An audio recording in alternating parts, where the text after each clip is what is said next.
Good morning! Surprise! We're back to trials. We are back to trials. It seems like it's been since Karen Reed. I think that's the last trial we covered. I think. Yeah, that seems right. Good morning, beautiful humans. I am Bob Mata, and this is Defense Diaries. And I am your host.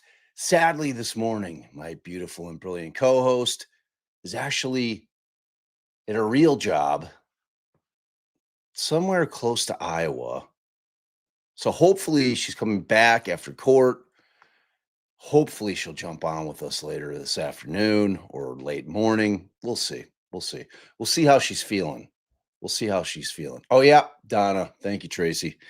Thank you, Tracy. All right. So Tracy gave us a couple of options yesterday she's like, you know what? It's time to do a trial, Bob. Get off your ass. Let's start watching a trial. So she gave me a couple of choices. I don't even think Allie really looked at them. And there was Duren, and then there was another one, Fulio. I had heard of neither of them. So much like you guys, I am going to be starting from scratch on this case. So I elected to go with New Hampshire versus Dustin Duren. Sounds like another tragic case. Sounds like another case of relationship gone horribly, horribly wrong. And ultimately, what we have here is going to be what is shaking out to be a self-defense case. So I have no opinion. I am truly like a juror that you want. I have zero background on this case other than what I did to research in order to let you guys know. So, but I haven't done any of my own digging. So all my sources have been from online. I wanted to see obviously what they had filed prior to in terms of any kind of motions that were filed, and obviously motions in limine, which I actually was able to dig into a little bit. So I think, let me pull this thing up. Now, if you guys will remember, we covered one New Hampshire trial, I want to say a couple of years ago. And if I remember correctly, they do not do opening statements there, which blew my mind then. And if that still holds true, which I see no reason that it won't, it blows my mind now. It's such a weird way to go about trial, because there's just I it's weird to me that they're not giving the jury at least a baseline of what Adam Montgomery was. I can't remember if we covered that trial. I just couldn't stand Adam Montgomery, even though I knew he wasn't sitting in the courtroom, which just Yeah, Trichonis is the one I'm talking about, Michelle Trichonis. We did cover that, at least portions of it. But yeah, I don't know. It's just a weird way to approach this thing. It's just a really, really weird way. Ooh, glad to see that. You got your DD coffee mug. All right, let me pull it up. They're buzzing in the courtroom. We got a nice crisp picture, and the sound seems to be good. So those are two good things.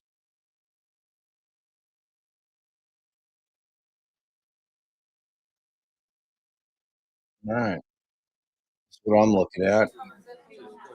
Look at that, crisp, in 4K. I can give that form to you. You can fill it Got a out. hot mic action going on. Oh, Sleuthy, she's getting her grill fixed. Teeth is cleaned. All the good stuff. All right, so here's what I figure that we will do. I want to give you guys a bit of a primer, at least on what I know, which, again, as I said, is very, very limited. So let me see here. So what they're doing is they're just recording. So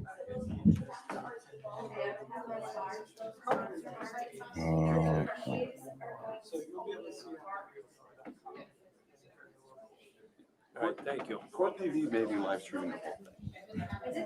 Court TV is, in fact, streaming the whole Court thing. TV on Court TV. The court TV technician, yeah, he stepped out. Yes, We'll be right back, so you could ask him.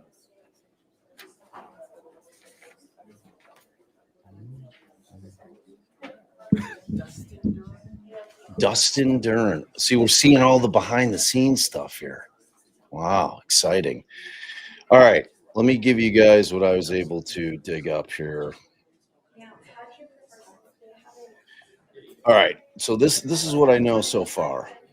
I'm going to mute this until we see the judge take the bench. All right. And I'm sure I'm going to butcher the victim's name. Maybe, maybe not. All right, so let's go back to February 29th, 2024, okay? Approximately 10:30 p.m. The location was at an apartment building in Berlin, New Hampshire, okay? The victim is a woman named Caitlyn Naffziger or Naffziger, one of the two. She was 31 years old. The cause of death was a single gunshot wound to the head, which was ruled a homicide by Deputy Chief Medical Examiner Dr. Mitchell Weinberg. This is allegedly what happened. So, according to the prosecution's court filings, Duren shot Naffziger once in the head while grabbing his 4-year-old daughter from Naffziger's grip during an argument in the living room. In a recorded police interview, Duren allegedly described how he, quote, picked up and readied his gun before he grabbed the child from Miss Naffziger's lap and immediately shot her. The 4-year-old child reportedly, this is the heartbreaking, the 4-year-old child reportedly described how her mother died, mentioned in prosecution's objection to the speedy trial motion. So they call this case the Amber Alert case, and that's because obviously an Amber Alert was issued. So that Amber Alert is issued at 4 a.m., so approximately between 3:30 and 4:10 a.m. So there's two children involved. There's their 4-year-old and then there's their 1-year-old. Okay. And their initials are ED and VD. V is in victory, D is in David. And Dustin was driving a white 2017 Subaru Impreza with New Hampshire veteran plates, which is going to come into play here. The distance traveled was 170 miles from Berlin to Keene, New Hampshire. And then the arrest took place at an Applebee's parking lot on Key Road in Key, New Hampshire. Dustin was arrested about 10 a.m., between 10 and 11 a.m. There's key witnesses who spotted the vehicle, good citizens who called 911 after recognizing the car from the Amber Alert. There's Tanya Hansen. She recorded a video of the arrest. She described the children as distraught, I'm sure. I'm sure they were not happy about anything that was going on, especially at 4 and 1. I can't even imagine. Rick Fuller is another witness, and he is the owner of Rick's Gourmet Ice Cream across the street. And other witnesses are a woman named Elizabeth Everett and a woman named Cassandra Planky. So the details of the arrest is that Duren, wait, did I pause this? Come on, man. All right, you guys are already getting tech wizardry bright and early. Let's see.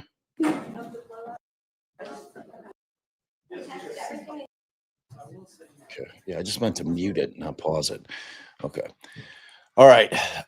So again, the arrest details, Duren complied with officers' commands, exited the vehicle with his hands up, walked backward towards the police, and knelt on the ground. Both children were found safe, but appeared scared/distraught.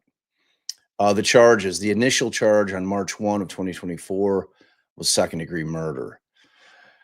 However, a grand jury indictment came back of June 27 of 2024, and apparently, now I thought that I had read, I don't know if I could trust this, but this says that the grand jury indictment came back with first-degree murder, second-degree murder, felony reckless conduct with a deadly weapon, and misdemeanor child endangerment. So the prosecution is alleging that Duren shot Ziger while he was holding one of their children. So the key people that we're going to be looking for in this trial are Dustin Mark Duren. He's 38, 37 at the time of the incident.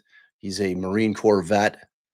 He suffers from PTSD mentioned in a police dispatch audio, and he is originally from Minnesota. He recently moved from Las Vegas.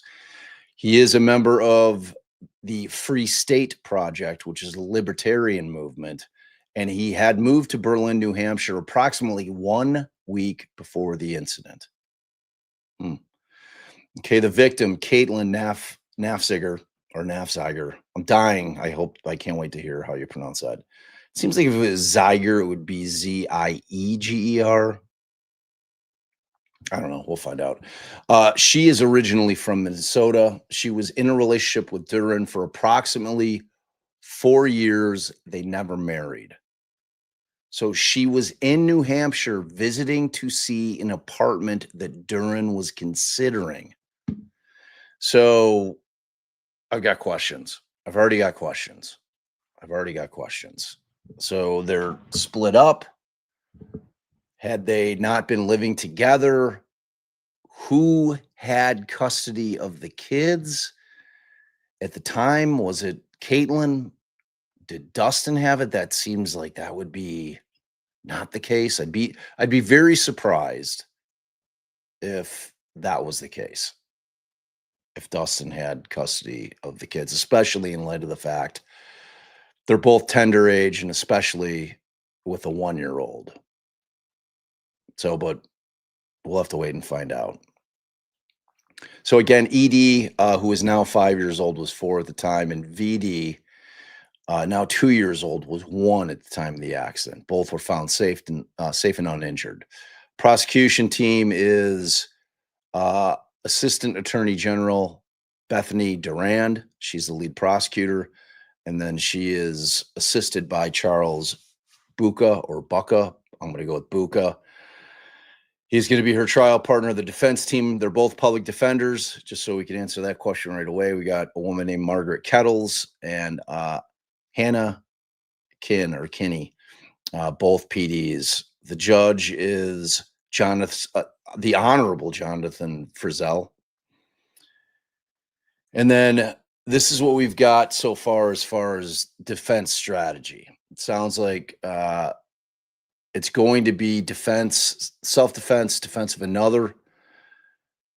There's claims that Duren acted to protect his children because he believed that Naffziger was attempting to kidnap the kids. That's why I have questions about the custody side of this. Like, who had physical custody of the kids? And they're citing a person is justified in using deadly force upon another person when he or she reasonably believes that such other person is committing or about to commit a kidnap. So the defense filed the requisite notice of defense, indicating that they will argue that Duren was justified in his use of physical force. So there was some pretrial litigation. The first thing that the defense filed was a motion to dismiss under the grounds that there was a speedy trial violation. So this was filed in March by the PD. The defense argued that Duren's constitutional right to a speedy trial was violated, in that he was arrested on March 1st and that the trial was originally scheduled for July of 2025, then moved until October, 19 months after the arrest. Defense claims that delay was presumptively prejudicial, and the defense asserted that they were ready to proceed to trial as soon as possible. The prosecution turned around and said, well, hold on a second. Just wait 1 second. You guys waived your speedy trial rights when the July trial date of 2025, which would have been over a year, which I don't have Allie here to look up while I'm reading you guys this, what the speedy times are, but it's not going to be a year. On the long end, it's, typically 180 days. I mean, but they don't have opening statements here, so I guess anything's possible. I shouldn't assume, because it really, really could make an ass out of me. All right, so the defense was silent on scheduling until raising the issue in February of 2025. See, that's where, with respect to speedy demands, I prefer that they're required to be made in writing. That way you don't have any kind of issues. The demand was made. We have it here in a pleading. End of conversation. Here, when you're left with, okay, well, they simply didn't object at the time that trial date was set, I'm assuming they didn't even bring it up. Like, well, that seems kind of far down the road, Judge. You know what I mean? So at any rate, the judge ultimately denied that. Clearly, we're here. Okay, so the motion to dismiss was denied. Now, there were also critical disclosure issues. The defense didn't disclose an expert until November 1st of 2024, and the expert report until February of 2025. So this came into play in terms of the analysis on the speedy, right? If the delay is caused by the defendant, that tolls the time. That means that counts against the defendant. You can't have the clock run when you're the one causing the delays. Additionally, the state, because of this late disclosure, they had to wait to see who the defense was going to tender and then get an expert that would oppose their expert, which they could not do, obviously, until such time that the defense tendered who they were going to be bringing into court to testify on behalf of Dustin Duren. So again, that thing was denied. And then we moved to our motions in limine, which were filed earlier this month, just before trial, as they typically are. The defense argues that the Amber Alert suggests that Duren didn't have legal custody of the children. There we go. We have kind of an answer. The defense also claims that it's not relevant to the charges, and that the actual Amber Alert could prejudice the jury, which I think is true. Like, if this is actually a situation wherein Dustin had the children, meaning that he's in New Hampshire, and he's got the kids while he's searching for this other apartment, there's obviously a bunch of facts we need here, right? There's a lot of stuff that we don't know. That's why we're going to watch the trial. The reason that I kind of lean towards this one as opposed to the Fulio trial is, which I think is the victim's name. I think I could be wrong on that. I didn't do any research on that one when I was deciding. You guys know I always find these self-defense cases very interesting because it's not the whodunit thing, which the whodunit thing creates a lot of like a lot of division typically, where you have people that are, like, I think they did it. I don't think they did it. This is, we know who did it. It's a matter of whether or not it was justified under the law. It's a very different analysis. I always find these to be, frankly, the most interesting. I think I've covered almost all of them that have gone to trial. We had Ashley Benefield, and then we had the Apple River killing with the middle-aged dude with all the kids in the river. I just think they're interesting, and it's a different analysis legally. So that's really why I picked this one. All right, so then the defense also filed a motion to exclude and limit police interview transcripts. Now, this is interesting. The defense wants to block the transcript of Duren's police interview, and they argue that the jury might focus on the transcript rather than the video of the interview. Additionally, the defense argued, look, we're going through this transcript, and the thing already had errors. We can't be handing a transcript that has errors in it over to the jury. We have the video. It's the best evidence. Let's just watch that. The jury can take what they will from that and forget the transcript. All right. So the significance is that the court documents indicate that Duren allegedly admitted to killing Naffziger during his interview. I mean, again, we know this. Like, to me, that's not the issue. That is not the issue before this jury. It's not, did he do it? It's, was he justified in doing it? Very different questions. So the defense prefers that the jury sees video only and not read the transcript. So the status of the motions, the rulings could come anytime. As of this morning, it's probably going to be the first order of business. If that didn't happen last Thursday, like usually they have final pretrial date. At least they do here in Illinois at our courts.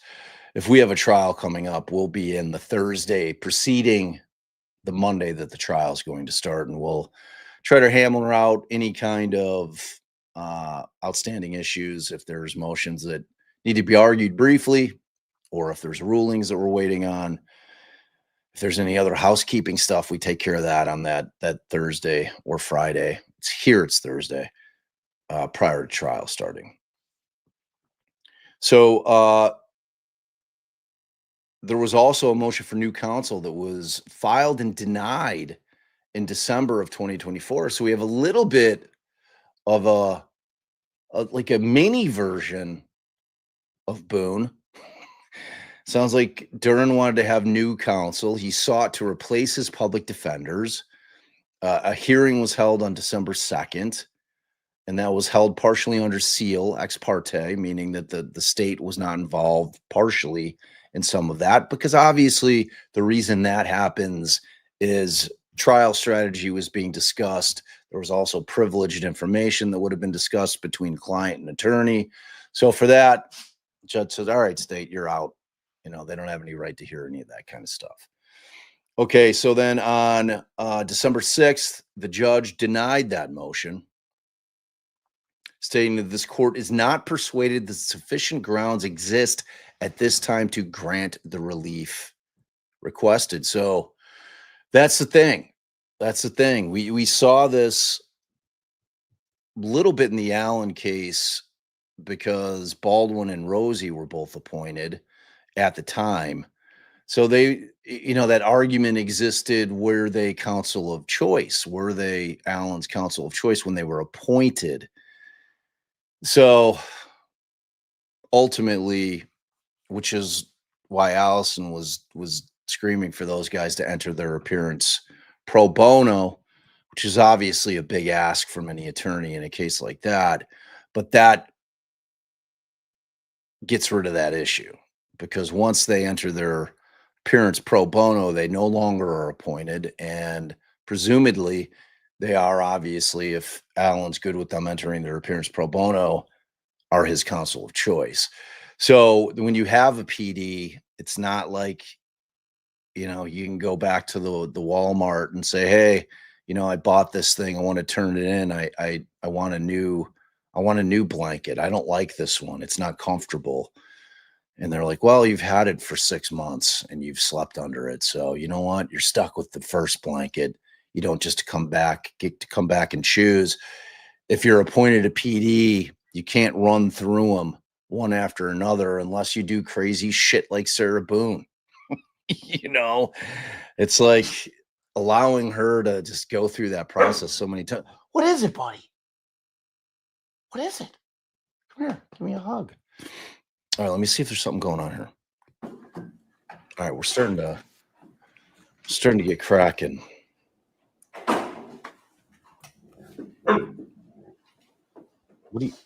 What can I do for you, my friend? What do you need? Come here. He's staring at me, just barking. All right, let me see if there's something he needs over there. Usually when he's talking to me, he needs something. All right, hold on, I'll be right back.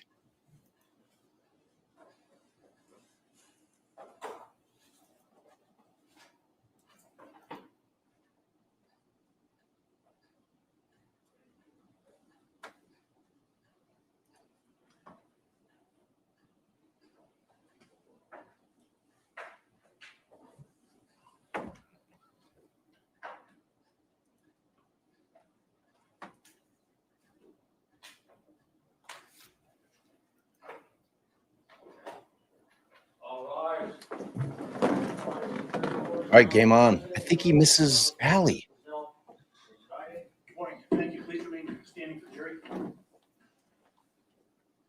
Remain standing for the honorable jury.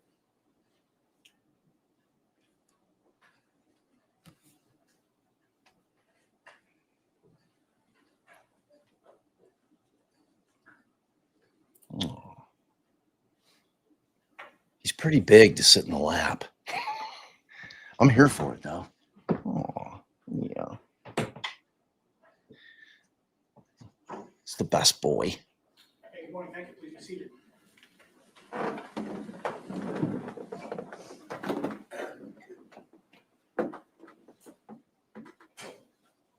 just for the record, this is State versus Dustin Duren. This is document number 214, 2024 CR 28. Ladies and gentlemen of the jury, please stand for your oath. Mr. Game on. Remain standing and face the jury, please. Ladies and gentlemen, please raise your right hand and keep them raised during the oath. At the conclusion, you will each say, I do. Do you solemnly swear or affirm that you will carefully consider the evidence of the law presented to you in this case, and that you will deliver a fair and true verdict to the charge or charges against the defendant, so help you God? I do. Thank you. The jury may be seated. I'll read the charges now. Again, this is document number 214, 2024 CR 28. Yeah, clerks usually don't have a mic. 17221C, the state alleges that Dustin Mark Duren of or formerly of Berlin in the state of New I've got it Hampshire boosted. on February 29, 2024, at Berlin in the county of Coos, aforesaid, with force and arms, did commit the crime of second-degree murder, in that Dustin Mark Duren did recklessly cause the death of Caitlyn Naffziger under circumstances manifesting an extreme indifference to the value of human life by shooting her with a firearm, said acts being contrary to the form of the statute in such case made and provided against the peace and dignity of the state. The next charge ID is 2217222C. The state alleges that Dustin Mark Duren of or formerly of Berlin in the state of New Hampshire on February 29th of 2024 at Berlin in the county of Coos, aforesaid, with force and arms did commit the crime of reckless conduct with a deadly weapon, in that Dustin Mark Duren did recklessly engage in conduct which placed another ED in danger of serious bodily injury, to wit, by shooting shooting Caitlyn Naffziger with a firearm while holding ED. Said acts being contrary to the form of the statute, such case made and provided against the dignity of the state. The next charge ID is charge ID number 2217223C. The state alleges that Dustin Mark Duren on or about February 29th of 2024 did commit the offense of endangering the welfare of a child, and the laws of New Hampshire for which the defendant should be held to answer is that the defendant did knowingly endanger the welfare of a child, age 4, by purposely violating a duty of care, protection, or support he owes to such child, to wit, by shooting Caitlyn Naffziger in the presence of this child and while said child was being held by Dustin Mark Duren against the peace and dignity of the state. Next charge ID is 2237508C. The state alleges that Dustin Mark Duren of or formerly of Berlin in the state of New Hampshire on February 29th of 2024 at Berlin in the county of Coos aforesaid with force and arms commit the crime of second-degree murder, in that Dustin Mark Duren did knowingly cause the death of Caitlyn Naffziger by shooting her with a firearm, said acts being contrary to the form of the statute, such case made and provided against the peace and dignity of the state.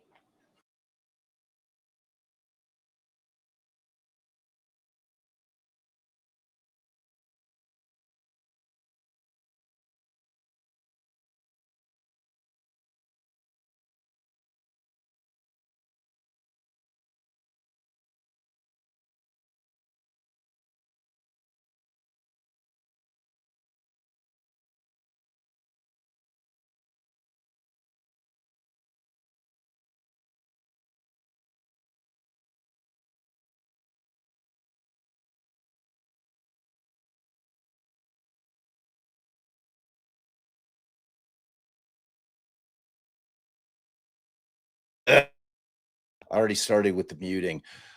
So that was a lot. I was saying a lot while I was muted. So what I'm saying, court clerks do not have mics. So her sound sucks. I'm hoping that the sound for the attorneys, the judges, and the witnesses is great. The hot mic that we heard when they were kind of milling about in court sounded really good. So let's just wait. Gen Z there, Jordy. Gen Z. Don't get it twisted, bro. All right, let's see. So let's keep our fingers crossed. Let's keep our fingers crossed. Because if the sound sucks like that, like the clerk, we might have to dip. Like it's too hard to hear. I've got it boosted. We've got captions on, but I like having the ability to be able to read, but I also like being able to hear it. Ladies and gentlemen of the jury, the defendant has been arraigned on the charges and has pleaded not guilty, and of this he puts himself upon his country for trial, which country you are. The Attorney General for the state has joined the issue, and you are to say by your verdict if the defendant is guilty of the crime whereof he stands charged or not guilty. Hearkening to the evidence. Mr. Duren, you may be seated.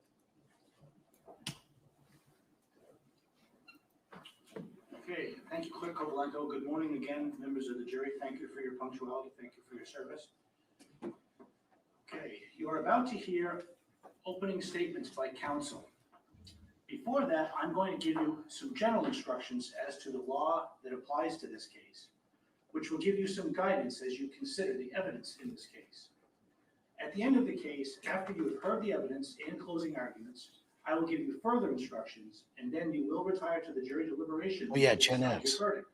You will receive a written copy of these instructions when you are ready to deliberate. In order to reach a fair and just verdict, you must understand. Yeah, captions are on. the law Can't you see as I them? explain it to you. There you go. For example, you have to understand the definitions of the crimes Thanks. with which the defendant is charged. You have to understand how convinced one way or the other you should be before you reach your verdict, and you have to understand what to consider in deciding whether to believe a particular witness. These instructions, as I said, will explain the law as to these and other matters so that you can reach a fair and just verdict.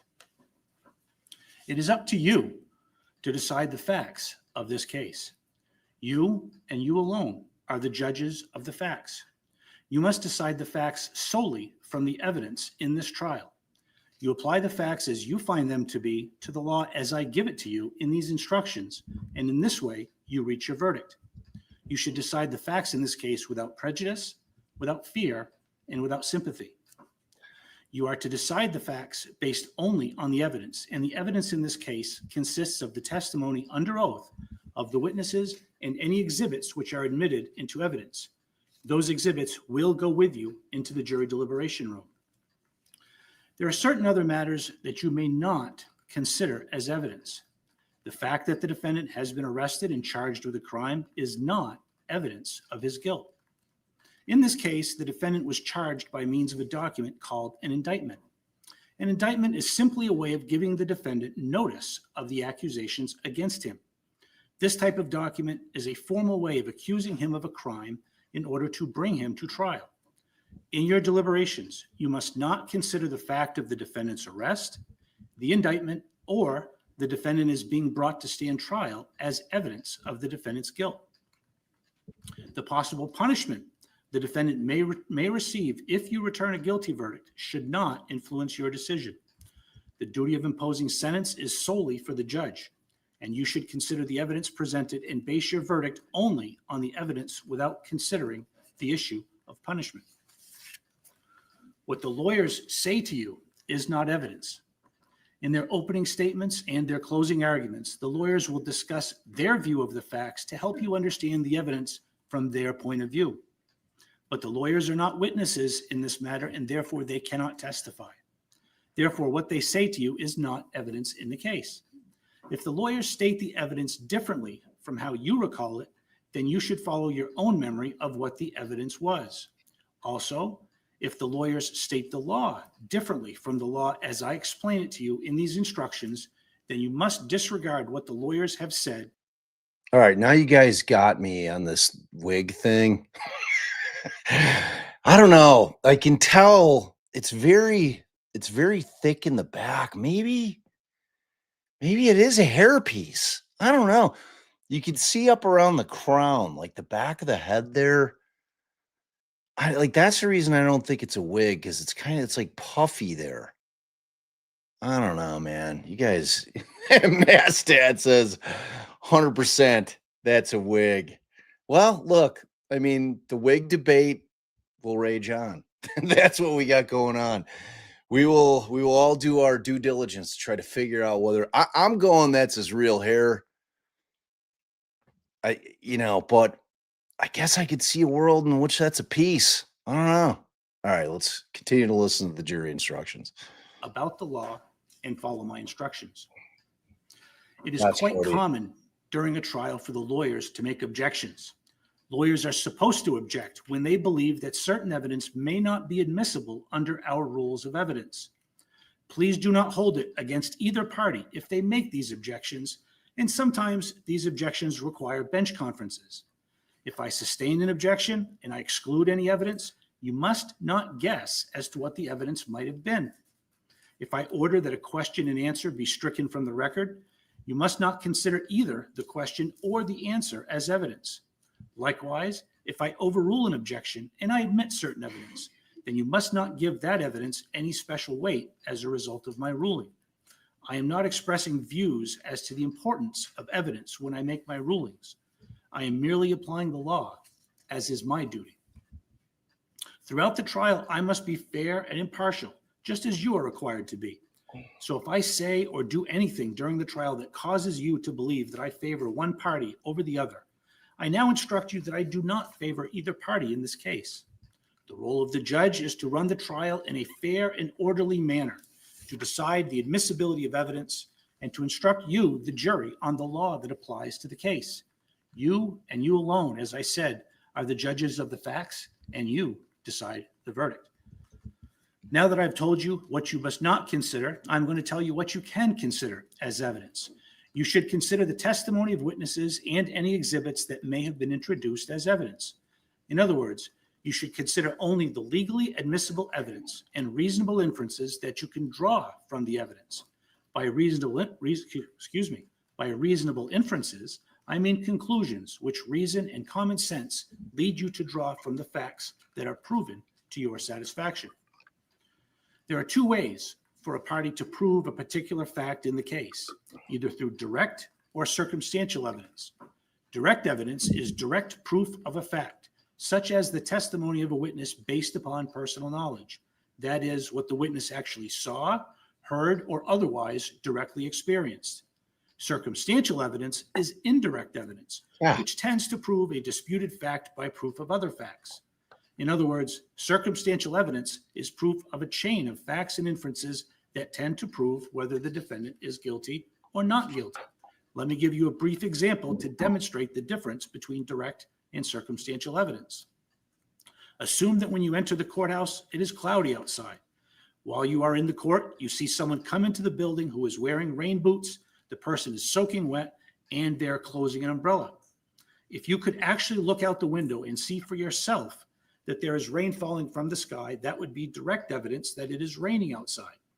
In contrast, if you cannot see for yourself whether it is raining outside, you still could consider the facts and circumstances of the person you observed entering the court with the rain boots and umbrella to determine whether it is raining outside.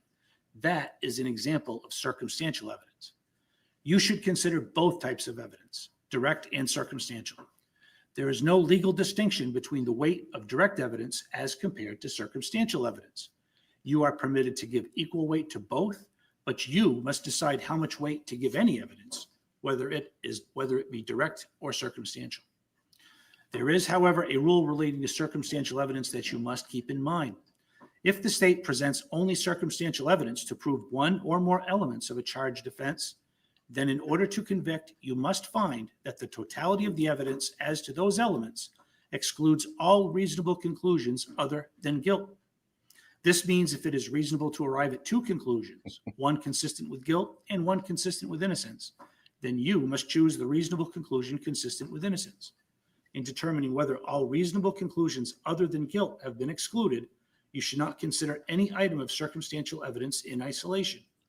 Rather, you should consider each item of circumstantial evidence in the context of all the other evidence. You must understand, however, that this circumstantial evidence rule does not apply to direct evidence.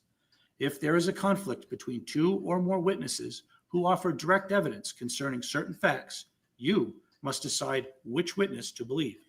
For example, suppose there are two eyewitnesses to a crime, and one testifies that the defendant committed the crime, and the other testifies that the defendant did not commit the crime. This presents a situation where there is a conflict in the direct evidence. In this situation, you, the jury, must decide which witness to believe and whether, based upon all of the evidence, the state has proven the defendant's guilt beyond a reasonable doubt. Similarly, if only one witness provides direct evidence concerning an offense charged, then you must decide whether to believe that particular witness, considering the factors I will outline and any other considerations you would ordinarily use in deciding whether to believe a person based upon your common sense and good judgment. Now, in reviewing the evidence, you should consider the quality of the evidence and not the quantity. It is not the number of witnesses or the quantity of the evidence that is important, but the quality of the evidence. That is, how persuasive the evidence is to you. In summary, you should consider all the evidence in the case and decide whether the state has proven the defendant guilty beyond a reasonable doubt. In deciding this case, you must decide the credibility of witnesses. That is, it is up to you to decide who to believe. If there is any conflict between the witnesses, then you must resolve the conflict. Simply because a witness has taken an oath to tell the truth does not mean that you have to accept the testimony as true. Use your common sense and judgment. Consider factors you use in deciding important issues in your everyday lives. For example, you may consider the following: the witness's appearance, attitude, and behavior on the witness stand and the way the witness testified, the witness's age, intelligence, and experience, the witness's opportunity and ability to see or hear the things about which the witness testified, the accuracy of the witness's memory, any motive of the witness not to tell the truth, any interest that a witness had in the outcome of the case, any bias of the witness or friendship or animosity the witness may have for or against any of the other people in the case, the consistency or inconsistency of the witness's testimony, whether or not what the witness said appears reasonable or unreasonable, whether what the witness said is consistent or inconsistent with the testimony of other witnesses or with statements the witness made at another time. In deciding which witnesses to believe and how much of their testimony to believe, you should consider both the direct and cross-examination of the witnesses. If you believe that part of a witness's testimony is false, you may choose to distrust other parts also, but you are not required to do so. Inconsistencies and contradictions within a witness's testimony or between witnesses do not necessarily mean that you should disbelieve the witness. It is possible for honest people to witness the same event and see or hear things differently. You should evaluate inconsistencies and contradictions and determine whether they are important or unimportant. You need not believe any witness even though the testimony is uncontradicted, nor are you required to accept testimony as true simply because some or even all of the witnesses agree with each other.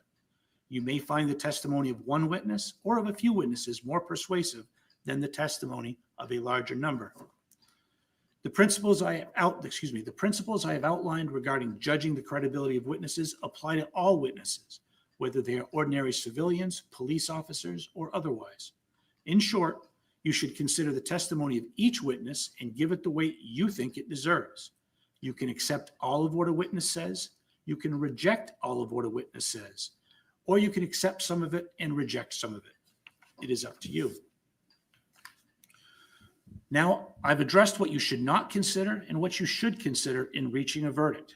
I am now going to discuss how convinced one way or the other you must be, and this is referred to as the burden of proof. Under both our state and federal constitutions, all defendants in criminal cases are presumed to be innocent until proven guilty beyond a reasonable doubt. The burden of proving guilt rests entirely on the state. The defendant does not have to prove his innocence. The defendant enters this courtroom as an innocent man, and you must consider him to be an innocent man until the state convinces you beyond a reasonable doubt that he is guilty.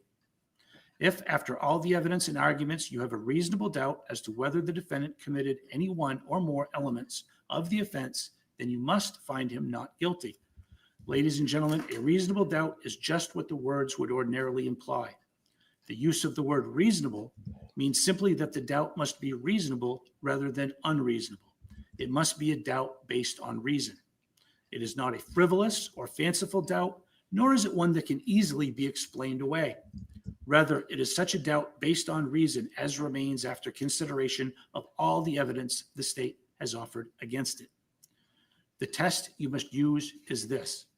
If you have a reasonable doubt as to whether the state has proven any one or more of the elements of the crime charged, you must find the defendant not guilty. However, if you find the state has proven all of the elements of the offense charged beyond a reasonable doubt, you should find the defendant guilty. During the course of the trial, you can get to know your fellow jurors, but you are not allowed to talk about the case or the evidence until you begin deliberating. It is quite natural to want to talk to your fellow jurors about the case as it unfolds, but it is really important that you not do that. If you have those conversations during the trial, it tends to cause you to form opinions about what you think the outcome ought to be before you have heard all of the evidence. Cases are presented in a certain order. The state has the burden of proof, so it will present evidence first. Happy birthday, Because the Grin. defendant is presumed innocent, he has no obligation to present any evidence, but he has a right to do so if he wants to. So you may not hear evidence from the defense until later in the case. If the defendant chooses to exercise his absolute constitutional right not to testify or present any evidence, you cannot hold that against him or draw any negative inferences based on this. Even if the defendant chooses not to present evidence, the importance of certain pieces of evidence may not become apparent until the lawyers make their closing arguments. You will have plenty of time to discuss the evidence and testimony with your fellow jurors when you retire to deliberate. After all of the evidence has been submitted and both sides have presented their closing arguments, I will give you further instructions about the law that applies to this case, including definitions of the crimes charged and other issues that might arise during the course of the trial. If at any point, if any of you cannot see or hear any witness or any of the attorneys while they have the floor, please raise your hand and we will address it. Thank you. The other thing I would like to say at this time is we typically will take a mid-morning break, we'll take a lunch break, and we'll take a mid-afternoon break. I try to time those breaks based upon the overall flow of the trial and based upon the presentation of witness testimony. I try to do my best to make sure that we don't go too long. So we'll do that as we go through the evidence. Okay? All right, ready to proceed?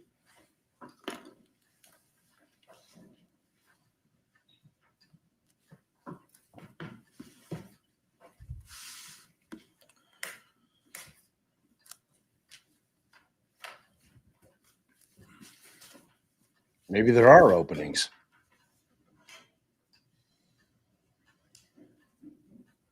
To get a binder. That dude does not have a wig. No wig for that guy. That was an easy one.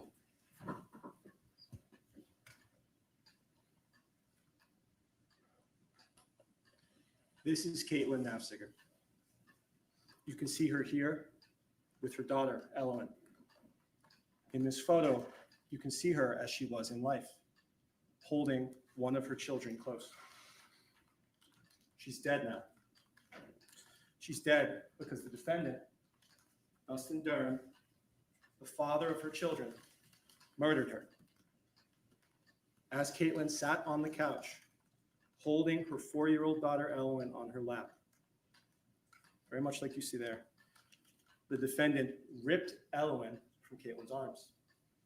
He stepped back, pointed his 9mm Beretta semi-automatic pistol at Caitlyn's head, and pulled the trigger. The defendant was still holding Ellen in his arms when he murdered her mother. The sound of the gunshot hurt Ellen's ears. After the defendant killed Caitlyn, he took Ellen and her 1-year-old sister, Valen. He packed their things, put them in his car, and began driving.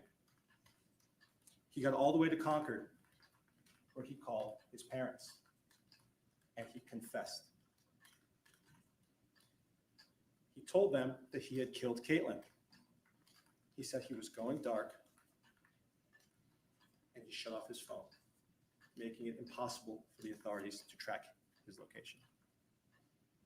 The defendant's father called the Berlin police. The police went to the defendant's apartment and found Caitlyn there, dead. A few hours later, in the early morning hours of March 1st, 2024, an Amber Alert went out, including descriptions of the defendant, the girls, and the defendant's car. It was that Amber Alert that led to the defendant's arrest after a citizen told the Keene police that she saw the defendant's car heading in the direction of an Applebee's in Keene. The police found the defendant in his car in the parking lot of Applebee's. Ellen and Valen were in the back seat. The murder weapon, that 9mm Beretta semi-automatic pistol, was in the driver's side door. After his arrest, the defendant gave an interview with the New Hampshire State Police. He told them his version of the story, his version of what happened between him and Caitlyn. He told the police that he wanted Caitlyn to leave his apartment, and when she wouldn't, he got angry. He tried to take Ellen from Caitlyn, but she refused, and he got angry. So he went to his desk, grabbed his gun, and used it to kill the mother of his children.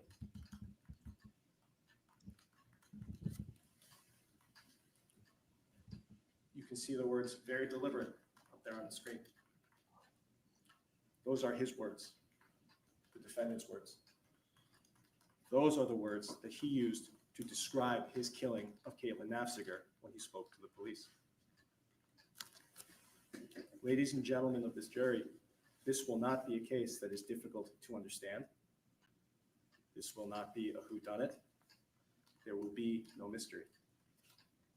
The evidence will prove to you beyond a reasonable doubt that Dustin Duren murdered Caitlyn Naffziger. Well, that's the The question. evidence will also show you why he did it. This is a case about anger and control. According to the defendant, he and Caitlyn had argued over the course of the day. He wanted her to leave and go back to Minnesota, where she was from. And when Caitlyn refused to do what he wanted, when he couldn't control her actions, he got angry. So he took his gun, pointed it at Caitlyn, and pulled the trigger. It was, as he said, a very deliberate act. During this trial, the state will provide you with evidence that proves beyond a reasonable doubt that Dustin Duren is guilty of the murder of Caitlyn Naffziger, as well as the crimes of reckless conduct with a deadly weapon and endangerment of a child. You will be given that evidence in the form of witness testimony, photographs, videos, and physical evidence. And right now, we're going to talk about some of that evidence. Caitlyn Naffziger and Dustin Duren were both from Minnesota. Together, they had two daughters, Elowen and Valen. In February of 2024, Elowen was 4 years old and Valen was 1. Caitlyn and the defendant did not have a good relationship. It was rocky. By January of 2024, things were not in a good place. That month, the defendant moved from Minnesota to New Hampshire. He brought Elowen with him. Caitlyn and Valen remained in Minnesota. The defendant drove from Minnesota with Elowen, and on January 23rd, he moved into an apartment in Berlin. That apartment was at 1063 Main Street. You can see 1063 Main Street here. It's a multi-family home in Berlin. The defendant's apartment was on the ground floor. After the defendant and Elowen arrived in New Hampshire, the defendant and Caitlyn argued over the phone and through text messages. They argued about the children and their future.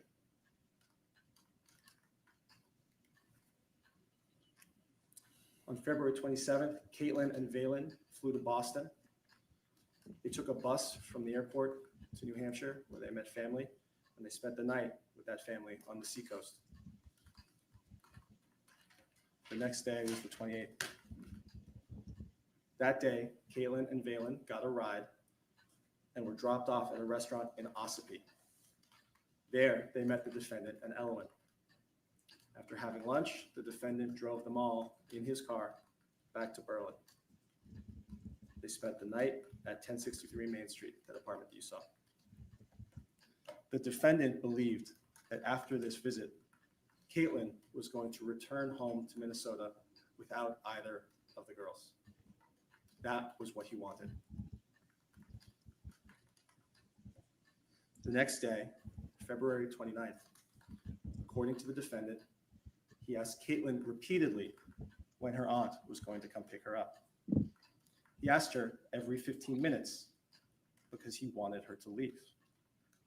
He didn't want her there. Caitlyn ignored him.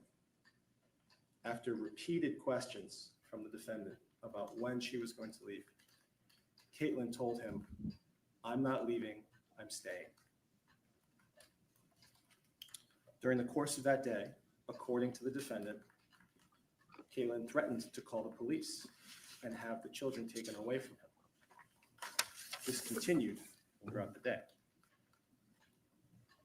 That evening, after a day of asking Caitlyn when she would leave, and a day of Caitlyn not doing what he wanted her to do, the defendant got angry.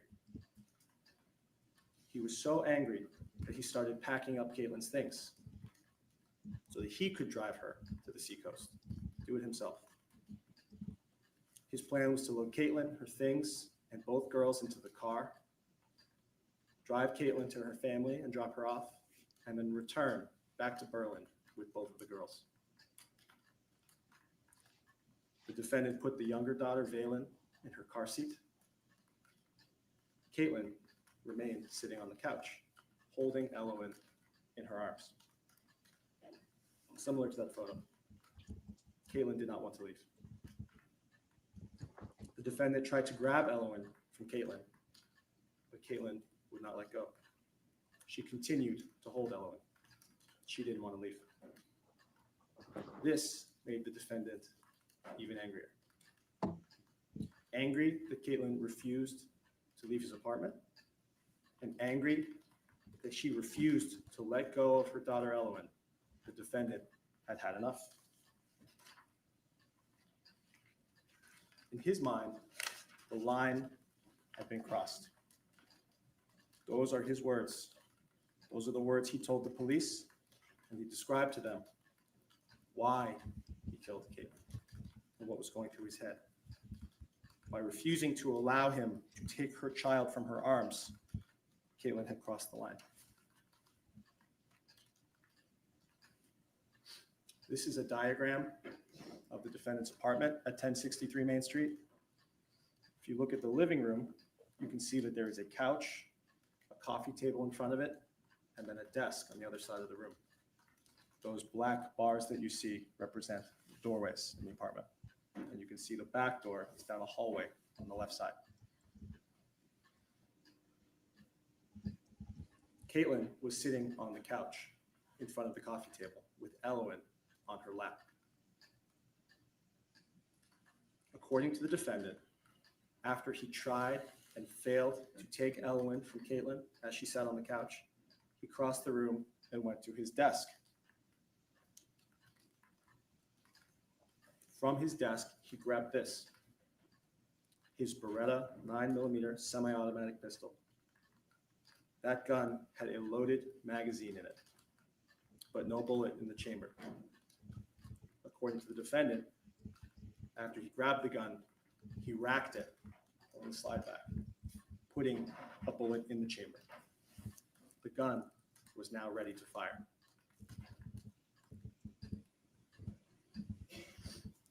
The defendant walked back across the room from his desk, around the coffee table, and stood in front of Caitlyn to her left. He grabbed Elowen and ripped her from her mother's arms with his left arm. He was holding that pistol in his right. After grabbing Elowen, holding her in his left arm, he stepped back and pointed his gun at Caitlyn's head. At this point, Caitlyn was sitting on the couch alone. She was unarmed. The defendant stood between Caitlyn and the exit. Elowen in one arm, gun in the other. At that time, Caitlyn did not have a car. She did not have a bus ticket, and her family was hours away. As Caitlyn sat on that couch, holding Elowen in his arm, after stepping back, the defendant pulled the trigger. He did not miss. He fired one bullet. That bullet entered Caitlyn's skull from the left side of her head, it traveled through her brain, and exited the right side. The gunshot was loud. According to the defendant, Elowen immediately started grabbing her ear and complaining of the noise. The defendant went to the garage and put her in the car.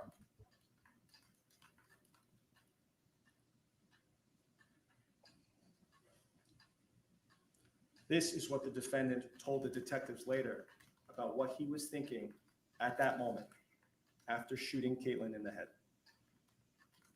He told them that he knew, in his words, that he was screwed. He understood what had happened, and he understood the consequences. He went back in the house. He got Valen, who was still in her car seat. He grabbed clothes for himself and for the girls. He grabbed food and water. He grabbed pillows and blankets. He put all of these things into his car. He grabbed his desktop computer. You can see it there in the defendant's truck. After packing up those supplies with both girls in the car, the defendant started to drive. The defendant left his apartment in Berlin sometime between 5:38 p.m. and 6 p.m. on February 29th. He drove to Concord, arriving a little bit before 9 p.m. In Concord, the defendant sent a video of the girls to his mother, and then he called his parents. At 10:08 p.m. in Concord, he called them and told them what he had done. He said, "I killed Caitlyn." He said, "You should probably call the police." He also said, "I'm going to go dark. I'm not turning off my phone."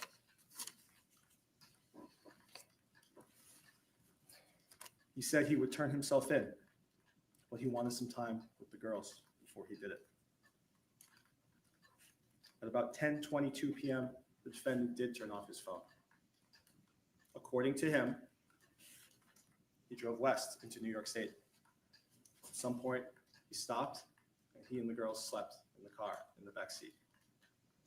According to the defendant, when he woke up the next morning, he decided to turn himself in. So he started driving back to New Hampshire.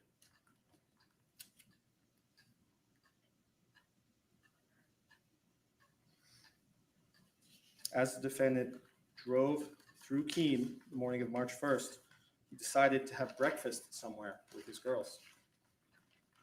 While driving, he was seen and he was placed under arrest. The murder weapon, that 9mm Beretta semi-automatic pistol, was in the door, still loaded. That was March 1st. The evidence in this case will prove to you, beyond a reasonable doubt, that the defendant is guilty of knowing second-degree murder and the alternative charge of reckless second-degree murder for killing Caitlyn Naffziger. It will also prove that he committed the crimes of reckless conduct with a deadly weapon and endangerment of a child. The evidence will prove to you that the defendant was not provoked when he pulled that trigger, and that the killing of Caitlyn Naffziger was not justified.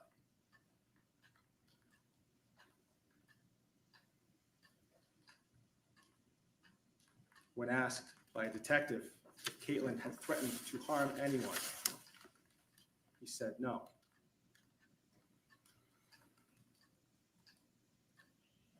When asked by a detective if he knew he was endangering Ellen by firing a gun so close to her, he said yes.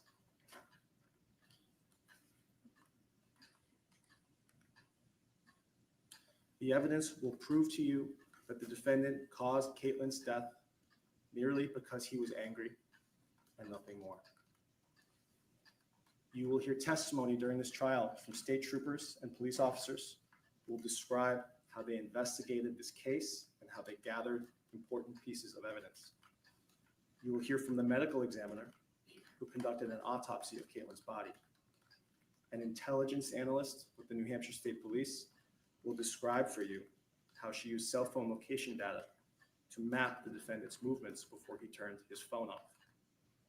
You will hear testimony from an expert firearms examiner who will tell you that the gun that fired the bullet that killed Caitlyn was the defendant's. And you will hear what the defendant told the police when they interviewed him and when he confessed. His version of the story. After his arrest, the defendant spoke with the state police at length.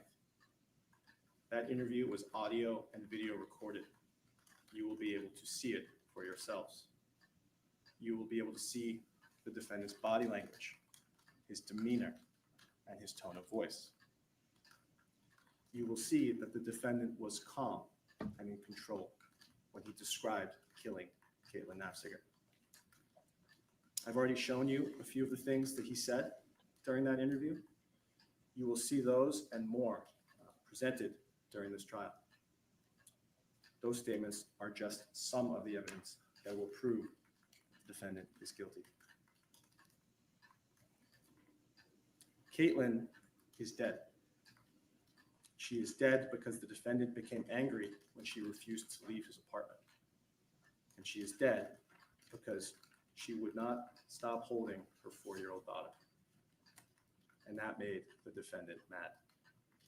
So he grabbed his gun, took Caitlyn's daughter away from her, and shot her in the head.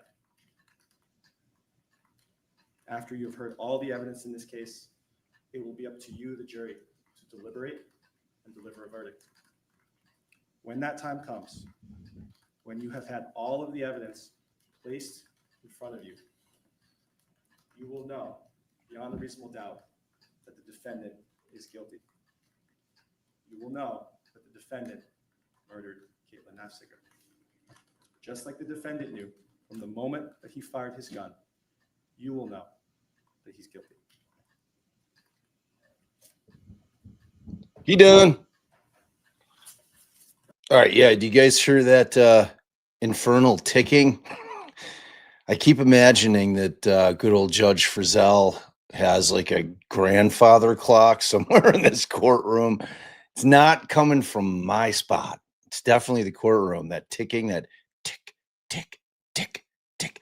I imagine that there's a nice old grandfather clock that has been handed down through 5 generations of Frizzells sitting in his courtroom. It is New Hampshire. I could see that. I could see that being the case. Yeah, I don't know what that is. That ticking is it's a lot. It's really, really a lot. All right, so you've heard openings for the state now. And I've seen some comments. I'm leaning towards the state already. Just everybody, let's hear what the defense has to say. I mean, on its face, when you're just kind of reading through the facts of this thing, doesn't sound good for the defendant. It sounds like she's sitting. Doesn't sound like she's trying to abscond with the kids. She's not doing any, no furtive movements of her like trying to get the kids out of the house, running away. She's just sitting there with her 4-year-old on her lap. So I don't know. We'll have to see. We'll have to see. All right, quick reminder. Thank you guys for the love on the pod. We just dropped Buried Inside the John Wayne Gacy Investigation last Thursday. Episodes 1, 2, and 3 are out. If you listen to what was formerly known as the Gacy tapes, we have spent a lot of time remastering the sound of the tapes. It's a completely different experience now. That particular podcast, which is audio only, and we have not decided whether or not we're going to put it on YouTube. If we are going to put it on YouTube, Allie thinks that we should put it on its own YouTube channel because there's no visuals. And we had a lot of our podcast episodes on this channel, and it was killing us in the algorithm because people on YouTube want to see things, not just hear things.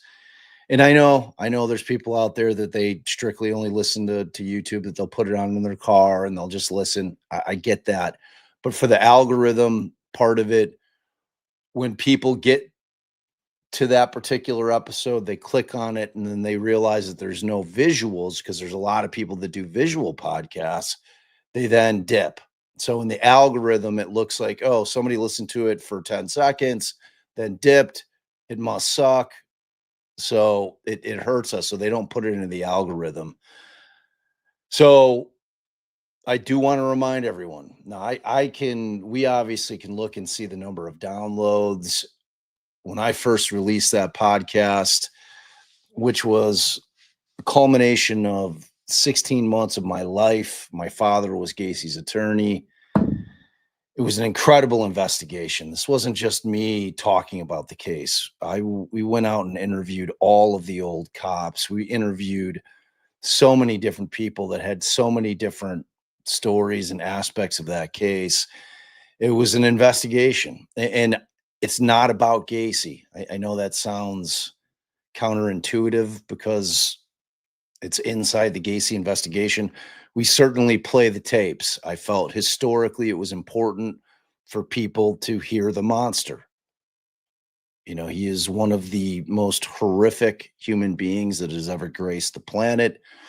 I held on to those tapes for a very, very long time. They're one of a kind. It's a defense attorney, my father, prepping his client, who happened to be one of the biggest pieces of shit to ever live, for his insanity defense case. They're unbelievable. They're fascinating. They're disturbing. They're everything that you would imagine. But what the podcast itself is about is the victims, the investigation, the arrest, and the trial. So this isn't it's not a Gacy biopic or, biography. There's tons of other shit out there for that. What interested me about the case is how Chicago police, who had him, Gacy, on their radar many, many times over the 6 years that he was actively killing these 33 young men and boys.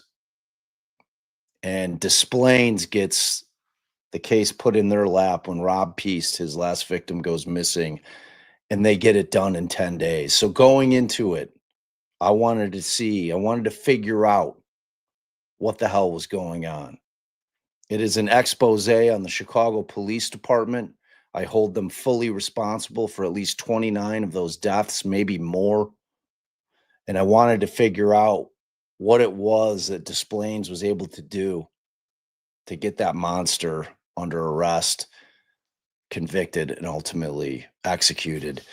I'm really proud of it.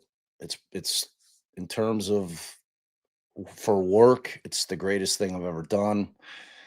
I'm really, really excited that we were able to get the tapes to a point where I'm not having to tell people to put their ear close to the speaker, or we're having to put up the transcripts so that you can read, which are still up on our website, by the way, so that you can read what's being said.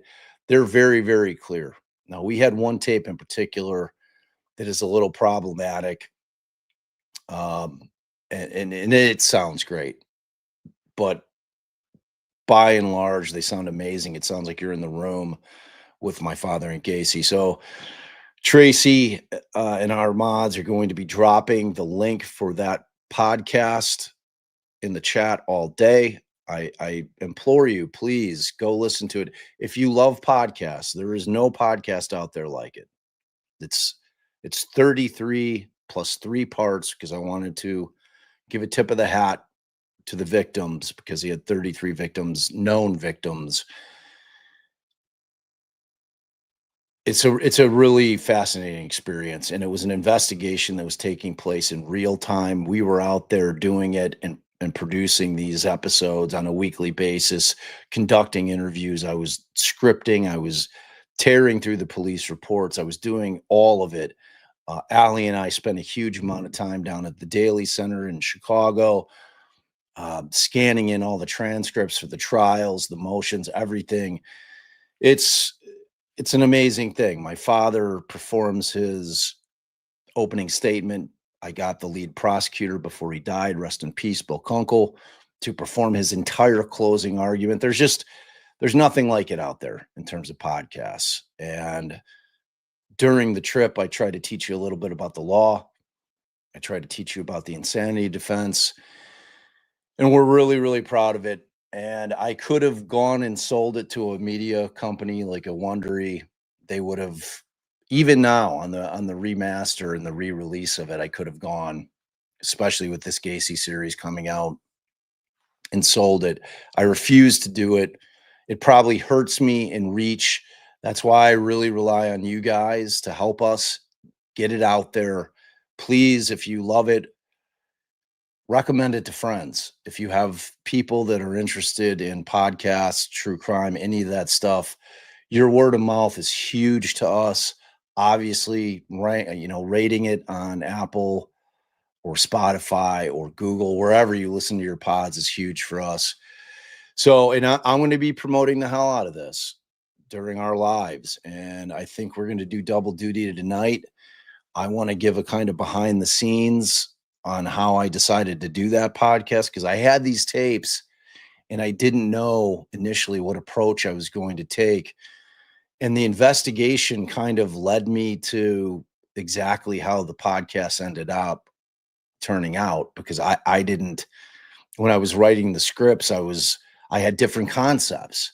And it wasn't until I started interviewing the old cops to where I kind of figured out where this thing needed to go. So, all right, sorry for the break in the trial. Let's get back. Let's hear the defense opening statement, see what they have to say. Certainly.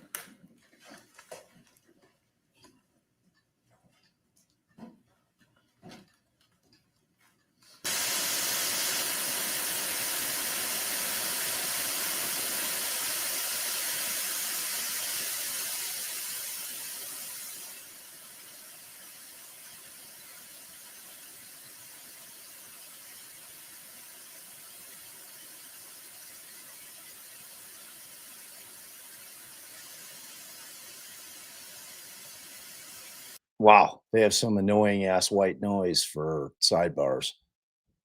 Whew, that's intense. That is intense. So yeah, I was thinking about that grin. I agree, DB. AI visuals. I'd like to figure out a way to do something with it. Darren, there's 3 episodes where Darren, our producer of the original, the Gacy tapes, the original, where the sound on the tapes is pretty brutal. He put 3, I think the first 3 episodes up where he kind of, he had photographs and stuff, and it's pretty good. It's not what I envisioned. Yeah, I'm actually under a shopping agreement for I've been trying to get something made about it. It's just different. And what we uncovered about how they got Gacy is going to blow your mind. It's like, I'm not going to give a spoiler. I know those who have listened understand what we were able to uncover. And it came directly from the cops, and I was able to vet it with other cops, especially cops, a cop that did not work with the Des Plaines Police Department, who was the evidence tech. It's just, it's insane. It's insane. Yeah, you thought I was Tovar? Yeah. Tovar. Now Tovar, he had some hair in that thing, didn't he? Really did. All right, so they're sidebarring now. Let's see. We do have a little blooping time. Bloop, bloop, bloop, bloop, bloop. All right. All right, she's about to knock it out of the park here. Let's see.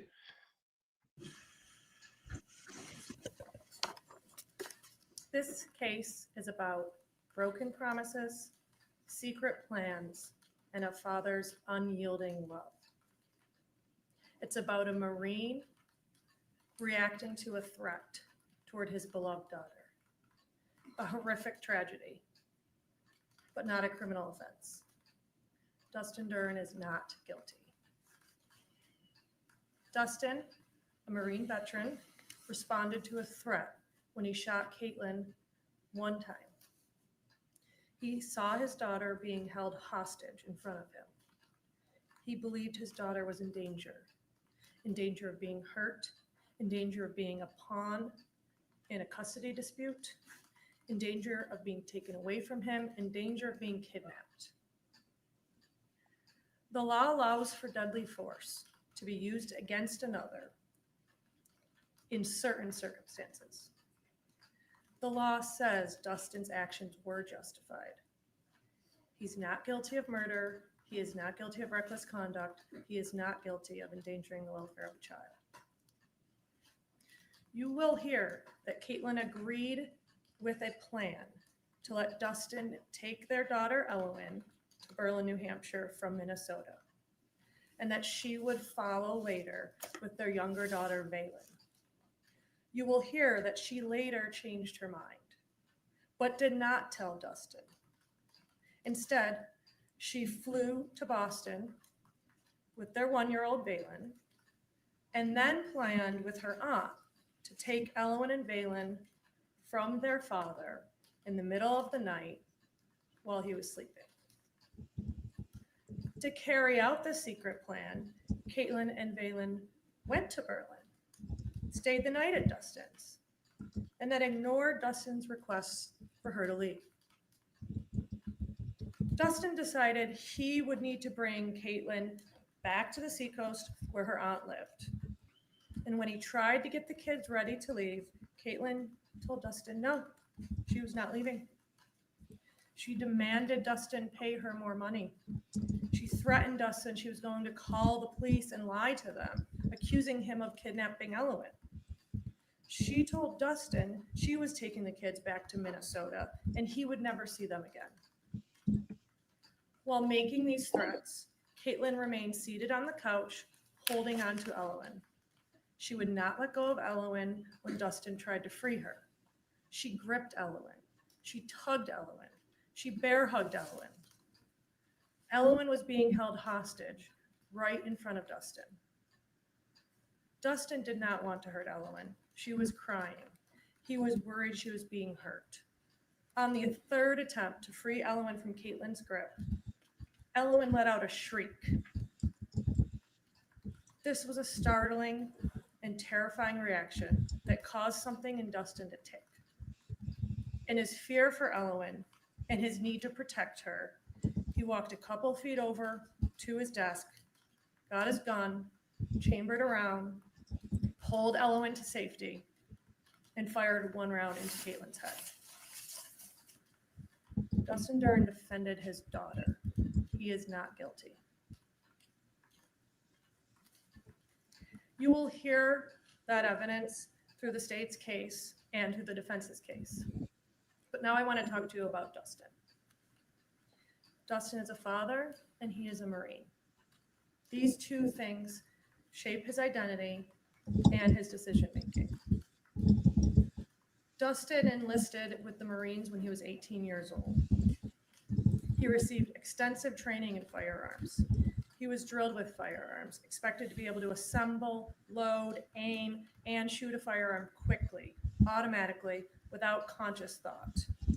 Use of a firearm became automatic and instinctual to him, something that he could do quickly, accurately, and without forethought. He was trained to use a firearm to respond to threats. You will hear that Dustin was the most proficient shooter in boot camp and the squadron high shooter during annual marksmanship training. He became a certified marksmanship coach and taught hundreds of Marines how to perfect their shooting. You will also hear that Dustin had been diagnosed with service-connected PTSD. Thanks, Grin. And has suffered bouts of Love depression ya. in the past. Before meeting Caitlyn in 2019, Dustin felt like his life was meaningless. He had no real purpose, no real reason to live. But shortly after beginning a relationship with Caitlyn, she became pregnant with their first child. Dustin's mental health began to improve. He was beginning to believe he had a purpose, having a family. He and Caitlyn lived together at his parents' home. Soon after Elowen was born, they moved to Las Vegas and lived there together. Dustin was Elowen's primary caretaker. He and Elowen were bonded. At her very first Christmas, Caitlyn flew home to Minnesota, leaving Dustin and their one-year-old Elowen behind. You will hear that Dustin's memory of that Christmas burns bright to this day. Dustin was feeling awful about the meager Christmas he could only provide for his daughter, but her pure joy that day shifted his whole mindset. He saw her big smile and her joy, and it was a pivotal moment in his life. He thought, this is my purpose. This is my life. Elowen. From that moment, it was like a whole world had changed. Dustin's view on everything had changed. His entire life turned to Elowen. The two were bonded. Eventually, Caitlyn became pregnant with their second child, Valen. She was born in Las Vegas in January of 2023. By July of 2023, Dustin and Caitlyn separated, and all four returned to Minnesota. Dustin moved back in with his parents. Caitlyn moved in with a friend. For several months, they tried co-parenting. After a few months of this arrangement, Dustin and Caitlyn came to a compromise in which they would both move to New Hampshire but live separately. They decided that Dustin would travel by car to New Hampshire first, taking Elowin with him, and then Caitlyn would fly out later with 1-year-old Valen and leave her with Dustin. Caitlyn would then return to Minnesota for a few months to work and save some money, and then move to New Hampshire permanently in the early summer when she would have seasonal employment with her Aunt Brenda in Hampton. Dustin prepared for the trip to New Hampshire. He found an apartment in Berlin and showed Caitlyn photos of the apartment. Caitlyn gave Dustin a bunch of Elowin and Valen's stuff to take with him. The day Dustin left, he picked Elowin up from where Caitlyn lived at her friend's house, and Caitlyn willingly handed over Elowin. Caitlyn did not call the police. She did not report a kidnapping. She agreed to this plan. On their trip east, Dustin called and texted Caitlyn several times with updates. He sent pictures of Elowin. After Dustin got to New Hampshire, he and Caitlyn had several arguments over the phone about money. Caitlyn wanted to claim both girls on their taxes and wanted Dustin to send her money. Caitlyn threatened to call the police and falsely claim that Dustin had kidnapped Elowin and had taken her to New Hampshire without Caitlyn's permission. Dustin was worried that Caitlyn wouldn't bring Valen and that the girls would be separated. You will hear that when Caitlyn made this threat a few weeks before this incident, Dustin was alarmed. He called Caitlyn's mother. He called Caitlyn's father. He called the Berlin Police Department. He offered to let Caitlyn claim both girls on their taxes, paid for her plane ticket to New Hampshire, and sent her some money. 2 weeks later, Caitlyn and Valen did fly to Boston, as planned, on the 27th of February. Dustin knew when they would arrive in Boston, but no other details, because Caitlyn did not share those. He did not know how Caitlyn and Valen were getting to Berlin or when. He did not know if Caitlyn planned on staying in Berlin or where she would stay. He assumed she wanted to stay a couple days in Berlin to visit with Elowin and offered for her to stay with him and the girls, but Caitlyn declined this invitation.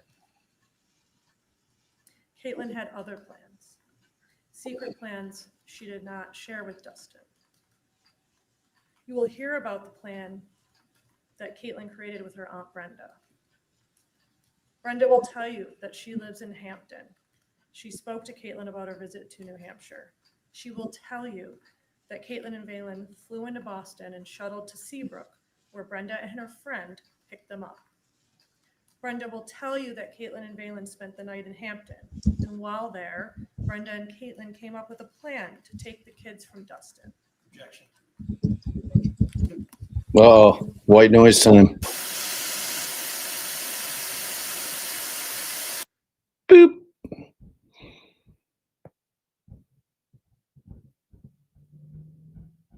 So I'm going to give you guys the names of the lawyers again. So the male prosecutor is Charles Bucca, Bucca, and I believe, I'm not sure if this is Hannah Kinney or Margaret Kettles. A lot of times they'll have second chair do openings.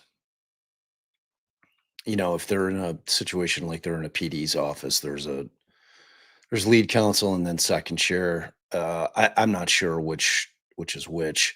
I do know that Bucca is the second chair and that the lead prosecutor is Bethany Durand.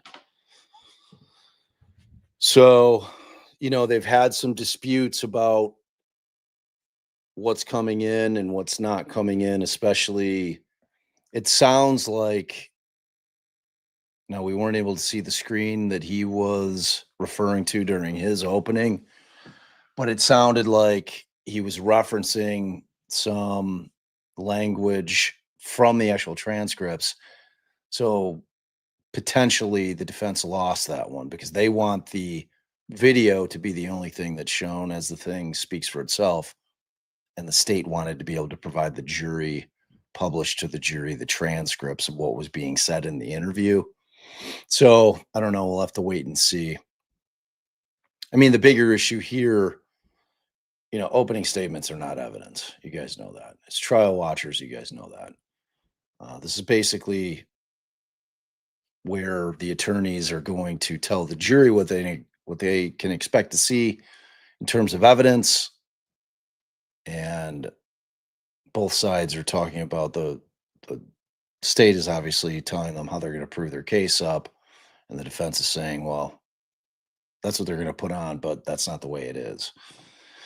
That this was justified, and you're going to have to look at the evidence and figure it out for yourselves. So, yeah, and I'm just going to restate, the Buried is a straight up audio podcast, not video. It's an audio podcast. You're going to have to go old school. Listen to the pod.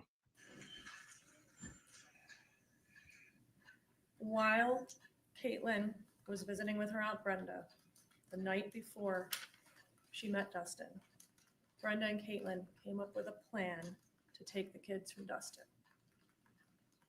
Brenda will tell you that she agreed to bring Caitlyn and Valen to meet up with Dustin and Elowen, drop them off, and wait a day or two for Caitlyn to call her for a ride back with both of the girls. Caitlyn would sneak the two kids out while Dustin was sleeping, and Brenda would pick them up. It's coming, take Cody. Caitlyn and her kids to the airport to fly back to Minnesota. Caitlyn already had a return ticket to Minnesota, and Brenda was going to buy a ticket for Elowen. And Valen was young enough that she could sit on her mom's lap. You will hear that when Caitlyn texted Dustin that Brenda was driving her up, Dustin suggested they meet up at a spot halfway between Hampton and Berlin. And he found a restaurant in Ospey. Dustin believed that Caitlyn and Brenda would have a meal with him and the girls, and then Caitlyn and Brenda would return to Hampton, while Dustin and the girls would head north to Berlin. All right, I turned The next ads day, off. Dustin and Elowen drove to Ospey and got to the restaurant first, where they waited inside the restaurant, waiting for Caitlyn and Valen. When Caitlyn arrived, she called Dustin, asking him to come outside and help with Valen's things. Dustin and Elowen went outside to meet Caitlyn and Valen. Brenda was already gone. They put Valen's stuff in the car, and the four of them, Best chat in the Elowen, land. Valen, Dustin, and Caitlyn, went into the restaurant to eat. Dustin and Caitlyn did not have any real conversation. Dustin visited with Valen, Caitlyn with Elowen. Caitlyn started asking Elowen if she could come see Elowen's new house. Dustin was confused, since Caitlyn had said she did not want to stay with them. Caitlyn did not speak directly with Dustin, instead saying things to Elowen for Dustin to overhear. Dustin agreed that Caitlyn could spend a night. And so after dinner, all four of them got into Dustin's car, drove back to Berlin. Caitlyn sat in the back seat with the girls. That night, Dustin slept in his bed with Valen, and Caitlyn and Elowen slept on an air mattress between the bedroom and the living room.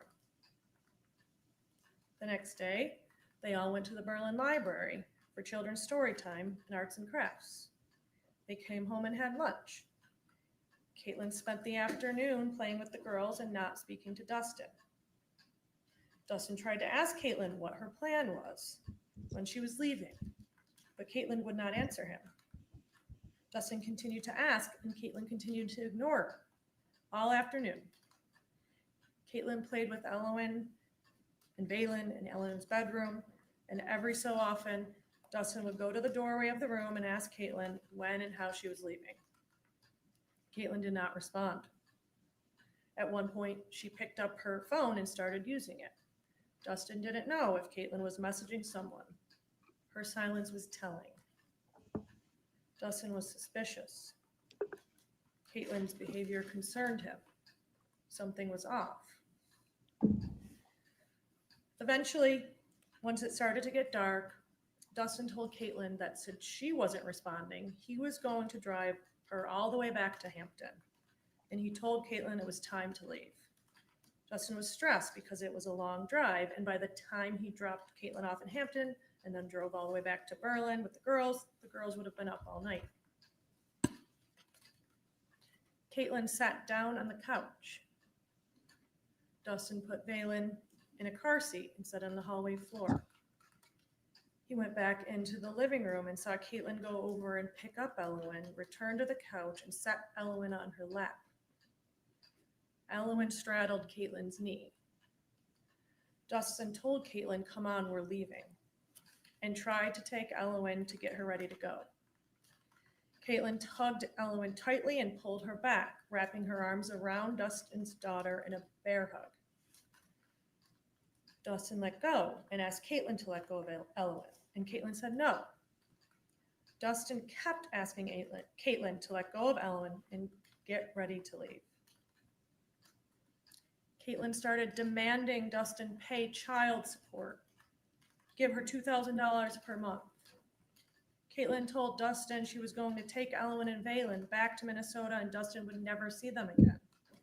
Caitlyn again threatened Dustin that she was call the cops and tell them Dustin had taken Elowen without permission. Caitlyn was still holding on to Elowen, her arms wrapped tightly around Elowen, restraining her. Caitlyn told Dustin again that he would never see his kids. Dustin felt like Caitlyn was holding Elowen hostage. He was seeing his daughter held hostage in front of his eyes. He kept begging Caitlyn to let go of Elowen and to just get ready to leave. Caitlyn refused and kept saying she was taking the kids and he would never see them again. At this point, Valen was crying. Elowen was upset and crying. Courtroom, The Jay situation was Thomas. overwhelming. Dustin tried again to free Elowen, but Caitlyn yanked her away again. Dustin didn't want to force anything, so he just let Elowen go. He tried again to persuade Caitlyn to let go of Elowen, and she refused. She continued to threaten Dustin. Dustin didn't know who Caitlyn had been messaging on her phone, whether there was someone outside waiting. He was suspicious. He was concerned. He was fearful. Dustin could see his gun on the desk in the living room in close proximity to Caitlyn. Dustin knew that Caitlyn knew how to use the gun. He himself taught her how to handle and shoot a gun. He couldn't take his eyes off Caitlyn and Elowen while Caitlyn was holding Elowen hostage right next to a firearm. Dustin tried one more time to take Elowen. He tried to hold one of Caitlyn's wrists while wrapping his arm behind Elowen so that he could free Elowen from Caitlyn's bear hug. Caitlyn did not let go and instead got more aggressive. She braced her foot against the living room table and pulled back hard. Elowen screamed, a piercing cry like she was in pain. Immediately, everything felt extremely dire to Dustin, like Elowen was in immediate danger. Hearing Elowen scream was like a tick. The only thing he was thinking was that he had to save Elowen. In an autonomous motion, like he had been trained by the military, he grabbed his gun. He had no thoughts in his head other than he needed to save Elowen. He acted instinctually, automatically, and reflexively. In less than 3 seconds, he grabbed the gun, pulled Elowen out of the way, and eliminated the threat, shooting Caitlyn in the head. Elowen was safe in Dustin's arms. He is a Marine. He acts like a Marine. He did what a Marine is trained to do. Dustin saved Elowen. Dustin took the girls and left the apartment in his Subaru. He needed to make sure the girls were okay and to get out of that apartment. He didn't want Elowen to see anything. After driving south for about 2 hours, he stopped for gas in Concord. He called his mom and told her he shot Caitlyn. He asked for his dad to call the police. He also sent them a video of the girls in the car at that moment to show them the girls were safe. He said he was going to spend a few more hours with the girls before he turned himself in. And that's what he did. He spent a few more hours driving with, talking with the girls, making sure they were okay, making sure they knew he loved them before turning around and driving back to New Hampshire. He planned to get breakfast with the girls, before he turned himself in, but the police located him before he was able to do so. And you will see Dustin's arrest on video.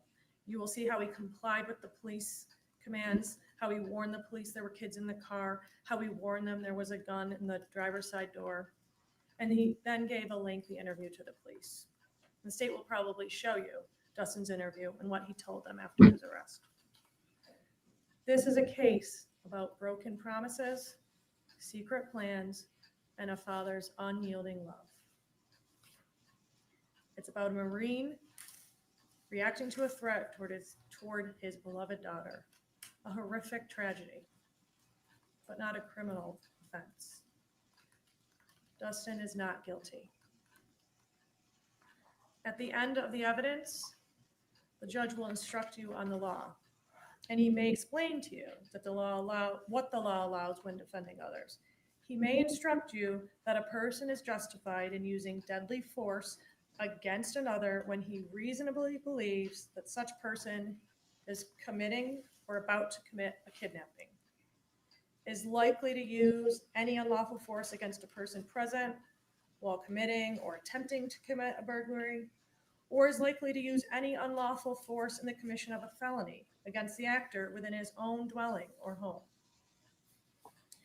When he shot Caitlyn, Dustin reasonably believed that Caitlyn was about to kidnap Elwyn and that Caitlyn was using unlawful force to commit a crime. She was holding Elwyn hostage in front of him, threatening that she would take his kids to Minnesota and he would never see them again. Caitlyn would rather hurt Elwyn than let her go. And when Caitlyn hurt Elwyn, Dustin acted to save her. Dustin's entire life purpose was to be a good father for Elwyn and Balin, and he did what he believed was necessary to protect Elwyn. The judge may instruct you. You cannot convict Dustin unless the state proves to you not only that Dustin killed Caitlyn, but that he did so without justification. You must find Dustin not guilty unless you are convinced beyond a reasonable doubt that Dustin did not act to defend his daughter and prevent the kidnapping. The state will not meet its burden. Dustin was justified under the law. He acted to protect his daughter. After hearing all the evidence, we are confident you will find him not guilty. Y'all convinced? You buying that story? Okay, thank you. All right, members of the jury, as I said, we typically take a mid-morning break and a lunch break and a mid-afternoon break before we start with the first witness. I think it's appropriate right now to take a mid-morning break. I'm going to instruct you on several matters right now before we take our first break. First of all, as you heard me say before, you are not allowed to discuss any aspect of the case or any aspect of the evidence amongst yourselves until we get to the conclusion of the trial, until we finally get to deliberations. So it's extremely important that you not do that, and I instruct you not to do that. Further, I instruct you that if you do hear of anybody among your jurors, that if you overhear two jurors talking about the case, I instruct you to please tell one of the court security officers about that. That's something very important that you not do. Talk about it. So if one of you does hear two others talking about it, that needs to be informed to a bailiff as well. And as you can see, there is some members of the media here. As I said to you last time during jury selection, I'm advising you to pay no attention to any news reports whatsoever with respect to any aspect of the trial. And I also, because of modern social media, I'm further instructing you not to communicate with anyone about anything that's happening during the course of the trial. You'll hear me make these instructions to you many times over the course of the trial, but it's my duty just to do so. I have no doubt that you will follow my instructions. So again, please do not discuss the case, and we'll get started in about 10 or 15 minutes. It's 10:33, so we'll try to get started right at by 10:50.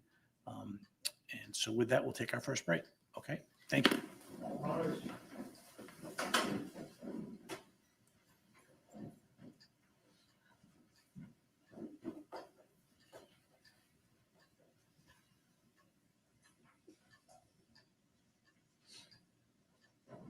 Thanks, Amber. See, I turned my mic down, y'all. Sorry if I was blasting your ears out. Hopefully that's better. Okay, thank you. Court will be in recess.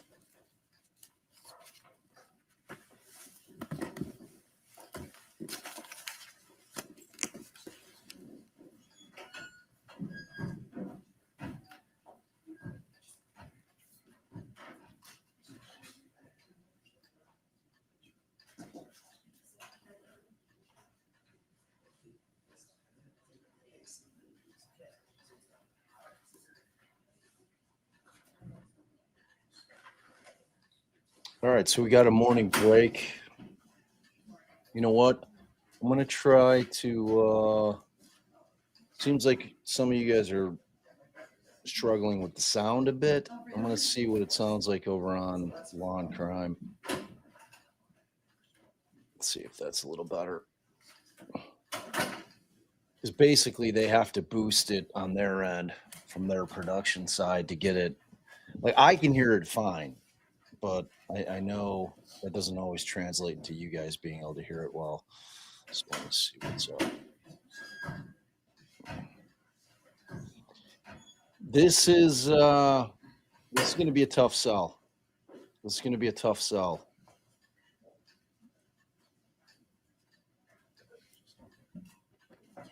For the defense.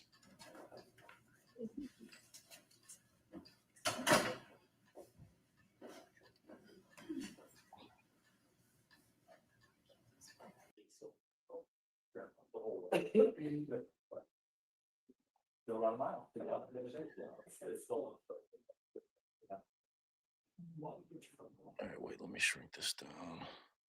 All right, so we'll see. It sounds like, to me, it sounds like Law and Crime might be better, but we'll test it. We'll test it when they come back. Yeah. Tracy, you know where Mandy is? I want to cover up the L and C. I can. I don't know. Got some hot mic shit happening. Probably talking about the fucking Patriots. So pass. Hard pass on that. Hard pass. Already the Pats fans are like, we're back. I'm like, oh God, I'm not ready for that. Had enough of it with Brady. They haven't played anybody worth a shit, though. They've got the easiest squad. Like, I can't believe how easy. Well, they played the Bills. So there's that. Bears, man. Bears. Yeah, Caleb kind of played like shit yesterday. Still won convincingly. That's a big thing. It's a big thing. Ben Johnson. It's the truth. Excited about the Bears again. It's nice not to hate watch. Hate watching gets old. All right. Let's see here. Let's see what if I've got a frame. Yeah, Trace, I need something where it covers up. I need something on the left. I wish we had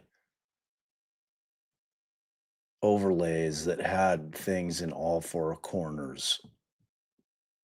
But maybe Mandy will show up, or if Tracy can figure it out. Allie knows how to do it. I don't know how to do it. She's so smart. Yeah, I don't know. All right. Yeah, I think this is going to be a really tough sell for the defense. You know, we kind of heard the story.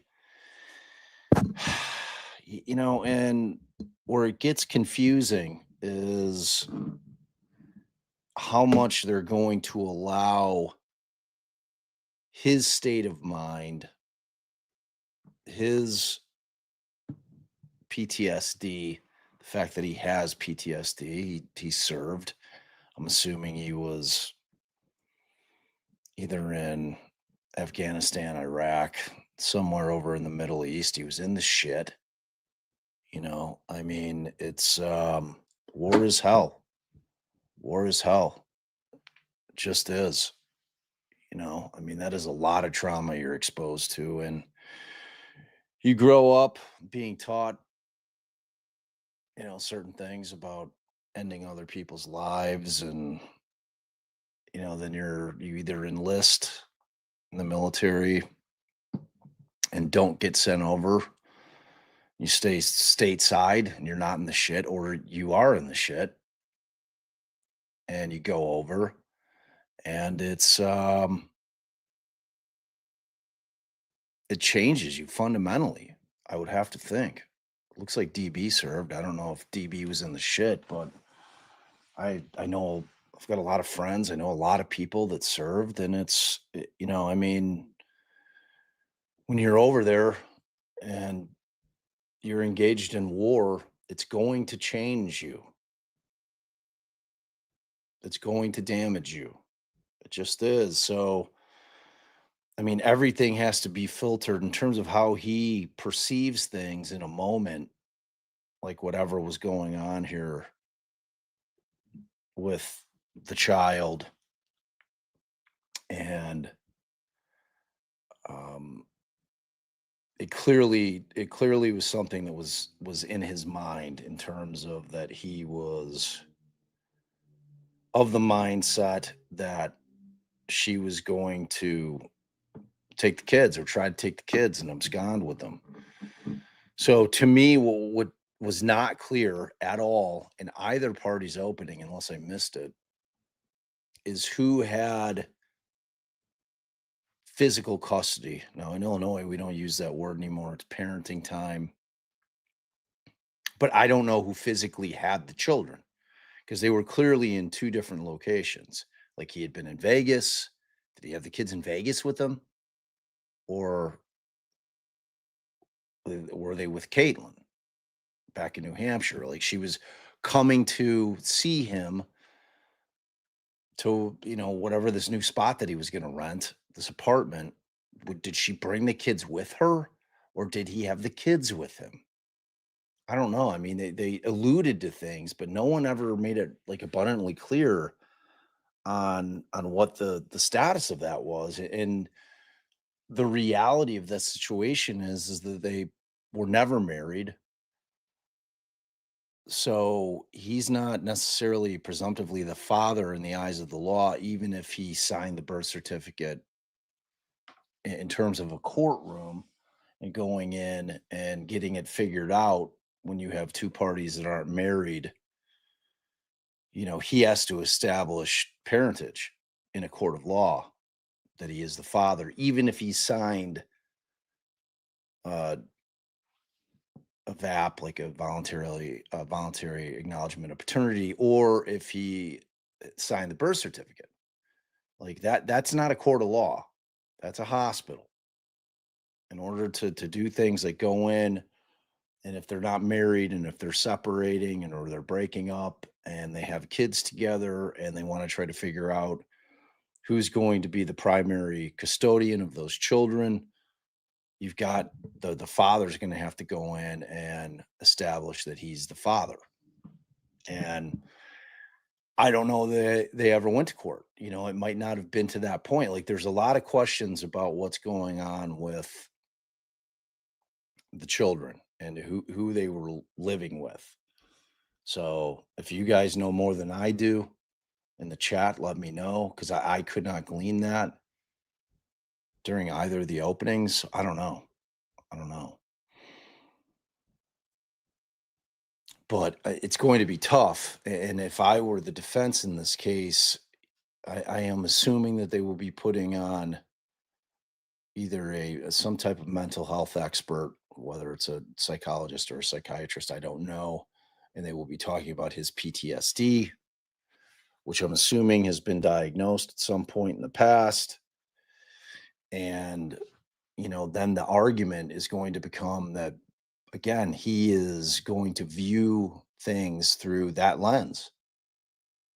Whatever his lived experience has been in terms of his service in the military, I mean, he can't control that. So the interesting part of it is if what the jury instructions are going to be in terms of that particular issue, because if it's a reasonable person standard,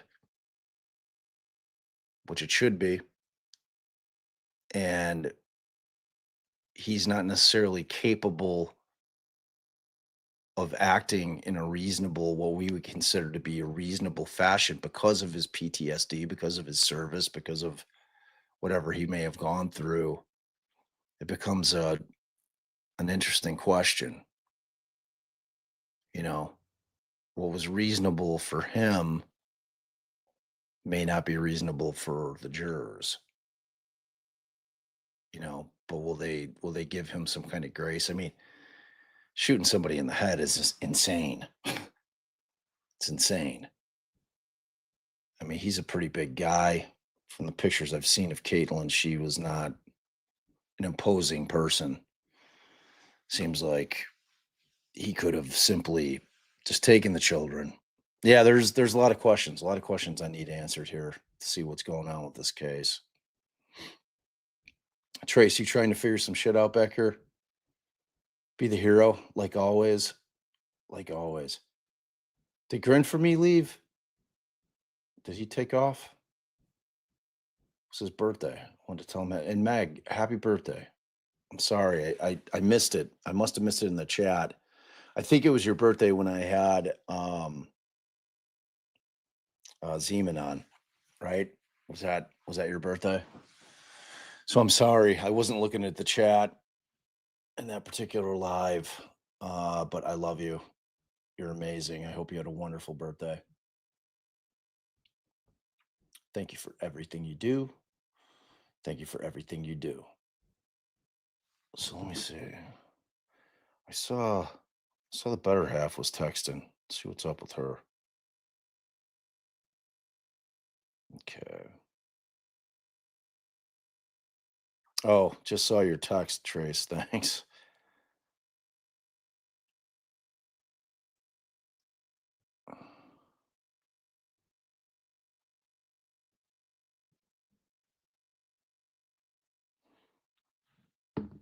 All right.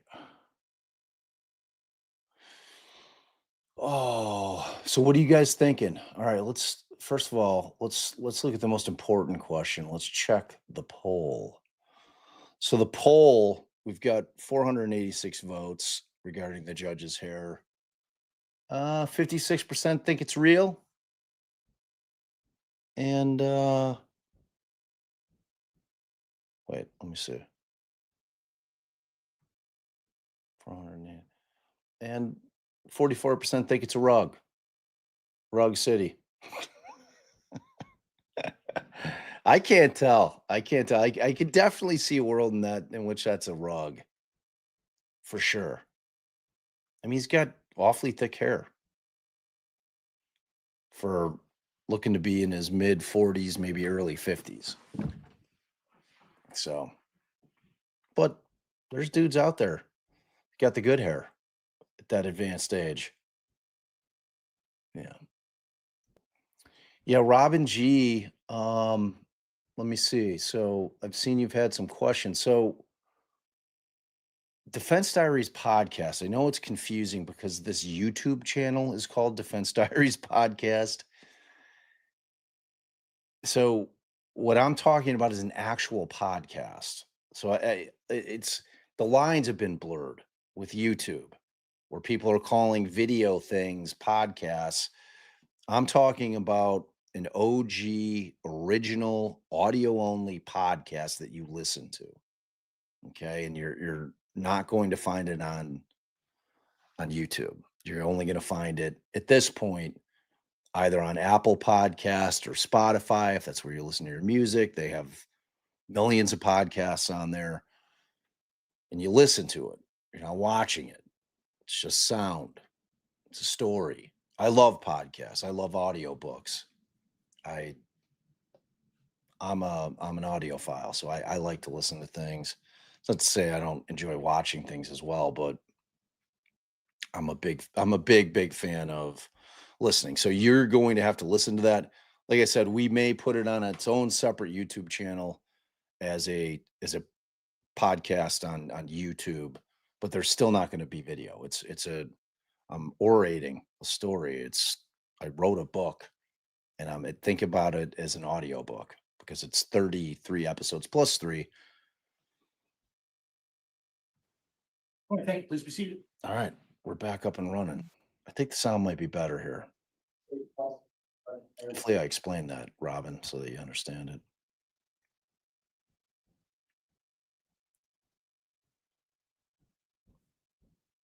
No, it's not a PTSD defense. It's defense of others. So, but they're going to have to incorporate his mental state into it. Sir, can you raise your hand? You swear that the testimony you're about to give is the truth, nothing but the final takes of perjury? I do. Thank you. Please have a seat. Is it better or not better? And they don't have captions. Ooh, we might have to go back to. You guys let me know in chat. Please introduce yourself and spell your last name. Sure. Absolutely. My name is Eric Benjamin, ERICBENJAMIN. Sir, where do you work? I work for the Berlin Police Department. How long have you worked there? I've worked there about 10 years now. What is your current rank with the Berlin PD? I'm a detective sergeant. In addition to your regular duties as a detective sergeant, are you also a member of something called the emergency response team? I am. Please tell the jury, what is the emergency response team? The emergency response team is a group of officers who respond to high-risk situations, which require additional training, equipment, and tactics to handle the situation appropriately. And Detective Sergeant, would it be fair to say the emergency response team that you're part of handles incidents like the one you described in the Berlin area and surrounding areas up kind of in the northern part of the state? Yes, Do you have a role within the emergency response team? I do. What is that? I am the team leader. Detective Sergeant, on February 29th, 2024, were you on duty as a police officer that day? I was not. Nevertheless, did you receive some information related to an activation of the emergency response team that day? I did. At that time? I received the first call around 11 p.m.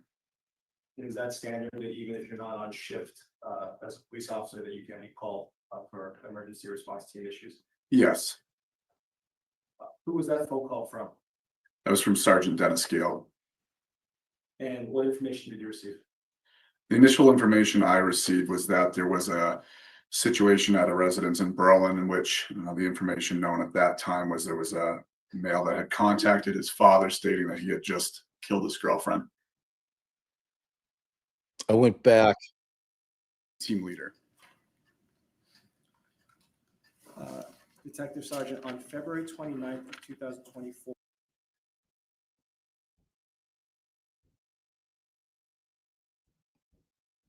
Okay.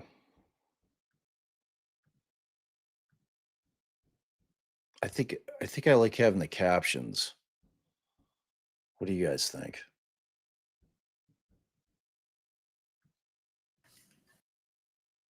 Handle the situation appropriately. And Detective Sergeant, would it be fair to say the emergency response team that you're part of handles incidents like the one you described in the Berlin area and surrounding areas up kind of in the northern part of the state? Yes, Do you have any role within the emergency response team? Sorry, Trace. I do. What is that? We still I'm need the it. team leader. Detective Sergeant, on February 29th of 2024. Not me. Shit froze up. See, as soon as we switch over here, shit starts freezing. Wow.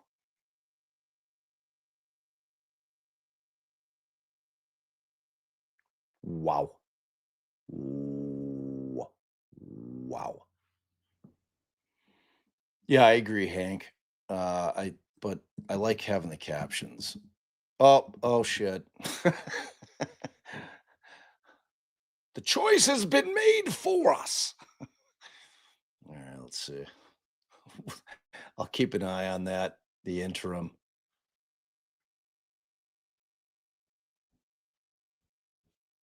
To the area nearby 1063 Main Street in Berlin. Yes,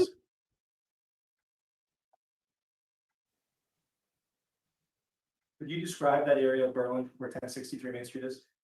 it's right along Main Street. It's a residential area, multiple houses, couple businesses near there, as well as a community park.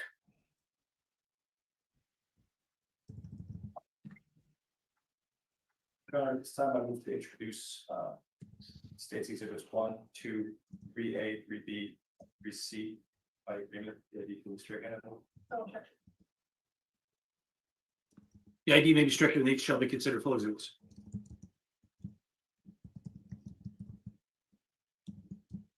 Thank you, Sergeant. Can we see the screen over there? Yes. You need to get up and move this. Okay. Hey, did you guys catch this cop's We're name? talking about 1063 Main Street.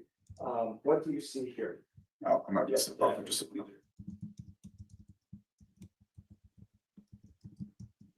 So this is State's Exhibit 1. Please tell us what you see there. That's an overview of the city. And that's the city of Berlin, New Hampshire. Yeah. See down in the lower right corner, you see a marking for 1063. I do. And is that an accurate representation of where 1063 Main Street is? Yes. Post pump. And then through. you see some other markings there Yes. for Catsy. the, Well done. City Hall and the library. Are those accurate as well? Yes. Are those generally in the downtown area in the center of the photo? Yes. And if you want to approach the screen, I believe you can do that. And then up in the left, you see a red circle with a white cane. Can you point that out for the Jared? Yes, right here. Yeah. What is at that location? That's a Circle K gas station. And is there a bus stop at the Circle K gas station? Yes, there is. And what sort of buses service that bus station? That's the Concord Railways. Thank you. And I'll keep you up here so you show up and down. We're showing you State's Exhibit 2. What is this? That's a closer view near 1063 Main Street. So that's Main Street in Berlin, and then that's 1063 where the red box is coming out. Correct. How many lanes of travel on Main Street? 2. And is that, you can just start the park on the other side, is that what you can see at the bottom of this photo? Yes, the Heritage Park. That last photo. What do you see there? That's 1063 Main Street where we responded. So I'll do all of this while we have you up here. Is 1063 Main Street a multifamily home? It is. That's multiple apartments within that one structure. Yes. Is there a garage?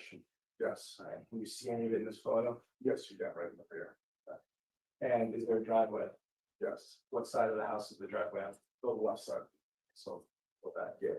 Can you point out which side of the house the driveway is on? Yes, right here, the left side. Now back on Exhibit 3, is that the garage you can see down at the other end of that driveway on the left side? Yes.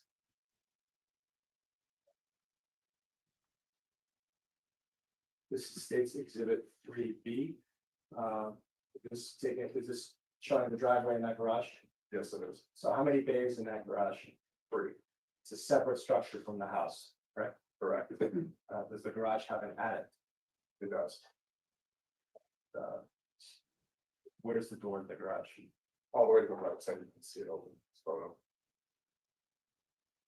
Last one, State's Exhibit 3C. What are we looking at here? That's the rear of the 1063 Main Street. Main entrance point. So that white door in the middle there, is that the main entrance point from the parking lot? Yes, it is. Thank you. Detective, you can go ahead and stand it.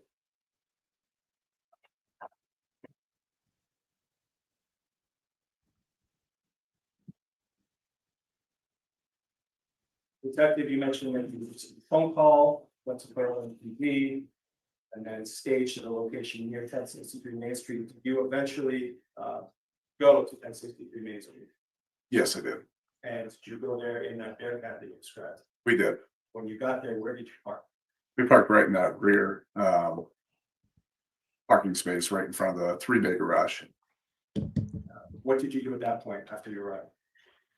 So my role as a team leader is to convey basically what's going on the ground to the commander who makes the decisions as far as what we do next. At that point, we weren't sure whether or not Mr. Duren's vehicle was still in one of those 3-bay garages. If they may be inside a residence, we didn't really know. At that point, upon arrival, we decided to clear the 3-bay garages. There was a dormer up above that also posed a risk to our officers outside on the perimeter as well. So we made the decision to clear that garage first. Before we talk about the garage, was there snow on the ground at that point? There was. And could you see any tracks in the snow when you arrived? There were tracks going to the one garage bay in particular more than others. Detective Sergeant, when you say you cleared the garage, what do you mean? We entered into the the garage to make sure that there was nobody inside. And we were also looking for the vehicle. Yes, Remember what kind of vehicle you were looking for? I believe it was a small sedan. Did you clear the garage? We did. Did you find anyone or anything in there? No, Was the defendant's vehicle, or excuse me, was the vehicle you were looking for in there? no, it was not. What did you do next after clearing the garage? Based on the circumstances, we decided to make entry into the residence. How did you go into the residence? We went in through that white door you see on the rear of the building. Was that door locked? That was not locked. When you got in through that door, what did you encounter? There was a set of stairs that we later found to reach the other apartments in that building, as well as a door, which we later found reached the basement, which is a common area. And then there was another door straight ahead as we entered into this door here. And that was the main entrance pointing to Mr. Duren's apartment. Was that door into the apartment locked? Yes, it was. How were you able to open it? We utilized a ram to get through that door. So if you could paint a picture, how many officers were with you at this time when you're entering into this apartment? We had 4 of us on the immediate action team. Where were you relative to those other 3? So as the team leader, usually in the back, we call the stacks, the back of the. I was just talking about the plaintiff lawyer in the Cardi B case like last night. That guy was special. Destroyed his career in one trial. That was some bad lawyering. Group. So that's where I was. I was number 4 in that group. After that door was breached, did the group go into that ground floor apartment? Yes, What did you see when you got in? the apartment was completely black. So it took us a moment to get through the initial entryway until we later just briefly found the light switches that we turned on while we were in there.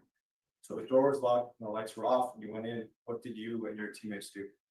We began clearing. There were initial rooms to the left and right, which we cleared to make sure there was nobody inside.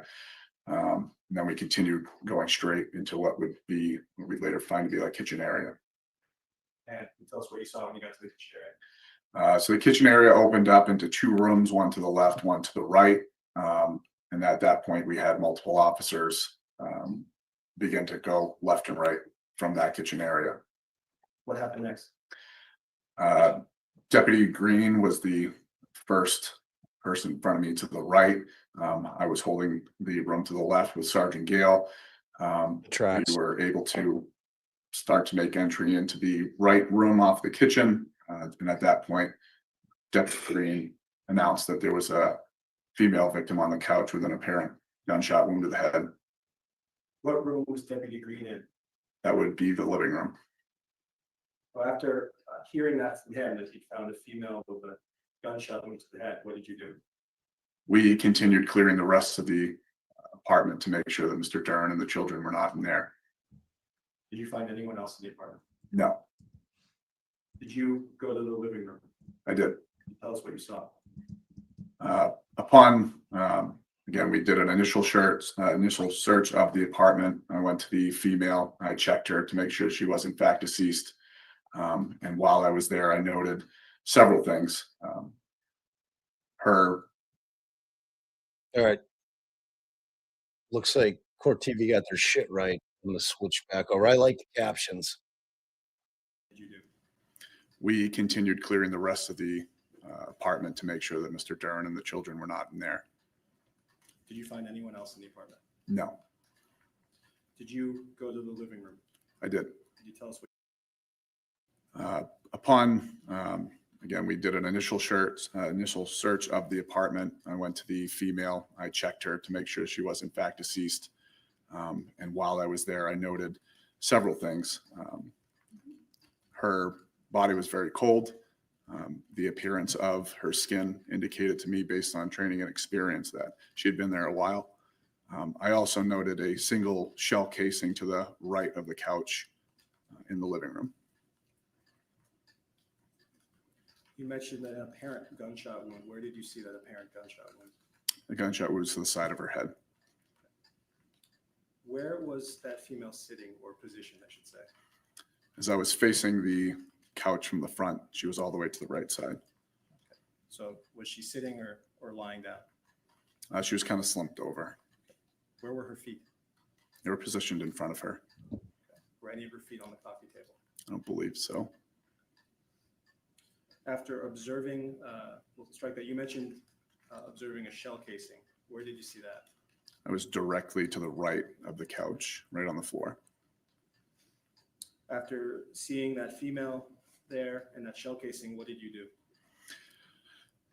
So based on the type of scene that we knew we had at that point, it was our job to maintain custody of the scene, to maintain the integrity of the investigation that we knew was forthcoming. So I made sure that there was an officer that stayed with the female victim while the rest of our team had to continue on to make sure that the other residents, if any, in the apartment were safe and secure, and that there wasn't a possibility Mr. Duren was anywhere else within that building. What was the purpose of stationing an officer in that living room? These type of investigations and require us to maintain the integrity, and that means that nobody touches the body, nobody moves anything from the scene, and nobody, everyone's responsible for their own actions. So we post an officer with the body to make sure that all those are accounted for, all those things happen. Other than checking for a pulse, did you or any other officers with you touch that body? No, Did you or any of those officers touch that shell casing? no. Did you and other officers then proceed to the rest of the building to clear it? We did. And what did you find as you did that? There were multiple apartments within that structure that were empty. And we did note one resident on the top floor that we evacuated from the building. Anyone in the second floor apartment? I don't believe so. Did you check the basement for people as well? Yes. Did you find anyone in the basement? No. Once that whole building was searched, what happened next? I made sure I was the last one out, and I taped over the entry exit of that building, notified dispatch that I was the last one out, and I made sure I posted officers at locations around the residence that would maintain the custody of that building to make sure that nobody went in or out, and we would start a scene log at that point to make sure that anyone that did arrive on scene was logging in. Was there police tape put around the building as well? There was. One moment, please.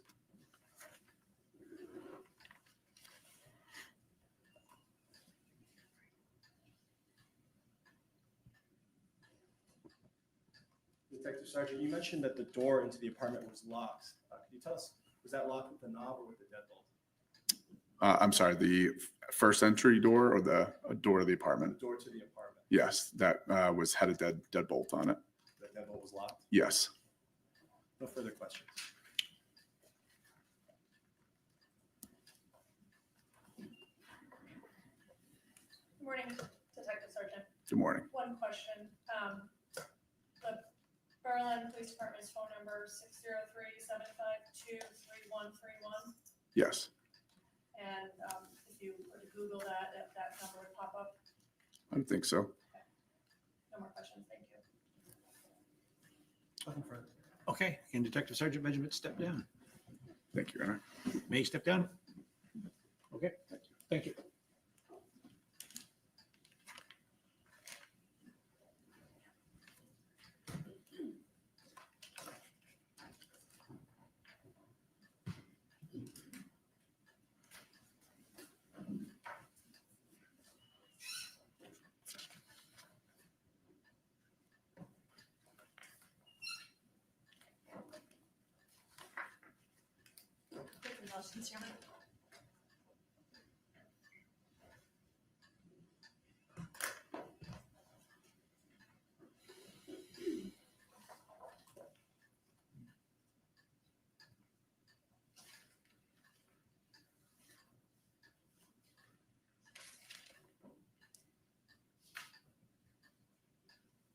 Your Honor, at this time, the state would call Mark Duren.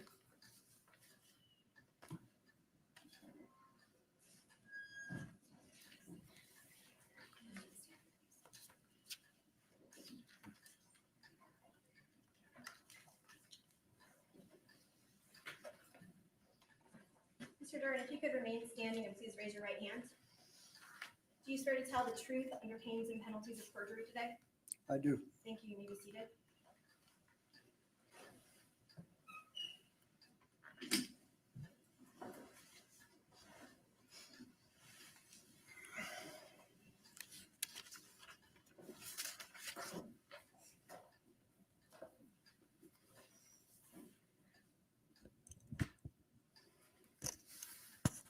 Sir, could you please state your name for the record? Mark Philip Duren Mr. Duren, where do you currently live? in Pine City, Minnesota. And for how long have you resided there? About 4 years now. How long have you lived in Minnesota? Well, off and on most of my life. What do you do for a living? I'm retired. And what did you do prior to retiring? I was a deputy sheriff with Anoka County in Minnesota. Okay. The Anoka County Sheriff's Department. Yes, Are you married? yes. To whom are you married?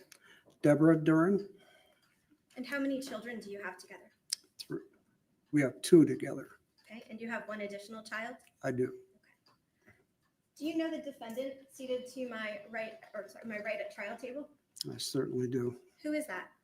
It's my son, Dustin Duren. In terms of your children, is Dustin your oldest child, your middle child? Middle child. In February of 2024, where was Mr. Duren, the defendant, living? In Berlin, New Hampshire. Is it fair to say that, or I'm sorry, do you know how long he'd been living in Berlin, New Hampshire? Approximately a month. He'd moved there, in fact, in January of 2024. Yes, And prior to his moving to New Hampshire to live in Berlin, New Hampshire, did he reside with you in Minnesota? he did. Had you, through the course of having Mr. Duren live with you and being your son, met his girlfriend or ex-girlfriend, Caitlyn Naffziger? Yes, And this may sound like a silly question, but you have in fact met his children, is that correct? very much. Yes.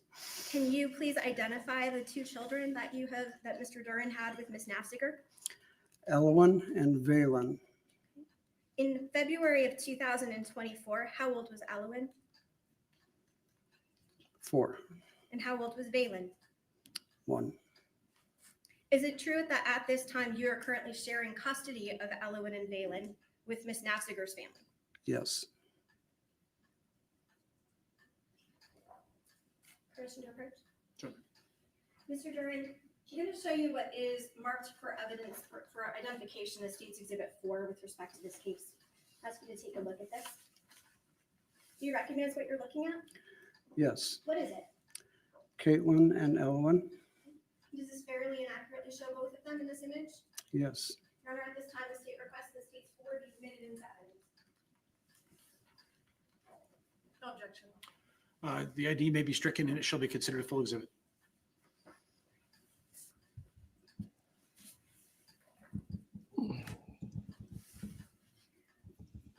Now, Mr. Duren, in February of 2024, specifically on February 29th of 2024, did you make a call to the Berlin Police Department? I did. Can you explain to us why?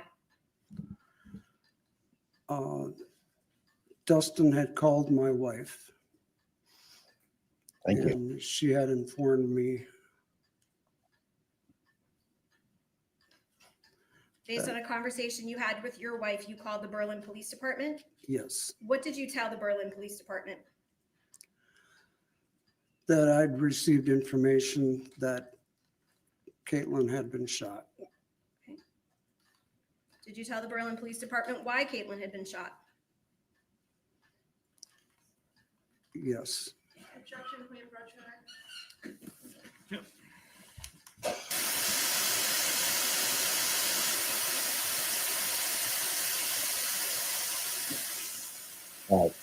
You tell the called the Berlin.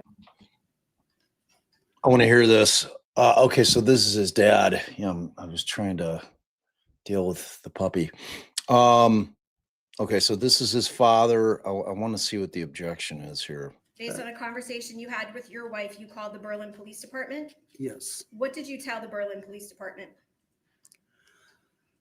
that I'd received information that Caitlyn had been shot. Did you tell the Berlin Police Department why Caitlyn had been shot? Yes. Objection, can we approach her? Objection, can we approach? Yes. Had been shot. Did you? That Caitlyn had been shot. Did you tell the Berlin Police Department why Caitlyn had been shot? Yes. Objection, can we approach her? Yeah, that's a tricky area. I mean, first and foremost, it's hearsay, but that's true. Well, Nanook, my dog Nanook. He'll always be my puppy. He'll always be my puppy. Yeah, that white noise is intense. Yeah, it's like my kids. They'll always be my. Oh, now he's stuck around a tree. I'll be back. All right, you guys. I'm gonna keep the. All right, good. They're done. Maybe.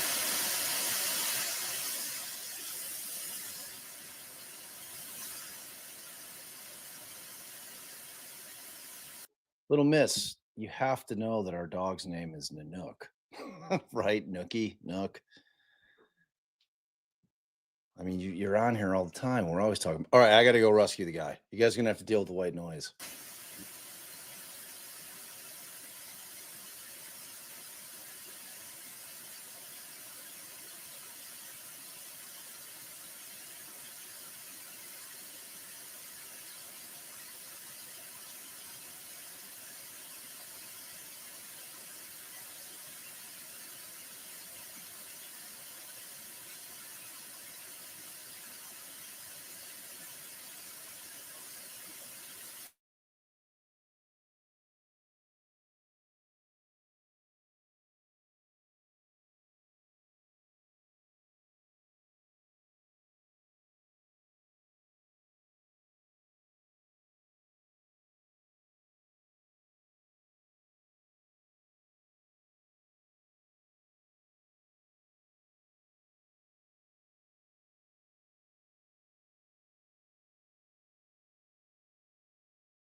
Okay, members of the jury, I'm going to allow Mr. Duren's answer to the state's question.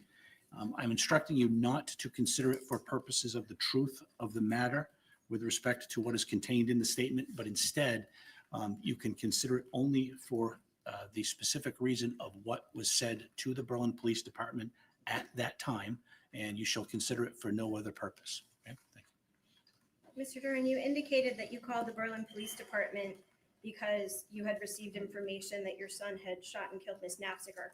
What did you tell the Berlin Police Department when you called them? What did I tell them? What did you tell them?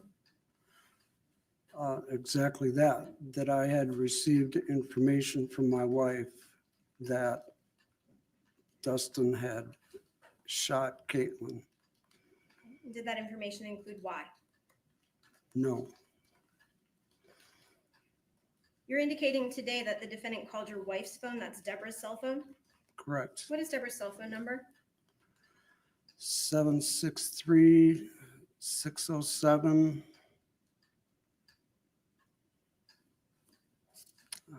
I'm sorry. I can look on my phone if you want. I just called Deb on my phone. Understandable, as most of us do. Are you familiar with the cell phone number 763-350-0954?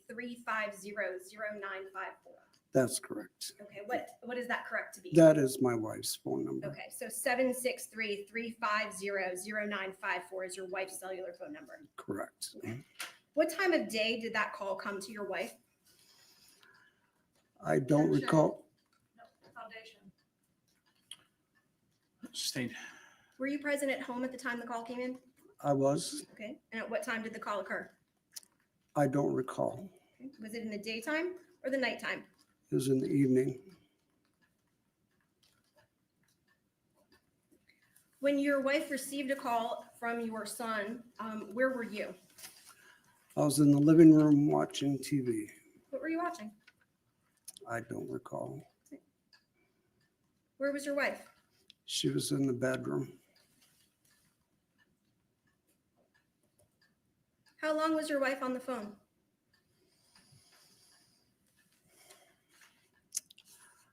I would estimate 5 to 10 minutes. I wasn't present, so I don't know exactly. At any point during this conversation where your son called and provided this information, did your wife leave the bedroom and come into the living room? After the phone call, she came out and informed me.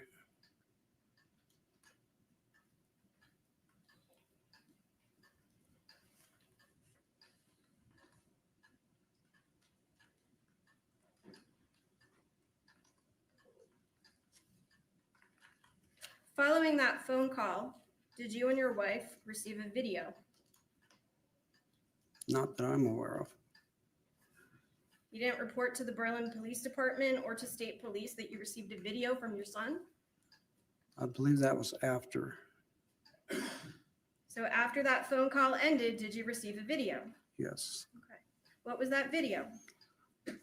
Dustin and the girls in the car. Where were they? Besides in the car, could you tell where they were? I could not. Did it look like you said they were in a vehicle? Did they look like they were inside of a garage, in a parking lot? What was the background? I don't recall. I just recall the inside of the car and the occupants.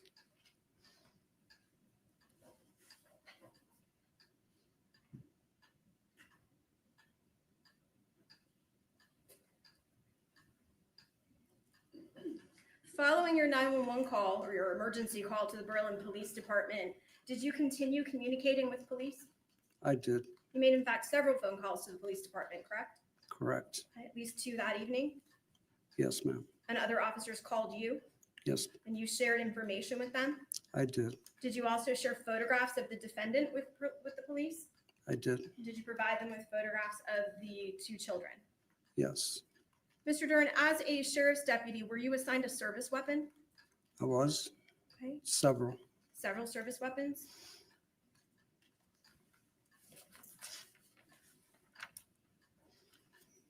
When you retired from the sheriff's department, what did you do with those several service weapons? I gifted one to my son Dustin and another to my son Nicholas. What kind of gun did you give to Dustin? It was a Beretta. Beretta 9mm? Yes.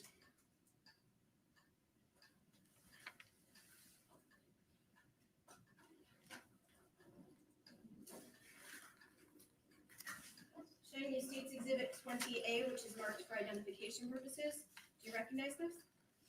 Yes, ma'am. What is it? It's a Beretta handgun. Do you know if that is your service weapon that was a Beretta handgun? I would not know unless I looked at the serial number. Do you know the serial number to that weapon? Not right offhand, no. But you would recognize it if you observed it. Is that fair to say? Not without looking at my records to identify the serial number. But you gifted a gun just like that to your son Dustin, correct? I did.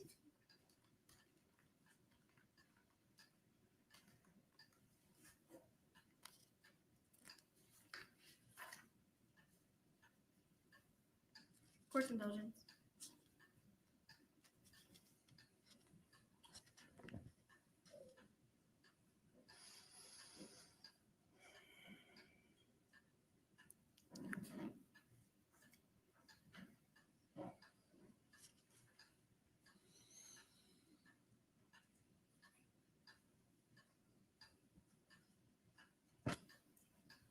Thank you, Mr. Duren. I have no other questions.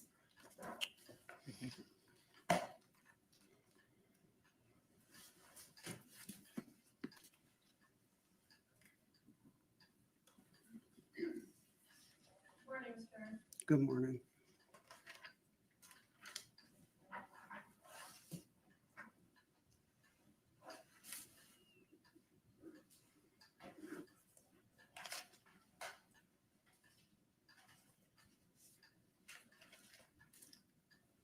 Mr. Duren, you testified that you were a sheriff at the Anoka County Sheriff's Department in Minnesota Correct.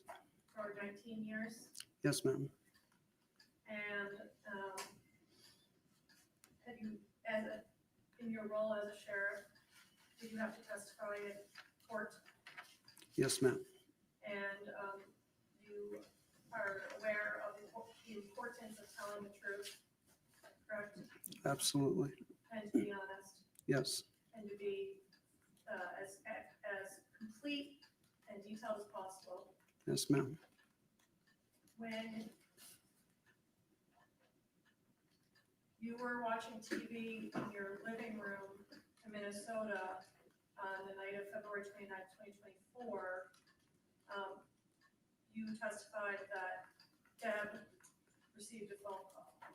Correct. Did you hear her receive that phone call, or did you find out after she came in to tell you?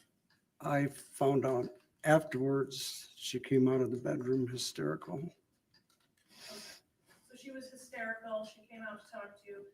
Prior to her coming out, you had no idea she received a phone call from Dustin? I knew she was on the phone. I did not know who she was speaking with. So Deb comes out hysterical and provides you information. And as a result of that, you called 911, correct? Yes, ma'am. Okay, so when you called 911, you actually got Minnesota dispatcher, correct? Correct. And what did you report to them? That I'd received information from my wife that Caitlyn had been shot. Okay, and did they transfer you to dispatch in New Hampshire? Yes, ma'am. So you didn't have to like hang up and call again somewhere, correct? I don't believe so. When you were transferred, you spoke to someone from dispatch and gave them the same information, correct? I did. Answered all their questions. Yes, ma'am. Okay. Provided them information like your son's name, right? Correct. Caitlyn's name, Yes. the kids' names, Yes. what Dustin drove for a vehicle, Yes. his address. Yes. You didn't leave anything out. No. You're concerned for your son Yes, and for Caitlyn, and for Caitlyn and your grandchildren. yes, You didn't speak to Dustin that night though, correct? I did not. You were not in Berlin on the night of February 29th, correct? No, You didn't see what Caitlyn said that night, correct? no, You didn't hear what Caitlyn said that night, no, correct? You didn't see what Caitlyn did that night, correct? correct. Mr. Duren, you're a Marine veteran, correct? That's correct. And what years did you serve? 1977 to 81. And as a Marine, are you expected to be familiar with firearms? I am, As a Marine, are you expected to shoot firearms with precision? yes, Are all Marines expected to be able to deliver well-aimed shots to eliminate the adversary? yes, ma'am, Every Marine is a rifleman, correct? correct. And every Marine, regardless of their specialty, go to infantry training, correct? That's correct. They're trained in ground combat, correct? That's correct. Everyone in the Marines is expected to be combat ready, correct? That is correct. Well, what does combat ready mean? That at any time they could be called into a war zone. And as a Marine, you're trained to be ready for combat and to be a combat marksman, correct? Correct.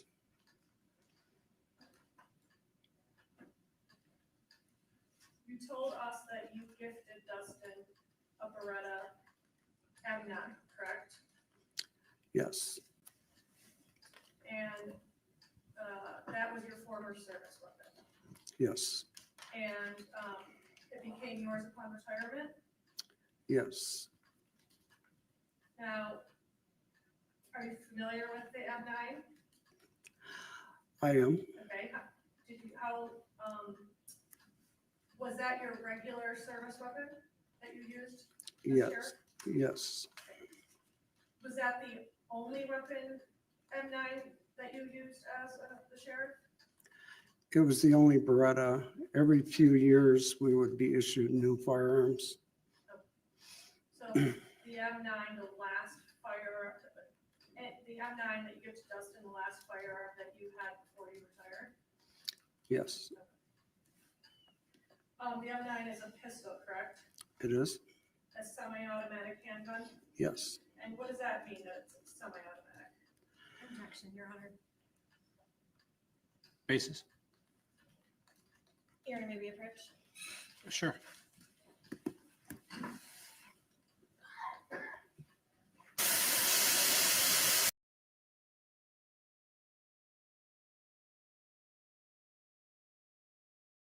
M9 that you used as the sheriff? it was the only Beretta. Every few years, we would be issued new firearms. So the M9, the last firearm, the M9 that you gave to Dustin, the last firearm that you had before you retired? Yes, The M9 is a pistol, correct? it is. A semi-automatic handgun? Yes, And what does that mean, that it's semi-automatic? Objection, Your Honor. Basis. Hearing may be approached. Sure.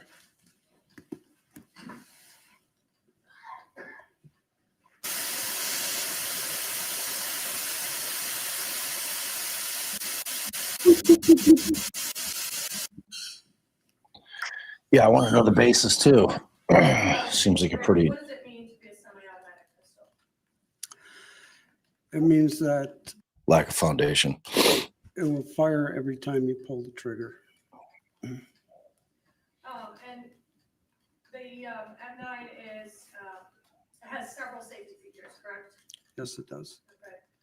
And actually was developed for and used by the armed forces, correct? Yes, And it has a fail-proof safety system in it, correct? yes,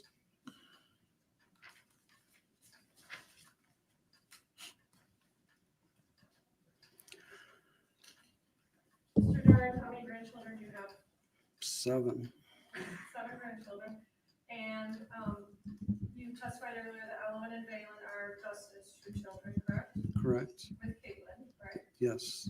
And at the time of this incident out in February of 2024, Ellen was 4 Yes. and Valen was 1. Yes. And at the time of the incident in February 2024, Dustin and Ellen lived in Berlin, New Hampshire, correct? Correct. And Valen and Caitlyn had just come out a few days prior from Minnesota, correct? Objection. Knowledge. Sustained.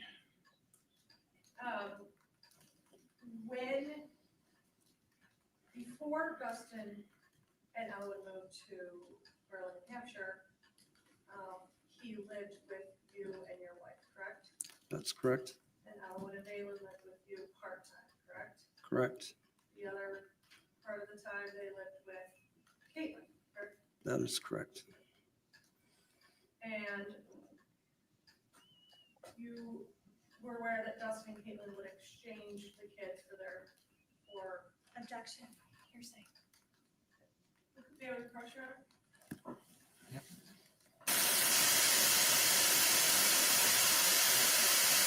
Oh, God. Not a fan of that white noise. It's intense. Tell you what, though, jury's not hearing shit. It's effective.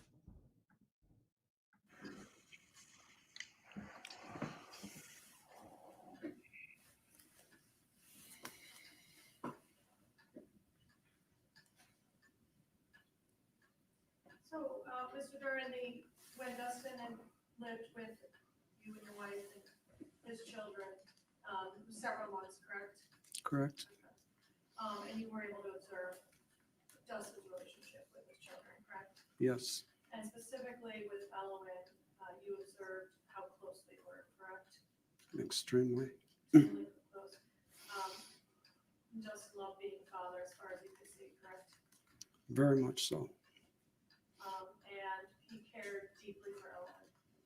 correct? Objection, Your Honor. Overruled.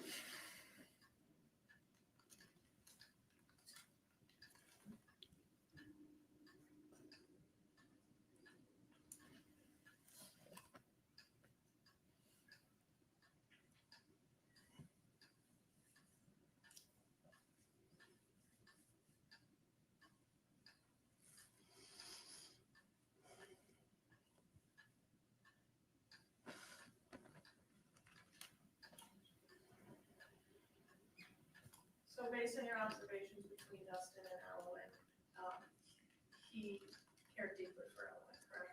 That is correct. And when Dustin and the girls lived with you part-time, they were there 98 days and not 48 days, correct? I believe that's correct. So Dustin and the girls were there at your home in a higher ratio than when Caitlyn had the girls, correct? Yes.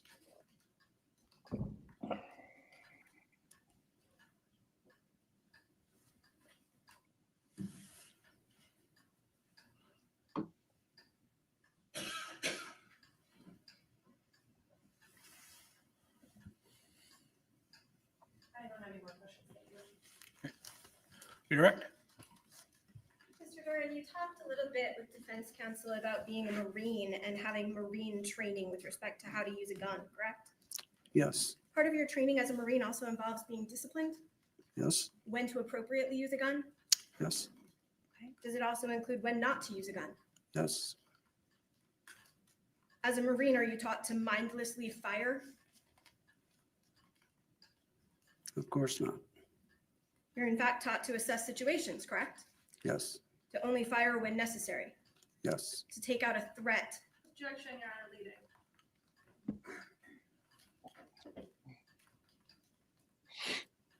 I can rephrase, Your Honor. Withdrawn. Sustained. With respect to your training, Mr. Duren, are you taught as a Marine to shoot at a specific individual? What? If necessary, yes. Okay. And are you taught when and how to decide if it's necessary to shoot? Yes. How about an unarmed person? Is it necessary to shoot them? Objection. Overruled. You may answer, Mr. Duren. Yes. It's necessary to shoot an unarmed person? Objection, Eric, we approach. Can be.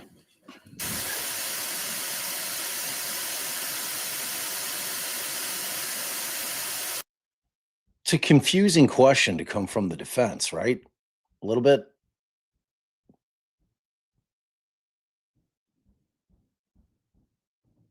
It's kind of a confusing question to me.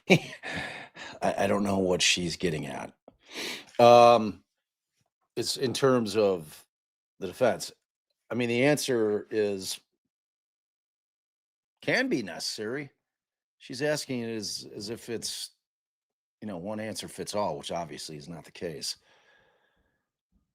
Just still kind of a weird question to ask, though, from the defense side of it. I mean, that is the defense attorney. This is cross at this point, right? Yeah, that white noise sucks.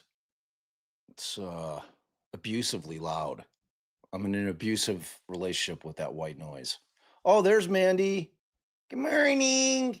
Good morning, Mandy.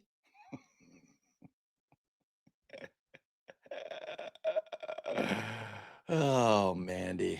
Mandy. She put together that sweet thumbnail for me late night. Because she's a champ. All right. Got a little blue thing. Oh, boy, they're really arguing. Gonna have a lot of. This seems like it's gonna be a heavy duty sidebar trial. It's the way it's feeling. It's the way it's feeling. Yeah, it's not supposed to be relaxing. It's supposed to. You can't hear. The jury can't hear over it. Oh, once it's pinwheeling, it's never good when it's pinwheeling. Never good. Is this guy frozen now? What's going on?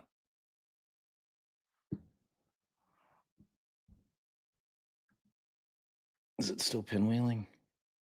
Seems frozen. Yeah. Jeez. Oh, Court TV. So many issues.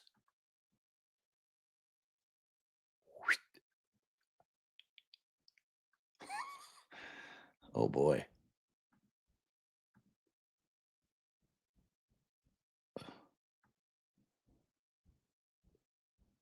Oh, boy. Yeah, it's not frozen on law and crime. He's got the, oh, good, he's not frozen anymore. I was like, he's got the 1,000-yard stare going on, this guy. His dad. I feel terrible that he's here. Son's on trial. The mother of his grandchildren is no longer with us. He's having to testify against his son. Not a great day. Not a great day for Mark Duren, that's for sure. It's probably been a pretty shitty.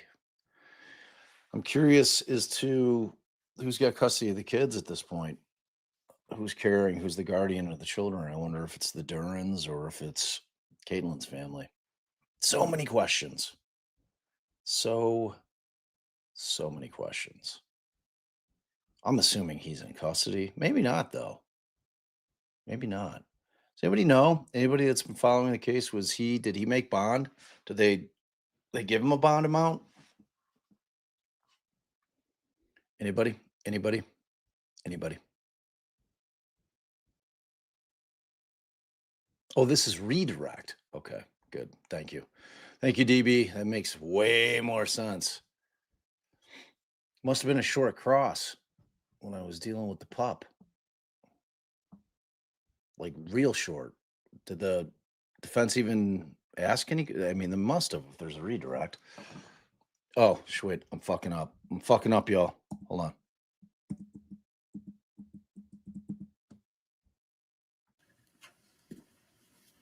Overruled.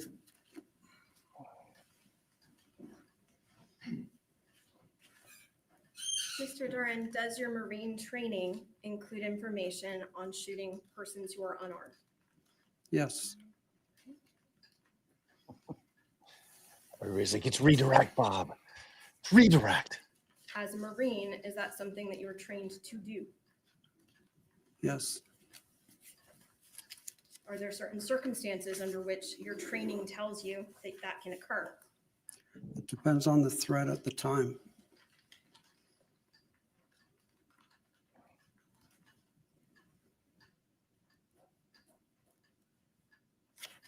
As a Marine, you're trained in ground combat. Correct? What is combat?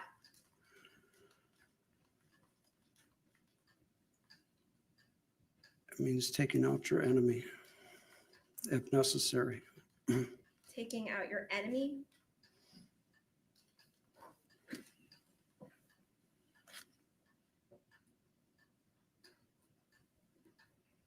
And are you trained as a Marine to be thoughtful with respect to your use of a handgun in combat? Yes,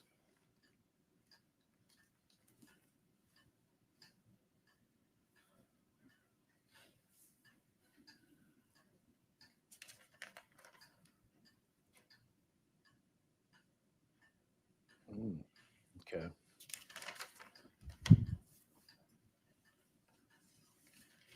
Thank you, thank you, thank you. No other questions? Recross? Nothing further. Okay, can Mr. Duren be excused?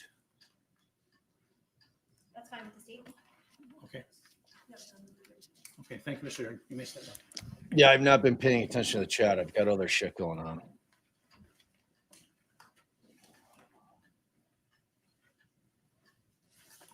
Your Honor, can we approach this? Yes. You know, if I'm not paying attention to the chat, I must have some real shit going on.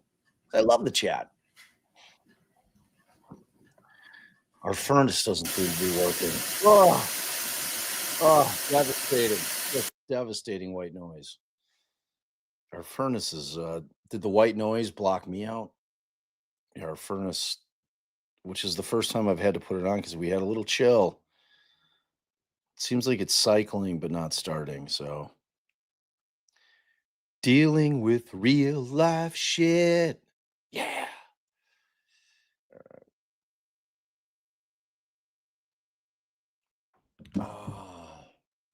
Yeah. It's like fucking 40 degrees last night, Mando. We don't all live in the great state of Texas there, girl. Us Midwesterners, it's fall. Gets chilly. Yeah, we have 4 days of fall and then it's winter. That's how it is in the Midwest. 4 glorious, glorious days between 67, 70 degrees and then boop. It's like fucking 35. Hey. Oh, Vanessa. Vanessa.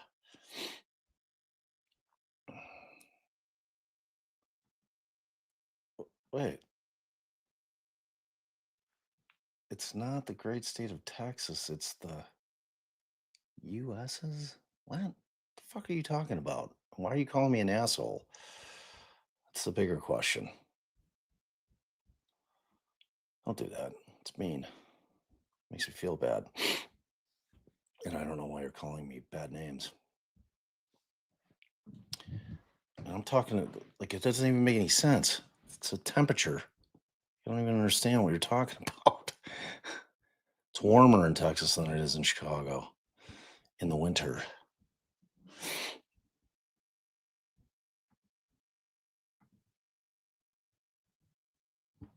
What are you guys talking about? I don't even know what the fuck you guys. She's calling. Oh, she was calling me an asshole.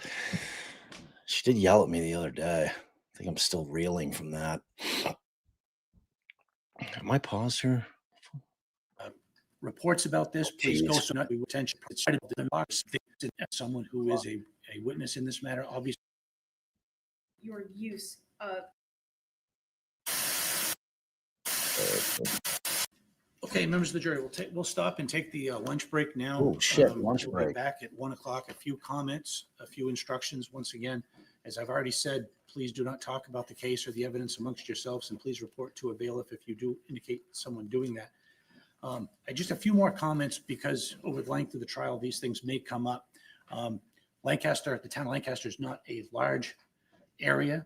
It may be possible that during the lunch break, you may run into one of the attorneys. You may run into someone who is a witness in this matter. Obviously, I instruct you to not engage in any way with anyone who is an attorney or a witness in this matter whatsoever. I instruct you not to do that. If you happen to be grabbing a sandwich and you happen to run into any of the attorneys here, they will not talk to you and you should not talk to them. So please take no offense to that. That's just part of the procedure. Further, we will try to start exactly at 1 o'clock. I do want to inform the jury that from time to time, there are times that there are other matters that I have to attend to. It might be a brief meeting with the attorneys involved in this case, or it might be something like a bail hearing or something like that. We try to minimize the interference. We try to minimize your waiting time as much as possible. Sometimes it's just unavoidable. So please understand that that's what's happening. This trial is the priority for the court. We do appreciate your service and your attention. So we do try to minimize disruptions, but sometimes they do happen from time to time. So we will try to minimize that to the extent possible. And again, please review nothing relative to any media reports about this. Please go so far as to try to avoid even accidentally or inadvertently coming in contact with any of that information. And again, please don't transmit anything by your social media as to what is happening as part of the trial. So I'm sorry for all the instructions, but they are necessary under the circumstances. We'll try to reconvene again directly at 1 o'clock. Thank you. 1 o'clock. All right, so just about what do you guys want to do for lunch? I'm going to keep the stream rolling. I'm actually going to go eat, though. I'm pretty hungry. So what do you guys think? Any ideas? Mandy, Tracy, what do you guys think I should do for the lunch? It's going to Thank you. be Court will be in recess. just about an hour. Oh, I know what I'll do. I know what I'm going to do. I'm going to continue to beat you over the head with Buried inside the John Wayne Gacy investigation. That's what I'm going to do. That's what you're going to get during the lunch break. So I'm going to go to my boy Tony Brewski. And I'm going to play the full interview that we did with the showrunners for the Peacock thing. It's interesting. Tony has some funny questions.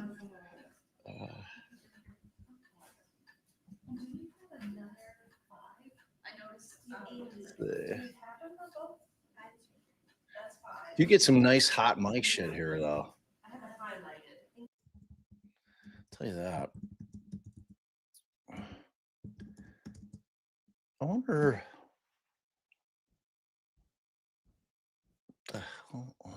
Let's see. Okay, hold on. Gotta figure out. Tony's got so many damn channels. It's hard to know. He's got a lot of channels. It's Channel King. Okay. All right. Okay.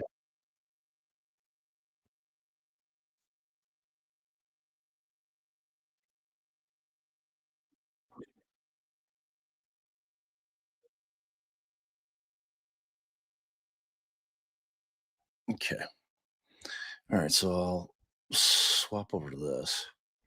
Tony's sound is much better in the court, so I love Tony. He's a fucking good guy. I don't give a shit how he comes down on cases. He's fundamentally a very solid person. In an industry where there's a lot of douchebags, Tony is not one. I'll tell you that. Just because he disagrees about a case does not mean he's a bad person. I hate that shit. Hate it. I mean, it's that whole thing going on with this is the last I'm going to say about this, but the thing with Hidden True Crime Lauren and that, like what YouTube is starting to feel like to me in light of all the shit that's going on in the Karen Reed stuff. and what the fuck? Hold on. What is this now? Hold on. Where's this shit playing? Oh,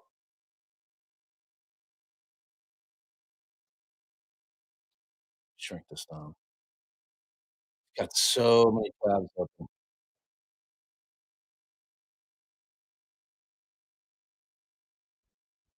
Like, I mean, where does that get off just starting on its own accord? Just starting.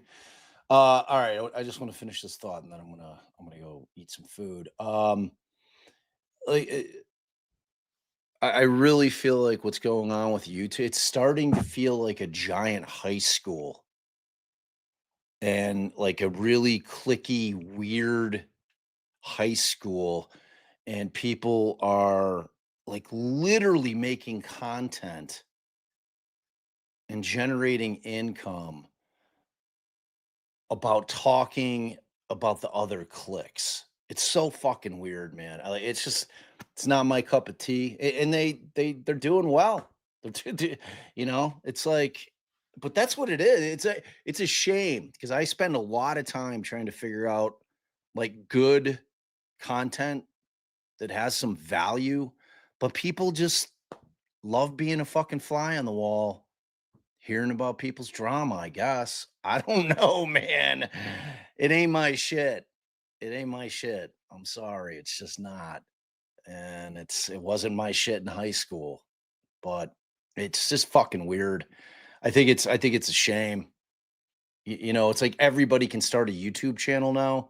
So it's like, has it been YouTube for 20 years? I wouldn't know. I honestly wouldn't know. Like I was doing the podcast. I didn't fuck with YouTube. I didn't watch it. Now I watch it all the time.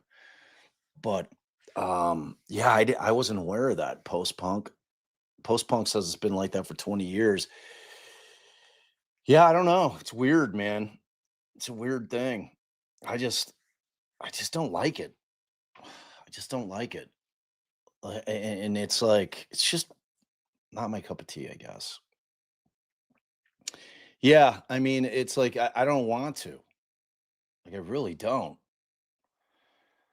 It's like people just airing their dirty laundry out publicly, and then other creators come in and talk about the drama that's going on between other people, and they're doing okay. They're doing the content, and people are watching. I don't know. You're never getting it here. Never. I don't give a fuck. There's better things to spend your time doing. There is. And this is one of them. All right. So enough. I'm off. I digress. Soapbox being put away. All right. Let's go. I'm gonna put this on. I will warn you. Tony's got a sense of humor, and he asks a couple questions where you can tell Patrick McMahon they're just like he makes like he's got gallows humor. So he takes dark subjects and he'll make jokes. I love Tony Bruschi with all my heart. He's just a fucking solid dude. And he like there's few people in this industry where you can really rely on them not to fuck you over. And Tony is A1 on my list. Like he's truly believes in the community of true crime. And like he's like me, I'll promote anybody's shit. Like I want my friends to do well. And there's just not many people in this industry like it. So and Tony is that guy. He's an awesome dude. All right, you guys, let's check it out. I'll be back. Started for decades, John Wayne Gacy. But this time it's a little different. Peacock's new series, Devil in Disguise, John Wayne Gacy. It strips back the folklore and gets to the core of what really happened. How a man with 33 confirmed victims was able to operate in plain sight for years. To do that, we are joined by series showrunner and executive producer Patrick McManus, actor Michael Chernus, who plays John himself, and attorney Bob Motta, whose father was actually part of Gacy's original defense team. And I want to set some ground rules for everybody right away. We are going to have to all speak like your character did. I do want to say this real quickly. These two guys had no idea I was going to be on there. Tony had emailed them and said that I was going to be on. So they were both, I think, taken aback a little bit because they definitely use my podcast as source material. Patrick doesn't admit it. Michael loved the pod. Tony Wayne Gacy. Yeah, I don't give a shit, DB. I don't care. I really don't care if he was fucking talking shit about Karen. Like, I don't care. I judge people on the content of their character, not on the content of their content. It's one thing to do things as a creator. It's another thing what you're like in real life and how you. What on earth did you do? Who? What the fuck are you talking about, Kathy? All right, ready? No, I surprised these two guys. That's all I did. Michael in the show with the kind of northern, folksy accent through the duration of this. So get ready to. All right, that's some Minnesota shit though. Like that is like, I don't know. You can't tell anybody's actual, like, if they're not like Allison and I, like, you kind of get our raw shit, it's like, that's why we're not everybody cup of tea. We're, like we're genuine. Like you're getting what you see and you see what you get with Allie and I. Like we just like, we're not some polished bullshit channel. Yeah. All right. TB, you always fucking like, you just sit there and just throw out your little things, which are actually typically pretty interesting talking points, to be honest with you. That's why I like talking about them. All right. I'm going to keep going. But yeah, that's a Minnesota thing. The Chicagoans don't sound like Minnesotans. Minnesotans sound like South Dakotans and North Dakotans. Yeah, the hater. No, that's not Chicago. Chicago, we say sausage. Vitka, the Bears. All right. Step back into it, everybody. I got it out of me after leaving Wisconsin, but I can jive back in. Is everybody good with that? Are we? Good with it. Okay. All right. Yeah. Let's start here. Obviously, this is the series is coming out on Peacock. May already be out by the time you're watching this. Based on the docu-series. Patrick, I want to start with you. What made you think, hey, let's take the John Wayne Gacy story and let's tell it in a way that no one's done thus far? Well, to be honest, that was first of all, thank you so much for having us. And there's a reason why I'm a writer, so I will not be trying to do the accent. Anyway, you look, I started as an actor and someone made it very clear I should be a writer, for sure. So I will just say that at first I turned the show down a couple of times before I said yes. And the reason that I had turned it down was that I just genuinely didn't think that there was something else to tell. I didn't think that we should get into telling the story of John Wayne Gacy, the serial killer. And on the third time, the studio, Universal Content and Peacock asked me to do it.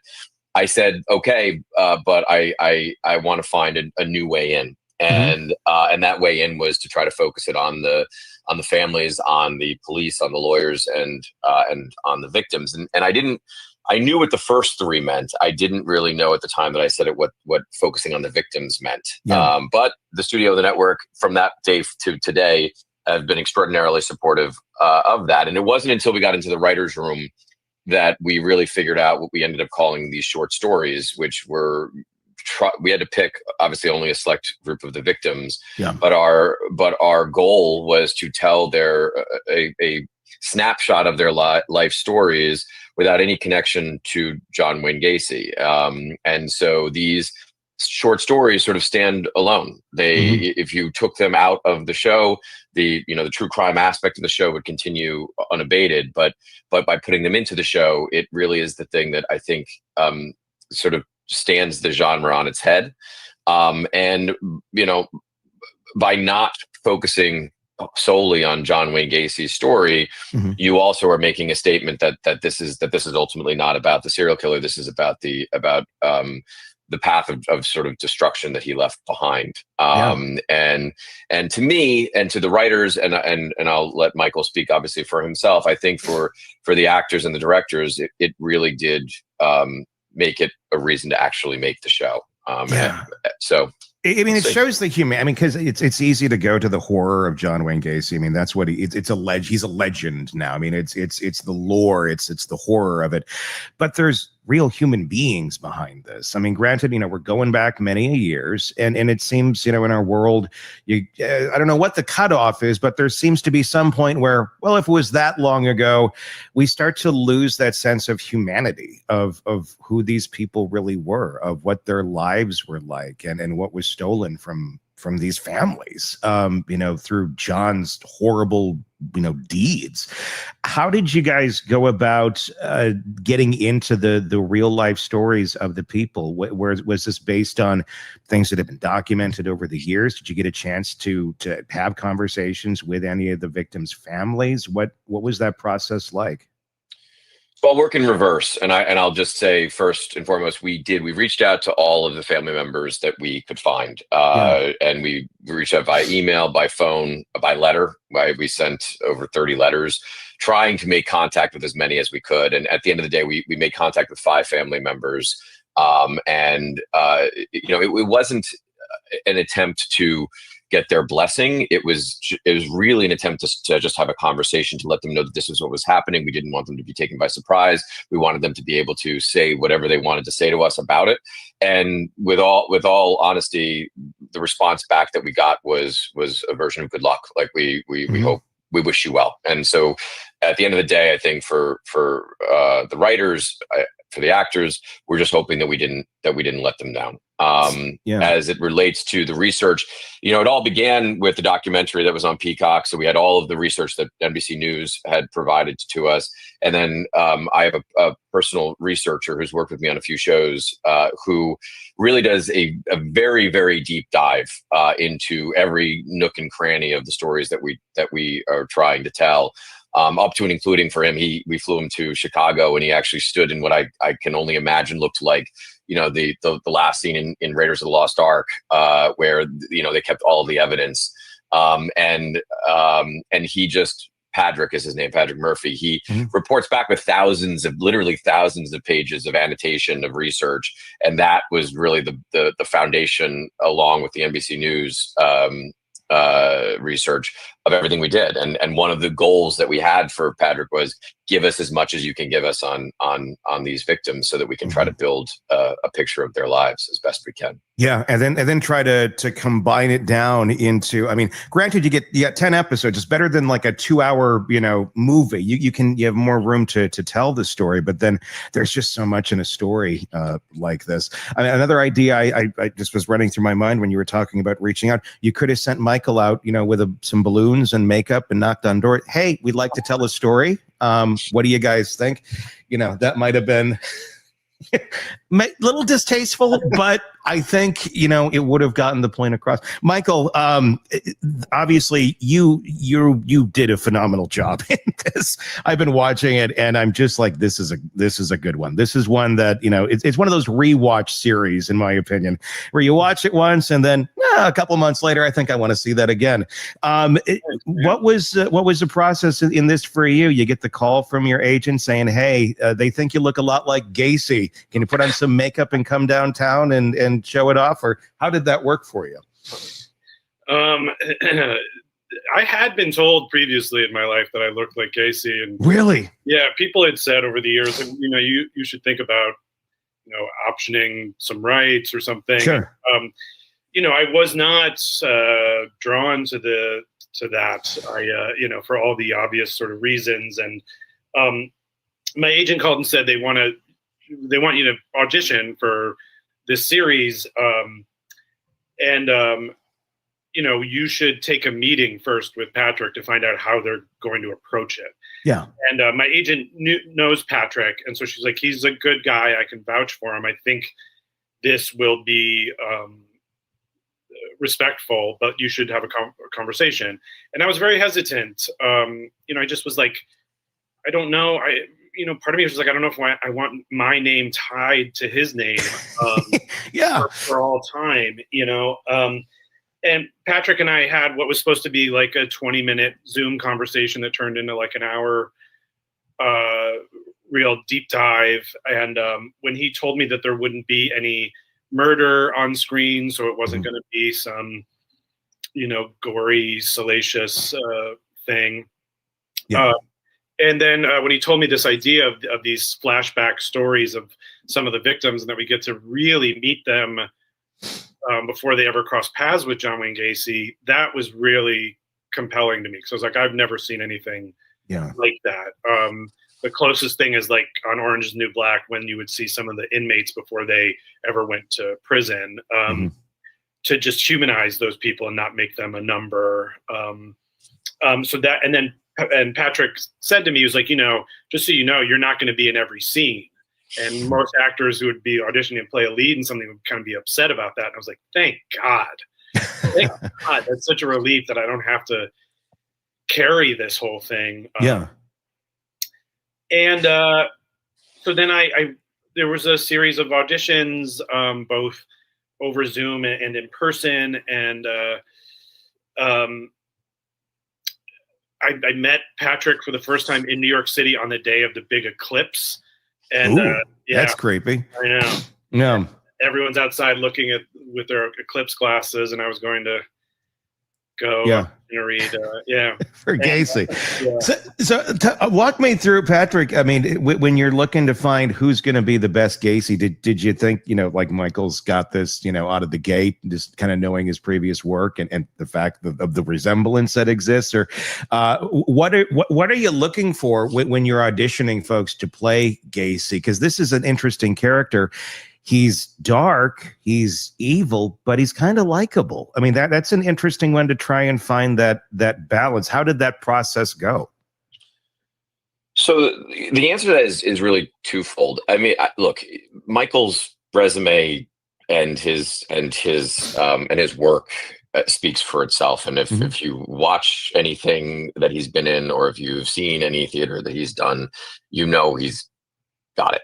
Yeah. So quite a bit of the audition process is a little bit like how I think about hiring writers, which is, do I want to hang out with you? Right. Yeah. Like, is this going to be a partnership? Right. Because like so often, I've been doing this for 14 years, running shows. And so often there's like a general approach of like, the actors over here and you're over here. And I don't appreciate that. I don't agree with that. And for me, working with the actors and treating them like true partners is really, really important. And on this one, it was more important than on any of the other shows that I've ever worked on, because of the subject matter that we were dealing with, and also because of the approach that we're dealing with. So some of it was just, are we going to see eye to eye on the approach, and is that going to work? And within literally like seconds of talking to him, I knew that those boxes were going to be checked. So if you ask me, like, did I know right from the start that it was Michael? The answer to that is yes, so long as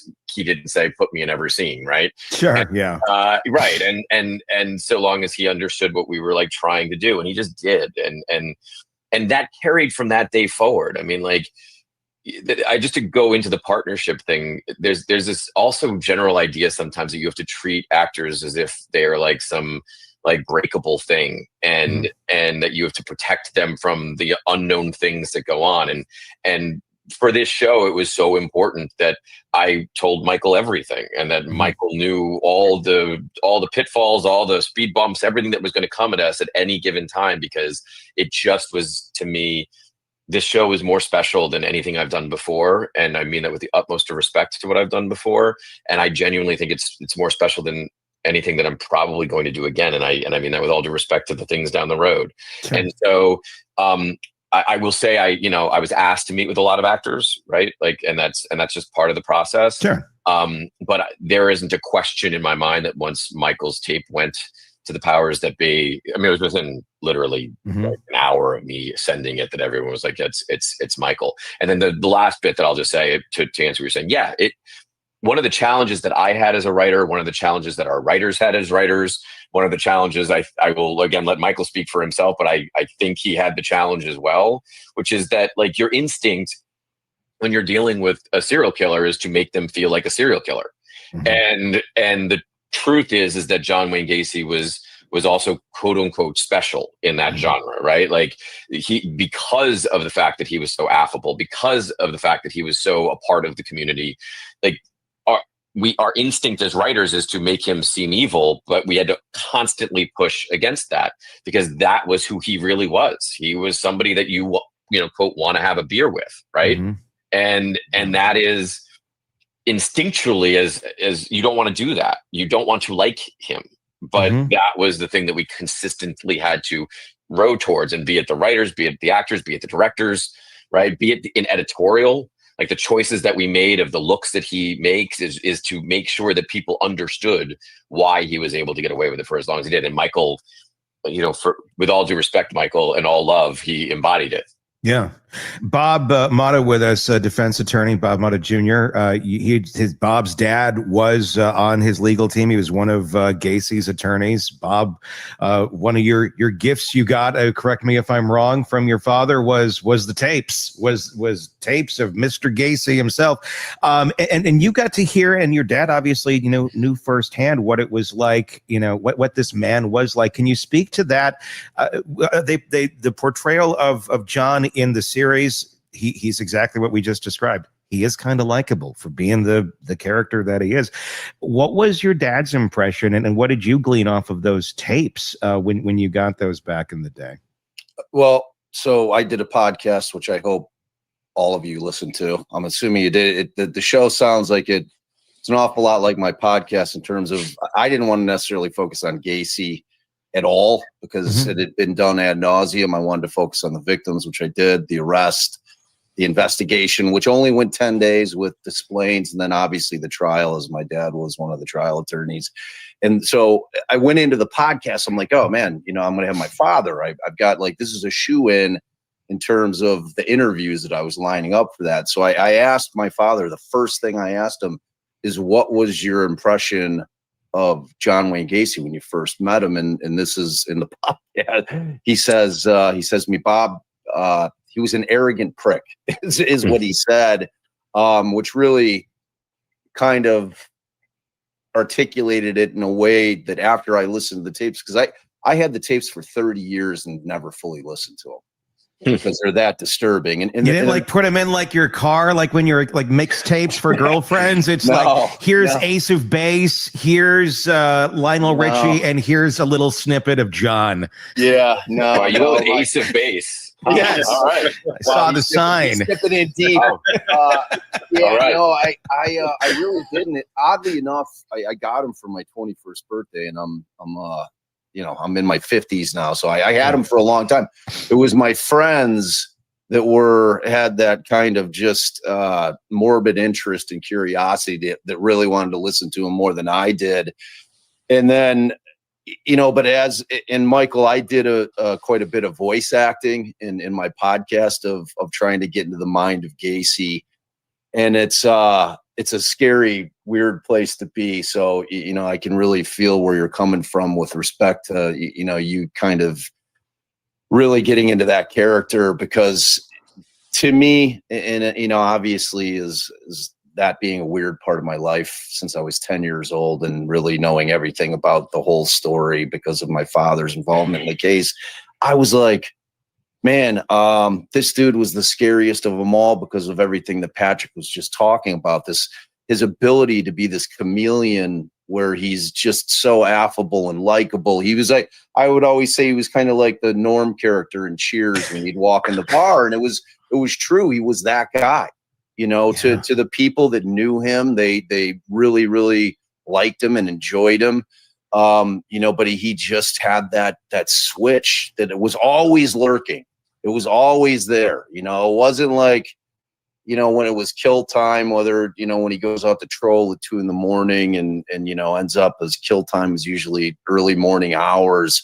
You know, I mean, it was always lurking, and you saw it most when he kind of, lost sight of what worked for him in terms of being able to operate for so long with Robert Peast, his last victim, where he just kind of, he put it all out there in terms of how he operated. And, it was so evident that it was clear that Rob Peast had been snatched up by Gacy that, he had to have known at that point that he was going to get caught, so it was, yeah, man. I mean, Michael, I hope that you were able to listen to the tapes, because like hearing him, his callousness, his ability to not have any remorse or thought whatsoever about these kids' lives that he ended was beyond chilling, man.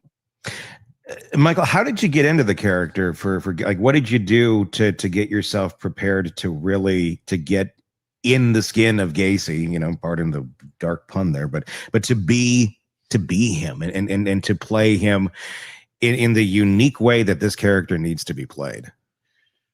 Well, first of all, thanks, everyone. Thanks for having me here. I'm so excited that Bob Mata Jr. is here. I said before we started recording, I feel like I'm meeting a little kid meeting a celebrity or something. Because I did listen to the defense diaries, the John Gacy tapes a lot. What an incredible resource that was for me. I know that wasn't the intention in releasing those tapes, but for me, there isn't a ton of, there's hardly any video footage of him. There's really just two kind of main interviews, and those are way after he'd already been convicted and been incarcerated for a long time. So to have access to his, not just his speaking voice, but just his mind, for lack of a better word, so shortly after he'd been arrested, that was just, it was an incredible insight. Yeah, I mean, I agree with your dad. I think John Gacy was an arrogant prick, and I don't find him charming. I understand what people mean when they say he was charming, but I don't think he was very charming. I think he was persuasive. I think he was manipulative. I think he was actually a good actor. He knew how to read a room. Yep. He knew what other people wanted him to be in any moment. So if they needed him to be the jolly joker, happy neighbor, he could do that. If they wanted him to be kind of raunchy, one of the guys, he could do that. If he needed to be kind of the Polish immigrant, blue collar guy, he wore masks. Yeah. Mm-hmm. The clown was just one of those many masks that I think, has been wrongly portrayed in the media, that this idea of the killer clown, that was just like a small part of who he was. It was one of the many clubs and faces he belonged to and faces that he wore to slip by. He got away with it for so long. He would, make cops feel uncomfortable by talking about homosexuality, and they just like kind of turn the other cheek. So to get into him, I think I thought about it a lot in that way, that there were just these multiple Johns. I mean, he even said it, and there were all these different Gacys, and trying to just think in any given scene, like, which version am I embodying? Mm-hmm. We knew that we didn't ever want to do like the mustache twirly kind of like evil serial killer thing. That it was more subtle than that. Mm-hmm. But then I was like, I don't know. Early on, I was like, I don't know. I sort of didn't know how to embody him, because he's such a mystery. And Bob, you talk about that on the podcast. Like, this guy was also just, forgive my French, but he's batshit crazy too. Mm-hmm. So like, there's no logic really. He goes one way and then he goes another, and then he's saying he did do it, and then he's saying he didn't do it.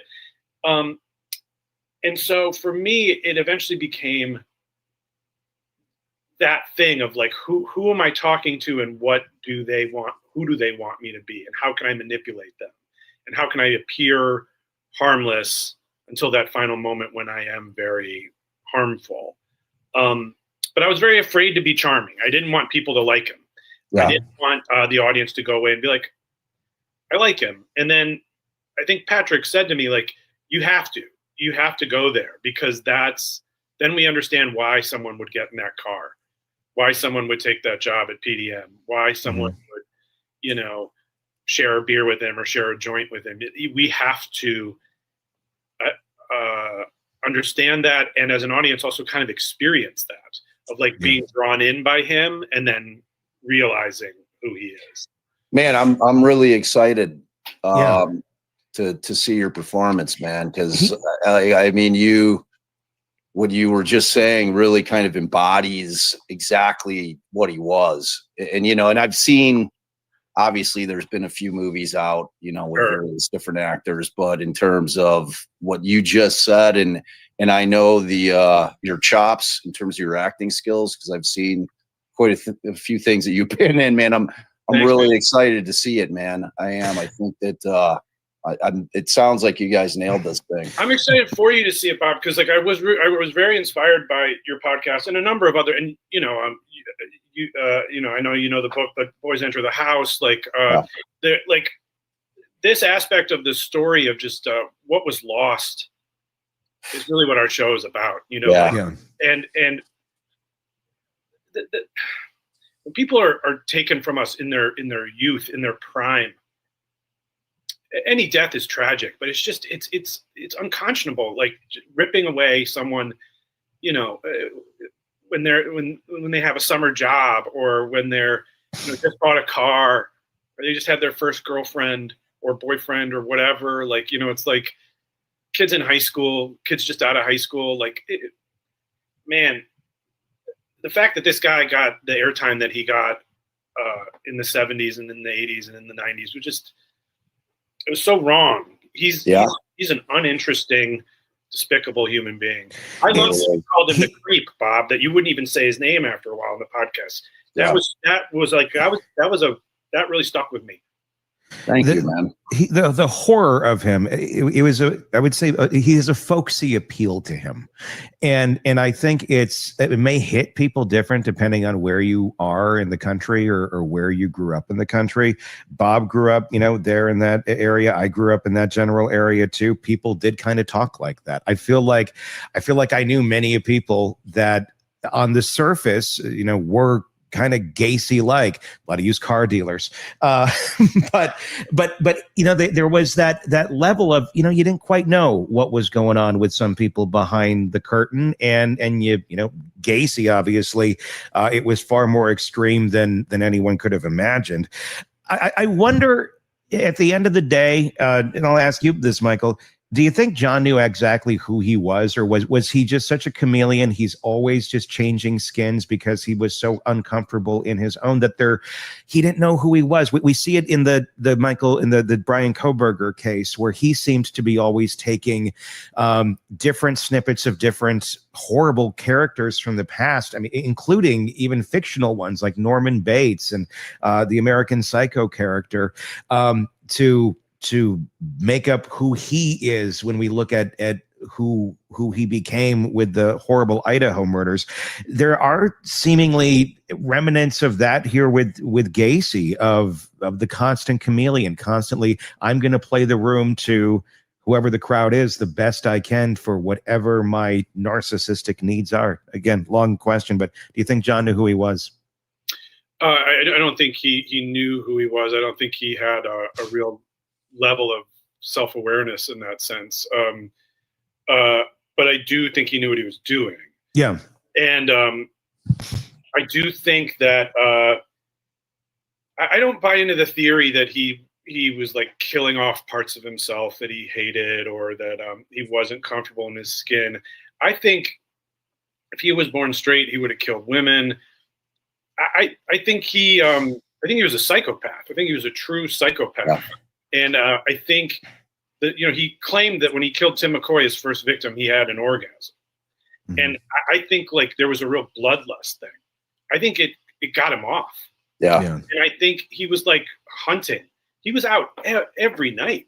I mean, he killed 33 people that we know of, and that's a huge number, but he picked up thousands of guys. Yeah. He let a lot of them go. He tortured a lot of them. Some of them, he brought them back to his house and just talked and got high and passed out on the couch. I mean, he was always seeking something: booze, drugs, sex.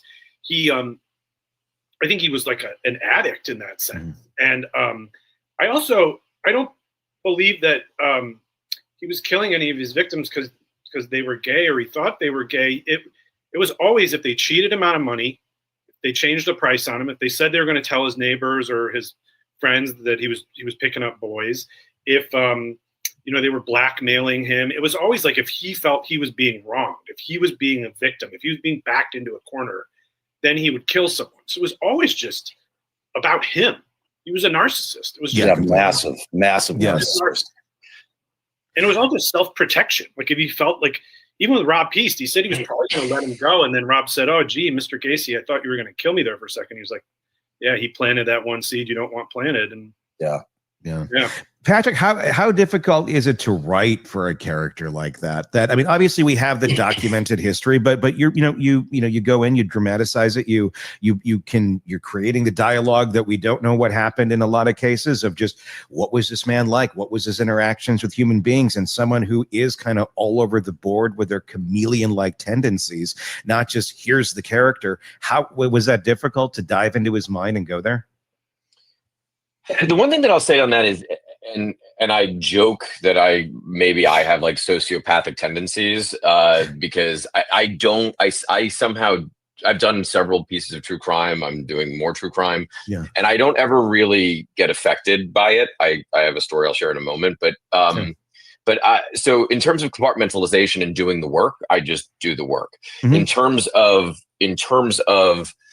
crafting the dialogue and helping or having other writers help me craft the dialogue with the other scripts, it really, while there's no world in which we know for sure what conversations were had, if you do enough research, and we just waded into research, you get snippets of conversations, because you're if not whole conversations, and you're able to sort of piece together a general idea of who people were and what they said and how they responded to things. And specifically with Gacy, as I alluded to before, my biggest challenge at the beginning was figuring out how to not write him as a serial killer.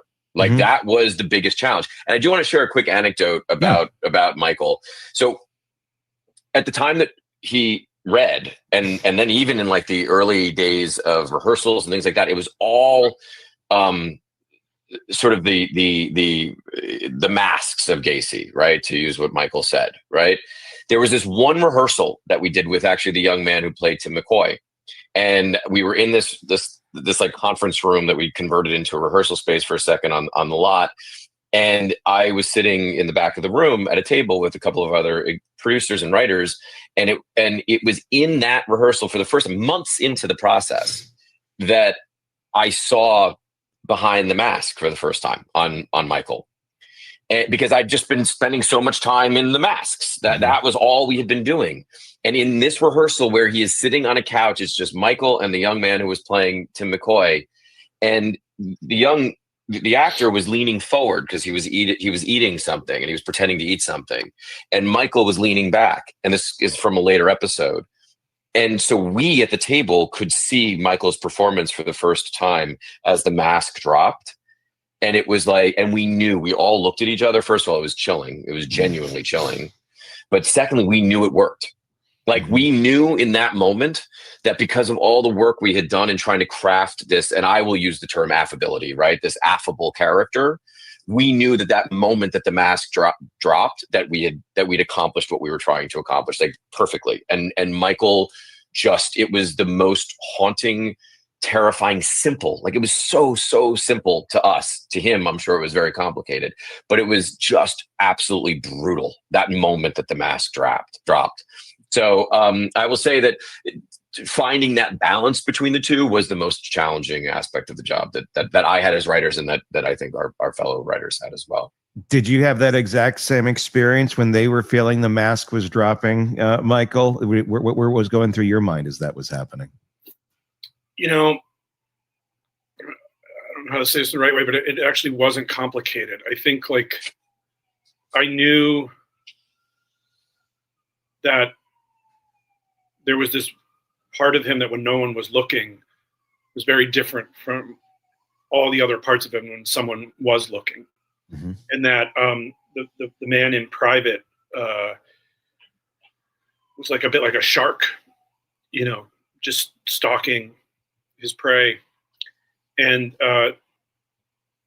in a weird way, like that's not complicated. Mm-hmm. It's like it's the nature of who he was. And I mean, to others looking in, Yeah, with others looking, when we look at it, we're like, because it's like, it's nothing we would do as human beings as ourselves. No. But when you have to go behind the prism of that person and go, okay, how is this person seeing reality? What's motivating this person? That's what's spooky about it. But once you get it, once you know the person, it's like, oh, it's like A plus B equals C in this person's mind. And that is, yeah. Yeah, like, let me jump in. And I, in my estimation, he was the most terrifying apex predator that ever existed in terms of his ability to be able to do that. Just and Michael, you nailed it. I mean, the dude was literally a shark, you know, and I mean, the man never slept. Like his ability to be able to function in terms of, because, you know, PDM was pretty successful. I think by today's standards, you know, he was making $500,000 a year with this business he had, which he traveled with constantly. And then, and as Patrick said, I mean, he hunted every night. There was never a time when he wasn't out. So, you know, in that thought process, and really kind of and I don't know if you guys were able to get into, like, I'm assuming you do with Peast, and, you know, everything that he did in that moment, and that as soon as he laid his eyes on Rob Peast, he knew, you know, leaving the you know, his Bible, which was his appointment book, behind intentionally. And then Torf calls him and says, hey, John, you left your book here. And then him waiting until 10 minutes before 9 to go back, you know, and then Miss Peast and him just kind of like ships passing in the night, with her son going out and following Gacy and her coming in. I mean, the dude was heavily premeditated, you know, but it would be in the moment. Like, he didn't have to premeditate for days. Like, he could premeditate something in a moment because he was just so patterned in what he did. And like, one of the things I wanted to ask you, Patrick, in terms of when you guys get to the kind of the investigation part, because when I interviewed all these old Des Plaines cops, which was a fascinating experience for me because, you know, my dad's involvement in the case, but, you know, and I'm very tough in my podcast on the Chicago police. You know, the Chicago police in general, in my estimation, are directly responsible for probably about 29 of those homicides. I lay it out in, I think, my third episode, when after he'd killed Johnny Bukovich, and I'm like, man, they had everything they needed. Like, when you guys are kind of researching it, and I had talked to Tracy quite a bit, who had done the documentary going into my podcast, and she'd given me a lot of her research going into it. And, you know, and I knew she had a different angle than I was going to take when I was doing the pod, but, you know, and I really did want to focus on the investigation. Do you guys kind of delve into the lack of police work by Chicago police in particular, and their view of homosexuality back at that point in time, and the frustration that these parents felt by just having these cops over and over, and so, you know, like, just saying your kid just ran away, you know, and then you know, having a brief conversation where the couple of times when Gacy was on the radar, and he's just saying, oh yeah, like, he came and got his last check, and he told me he was fucking off to California, you know, but the kid leaves his car, his prized possession behind, in his wallet. You know, it's like, are you guys able to get into that? Because I'm really excited. I obviously haven't seen the screener, and there's just, it's such ripe territory. So with each of the shows that I've done so far, and the shows that are on the docket for the future, there is a theme that runs through them very purposefully, which is systemic failure. Yeah. And with Dr. Death, it was the failure of the medical community. With Girl from Plainville, it was all of these missed opportunities in terms of mental health. And with Devil in Disguise, it is probably 1/3 of the show is analyzing dramatically, right? I mean, right. We have 8 episodes to be able to do it, but that is a massive part of it. And what's interesting about it is that you sort of have the police on 2 different sides, right? Which is, you've got Chicago PD and the failure of them to stop him, as you laid out, and I won't repeat. Yes, we do absolutely explore that. But on the flip side of it, you also have all of these police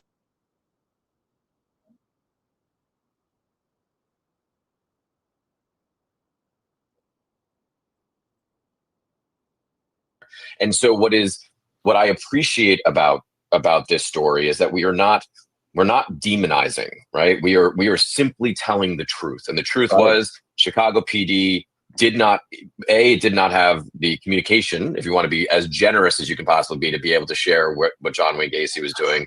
And on the flip side, you had a deeply, deeply prejudiced department, which was not just about homophobia, but it was about socioeconomic conditions as well, criminal backgrounds of kids, right, that they just dismissed.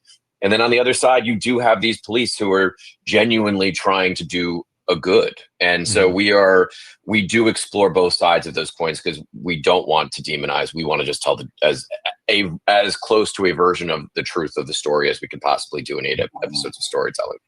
Awesome. Yeah. And let the people who are going to be demons, basically, by their own actions. Right. Reality. All right, let's switch back over to the trial. See what's up there. All right. Boop. The seal of the state of New Hampshire. All right, I took the guy. It is a beautiful, beautiful day out. Man, it's gorgeous. I just took Nanook out for little lake/pond walk, whatever the fuck they call that thing out there. Man, gorgeous. Feels like it's about 64, sunny. Oh, beautiful day. Beautiful. I could have stayed out there for the whole day. Oh, we're getting some love. What? Let's see. Let's go through. Well, we're killing time. Go through these supers. Melissa Phillison, good morning. Beautiful humans. Yes. Member for 6 months. We love you, Melissa. Thanks for being a ride or die. Ashley Orchard, my bestie lives in Keene, less than a mile from that Applebee's. Her father-in-law is a criminal attorney in the area. Cool factoid. Thanks for sharing. And thanks for your generosity. Grin, I know you're gone. Holy shit. I haven't seen all you beautiful people. That's true. I have not seen Grin in forever. I haven't seen all you beautiful people in forever. Love you all. Also, Bob, sing me happy birthday. You dipped, dude. You dipped. I would have. I definitely would have. You know that. Thanks, Grin. When you come back and watch on replay. Maybe I should sing it for replay. I don't know. Ashley, back again. My tiny town made national news this weekend because a student killed a teacher at a residential therapeutic school here. Teen charged with manslaughter. Wow. I didn't hear about that. Thank you for sharing, and thank you for your generosity. Grin, I think he was talking about the prosecutor here. This guy looks like Delphi Slick Nick and McDonald's Grimace's love child. Except he's not purple. Need him to be purple. Robin G, thank you so much. Family hug. All our new members always get a family hug because we love you guys. Thank you for becoming a member. Grin back, bro. Slick Mick over here. Yeah, I feel you. Grin, talk slow because he's been prosecuting McDoubles. Oh, Grin's on the McDonald's tip. Grin, thanks, Count Chocula, for your opening statement. Wow, firing on the prosecutor. Thanks, Grin, for your generosity. Pod is fantastic. Can't wait for the next episode. Yeah. Just so you guys know what the dropping schedule is, we're going to drop 2 episodes a week, and it's going to be Tuesdays and Thursdays. So episode 4 is dropping tomorrow and 5 on Thursday. I think some people are confused. We dropped the trailer yesterday because we did it backwards, ass backwards, per normal. Per usual, we didn't do it in the right order. But I was really rushing to get the thing remastered and put out so that it coincided with the dropping of the Peacock thing. So yeah, every Tuesday, Thursday, you'll get episodes. We're going to get through the season in relatively short time, but we're excited about it. Like, I just think it's a podcast that's worthy of people listening to it. So I'm a little shy about promoting it. It may seem like I'm not, but I'm going to promote the shit out of it. I'm proud of it, and it deserves to be heard. Should be in the top 10. That's how I feel about it. A podcast. you know, and the only way that I can do that is by having people subscribe to it or follow it and listen. That's the only way it works. Unless you got like fuck you money like Wondery or iHeart, and then, you know, whatever. They just show up. They just show up. When Lauren and I did Murder on Songbird Road, which was an iHeart, I think we made it up to 4, you know, and Lauren's amazing. Like Lauren's had a lot of really successful podcasts. So, and season 2 is 100% coming. There is a lot to talk about on that. So keep your eyes peeled. And thank you for the kind words so much, Buddha Girl, and for being a member for 10 months. Grin for me. Love all of you. Don't have time to stick around today. I love this community. Great people. Bob, hope you are well. And your Gacy series is amazing. Thank you, Grin. And we love you back, man. Rachel had asked a question. Bob, did your dad ever talk about how he took care of his own mental health after working with Gacy and defending him? Yeah, drinking. Not a healthy way. Not a healthy way. A lot of lawyers do that. A lot of lawyers self-medicate with drugs and alcohol. Thank you for the question. Cody in Tennessee. The Gacy tapes are a work of a masterpiece. Thank you, Cody. Listen to the OG, now the remastered. Did you finish no, Garcia's coming. I mean, I don't feel all that guilty. I know you guys want an end, but there's 68 episodes. Like, pretend like it's seasons.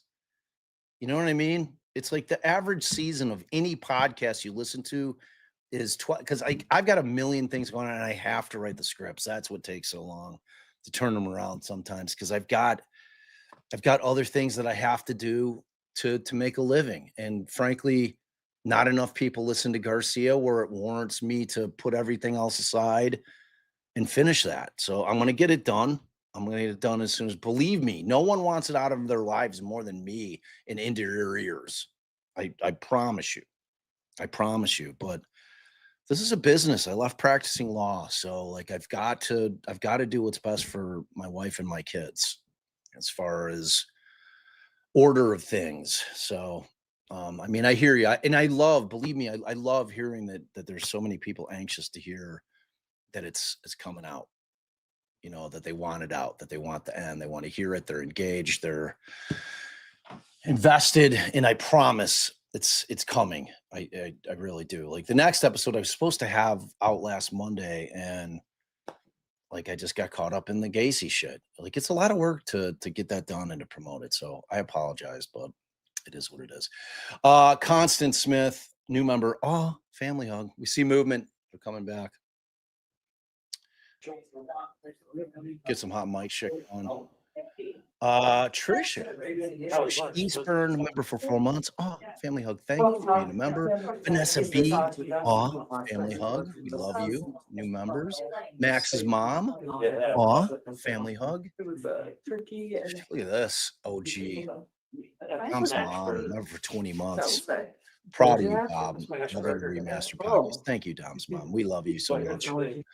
Pose Raven, the pod has me down a Gacy rabbit hole. Good. Good. That's the point. Yeah, they give 0 fucks about the hot mic, and they're not talking about anything interesting. So, pod has me down a Gacy rabbit hole. Fantastic. Thank you. There's never been anything on Gacy that's even close, frankly. Like, and I want everybody to watch Peacock. I think Michael Chernus, the guy who did Gacy, did a phenomenal job.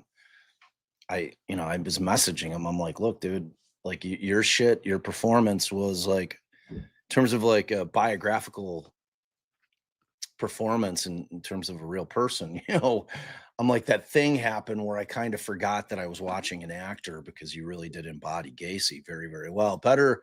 Like, I know I saw some people talking about Dennehy. This Chernus is way better. Way, way better. I wouldn't be shocked if he's nominated for an Emmy at all. And he deserves it. It's fucking great. But my podcast, like, it doesn't even scratch the surface of how deep our podcast goes. It's not even close. It's not even close. We get into so much shit. You know, it's like we do all the things that they did with the victims too. You know, it's like some of the things that I did with victims You can imagine it's, I'm being descriptive in terms of kind of their last days on earth as I took it to be. I love Brian Dennehy. I'm just telling you, Michael Chernus is a better Gacy. Dennehy's a great actor, but I'm just, you judge for yourself. I don't need to try to convince anybody, but watch his work. Go back and watch whatever one that Dennehy was in. I just thought that Gacy movie sucked, Paul. But I'm a harsh critic when it comes to Gacy content, so I just thought it was a big steaming piece of shit.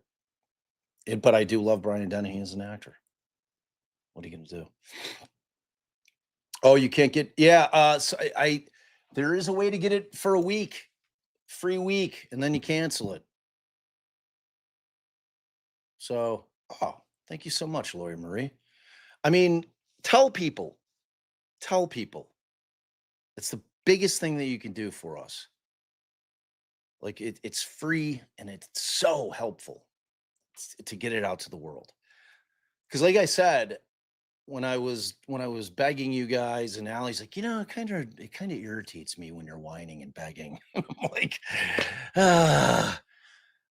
but it worked. Like, we got over the weekend, we were charted. We're still charted with it. We're in the top 100. Oh, you can't get it in the NZ. You got to use a VPN, girl. That's what you got to use. You got to VPN it. You got to Google it. If I can figure out how to use a VPN, you can as well. So yeah, we're charted, but like the concept, think of podcasts kind of like if you go into Netflix and you're trying to find something to find or something to watch, and you're like, well, I don't know what to watch. And you're kind of like scrolling around in there. You got the top 10 recommended for you, and then they'll break it down by categories. And imagine being like a really, really good show that just isn't showing up on that. Like, that's what it's like to be a podcast when you're not put out by Wondery, which ends up on the front page of fucking Apple day one. Doesn't matter if it's good or not. And millions of people will listen to it. Imagine creating something that you're really proud of that for the most part, I've never actually heard anybody tell me that they thought it sucked. Maybe that's just because they feel bad saying it, that they didn't like it. I don't, but I've had thousands and thousands of people telling me that they thought it was one of the best podcasts they'd ever heard. To me, when you hear enough of it, I just think it needs and deserves to be heard by a bigger audience. I just think it's that type of pod. So whole point is give me a hand.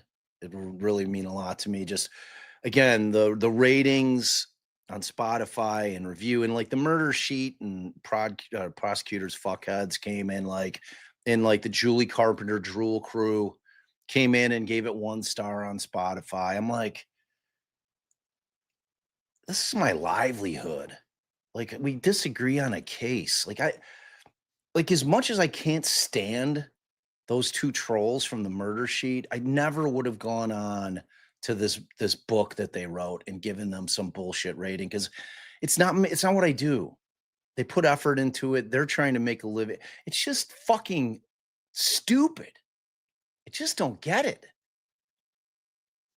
Like, how, I don't know what Julie, like, all I know is that when you have the prosecutor people that all hate me for whatever reason, that think I'm a grifter and a scumbag, because I think Richard Allen's innocent.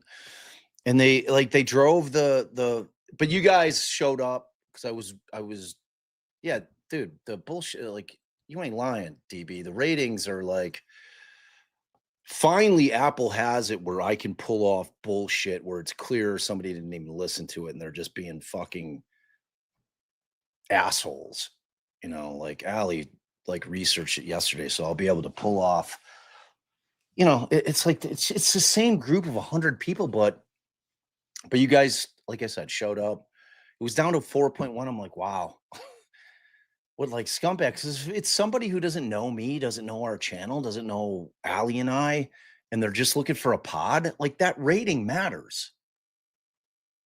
You know, it does. And it's like they're affecting my ability to like provide for my family, my kids, my wife. It's fucking bullshit. They should be ashamed of themselves. It's just, how sick do you have to be? Like to do that kind of shit. Like seriously. Like not only would I not do it, I never would direct any of our subs to do that kind of shit either. If you guys do it on your own accord because you hate them, that's you, you know? And yeah, it like, I mean, it is back up to 4.5 on Spotify. That's all thanks to you guys. That's how amazing y'all are. Like, and they're just not interesting people. Like, they're just not. Like, they're too, like, people just sitting in that cramped apartment, like, plotting shit all the time. Spending huge amounts of time striking people. I'm going to strike people on YouTube and on their Google Drives. It's like, dude, fucking get some fresh air. Focus on other parts of your life. No, I didn't see the Proctor news. Allie told me that they're getting all this shit from 2013. I'm kind of done with Karen Reed was acquitted.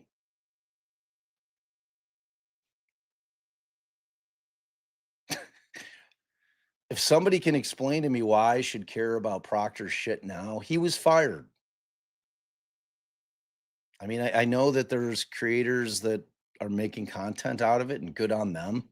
I mean, somebody explain to me why I should care. Karen was acquitted. She's got the civil trial. It's going to take 5 to 7 years before that thing comes. I mean, they still, like, for all the talk, I still haven't seen the countersuits filed. So, you know, that thing's going to take forever. All right, we're back. We're waiting for it. I mean, is there something else, some other Proctor news beyond the phone thing? Allie told me about it. I mean, you could, like, it's easy to do that shit. Like, I could keep doing Karen Reed, get 2,000-3,000 people in here. You know, people love the Karen Reed content. It's amazing how much they love it. There's lots of other interesting shit going on in the world. All right, whatever. See, that was Good afternoon. Thank you. Good to see you. Oh, thanks, DB.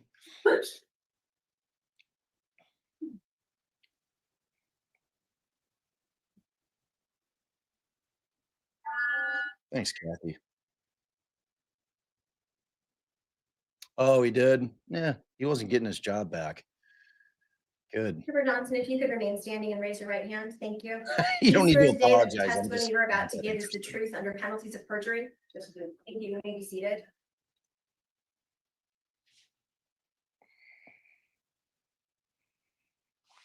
Can you please state and spell your full name for the record?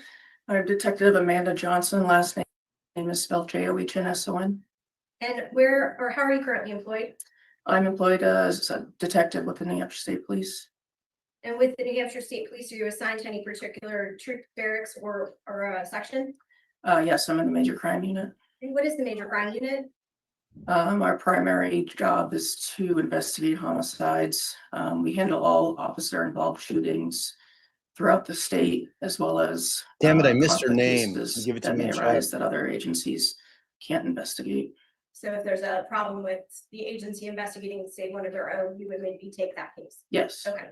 So in this instance, as a person in the major crime unit, what is your role specifically inside of investigations? I primarily do crime scene investigation. What does that mean?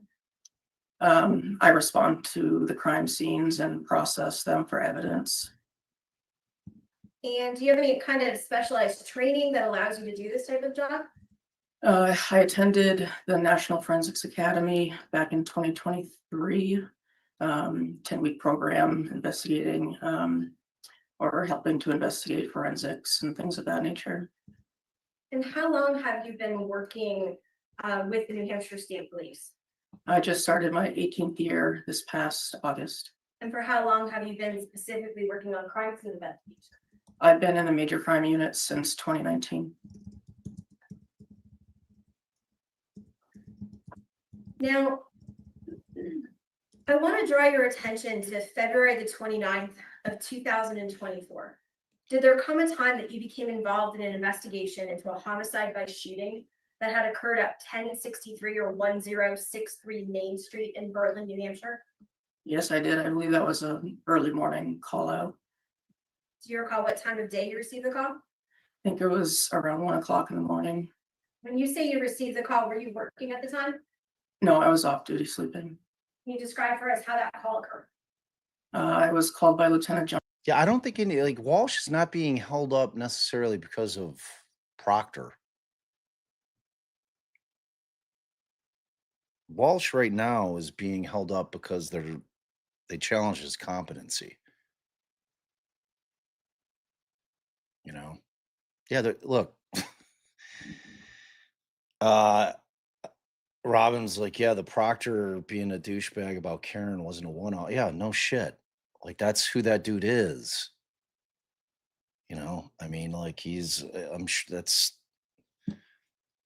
To be honest with you, if you go through any cop's shit, you know, that's kind of a fucking hard-on cop.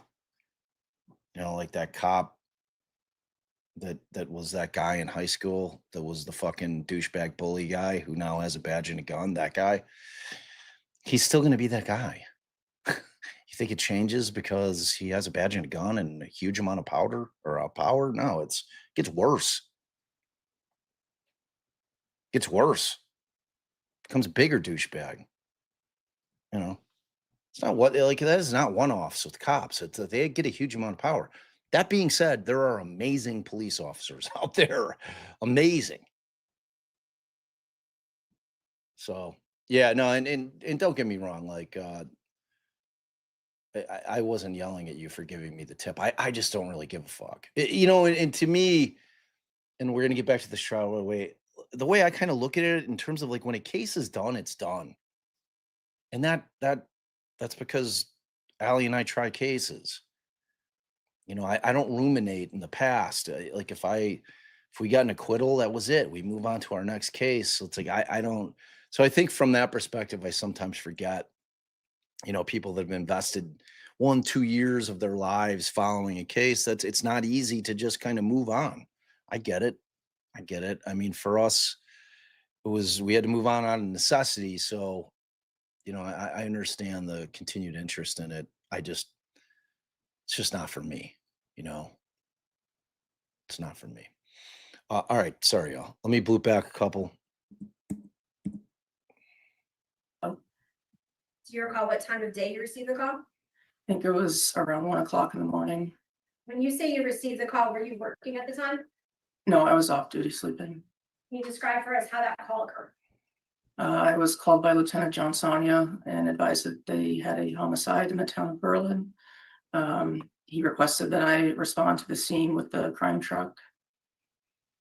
And when you say, were you assigned to a specific role for that crime scene? That particular call, I was the officer in charge as well as the evidence technician, and I believe I took video that day. Okay, and when you say you were the officer in charge, that sounds fancy. What does that mean? It's just more paperwork. Basically, I delve out.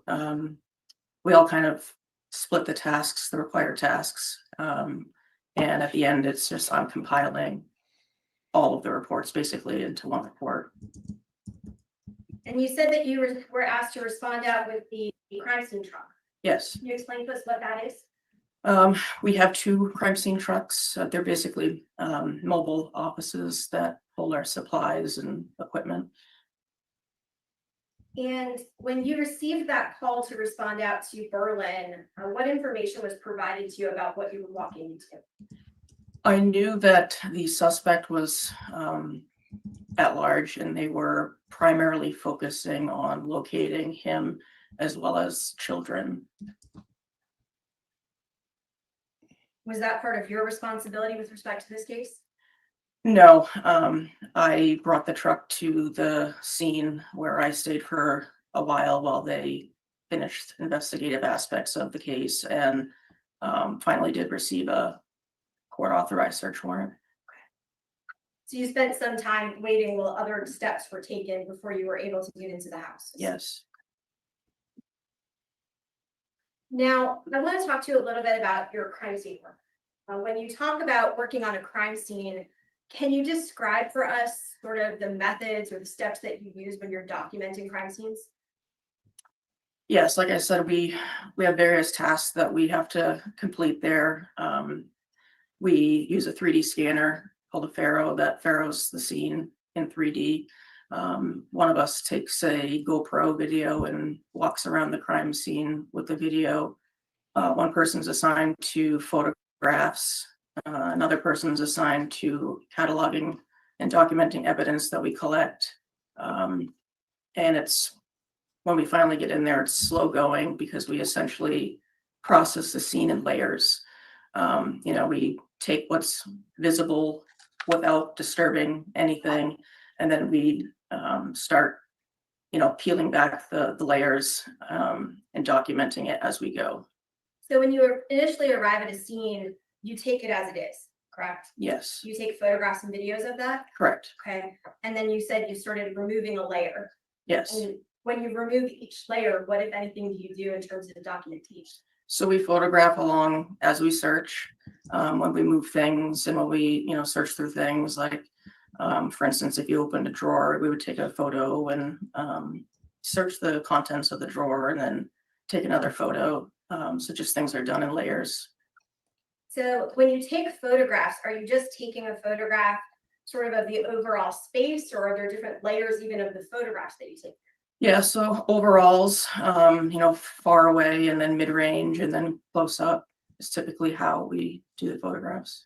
Are photographs taken in terms of when you arrive at a scene that has a person or a victim inside of it? Do you take photographs with the victim there as well as with them removed from the scene? Yes, we take photographs as we come to the scene and how we find the scene and the body. You indicated that some troopers or officers are tasked with locating evidence. Are photographs taken of that evidence as well? Yes, we work as a team. We decide what we're going to collect, and as we go, we photograph and document what we're collecting. Why so many photographs? You can never take too many photographs. I've only experienced situations where you wish you would have taken more, so I tell everyone to take as many as you think you should and then go further and take more. Do you document every scene that you respond to in the same manner? Yes. Was the crime scene at 1063 Main Street documented in this way by video, photograph, and Faro? Yes. Were photographs taken with Ms. Naffziger's body present? Yes. And were photographs taken when her body was removed? Yes. Now, I want to show you and place up on the screen State's Exhibit 3A, which is in evidence. Would help if I turn on this site. And I may need to ask you to step down if you're unable to see it, and I do apologize because you may spend quite some time getting out of your retina screen. If that's all right with the board. Yes, so long as the jury can hear and so long as we have appropriate audio and so long as it doesn't obstruct defendants at all, certainly. If I can ask you to step down, it might be easier if you stand towards the Mr. Piper. And Commissioner, Please. just in case.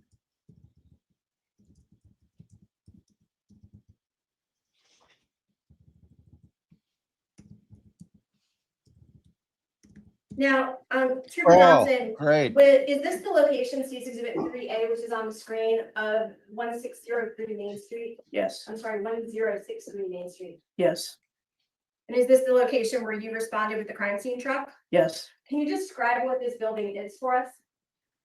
This building is a apartment building. I was advised by the Berlin Police Department that there were 4 units total in that building. By the time that you arrived on scene, had that dwelling already been cleared by the Berlin Police Department? Yes, it had. I'm not sure why the screen is flashing. It may have something to do with some interference we're receiving, but hopefully it'll stay on. So you indicated that it was a multi-unit dwelling, correct? Yes. With respect to the investigation that you were working, the crime, the call that you were there for, what areas of this building were of interest to you? We were authorized to search Mr. Duren's apartment, which was the lower level apartment, the first floor. I'm gonna stop for a second, just because it doesn't seem to be cutting out on any of the monitors, just that monitor, so. Maybe it's just a loose connection, I just didn't know if there's anything we can do. You're getting some feedback on this, Your Honor, so I'm not certain if something's going wrong.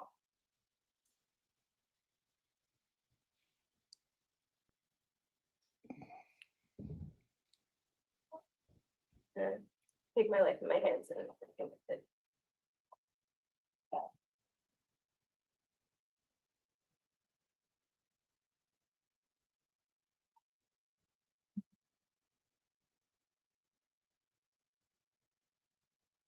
That seems to have worked, thank you. Fingers crossed.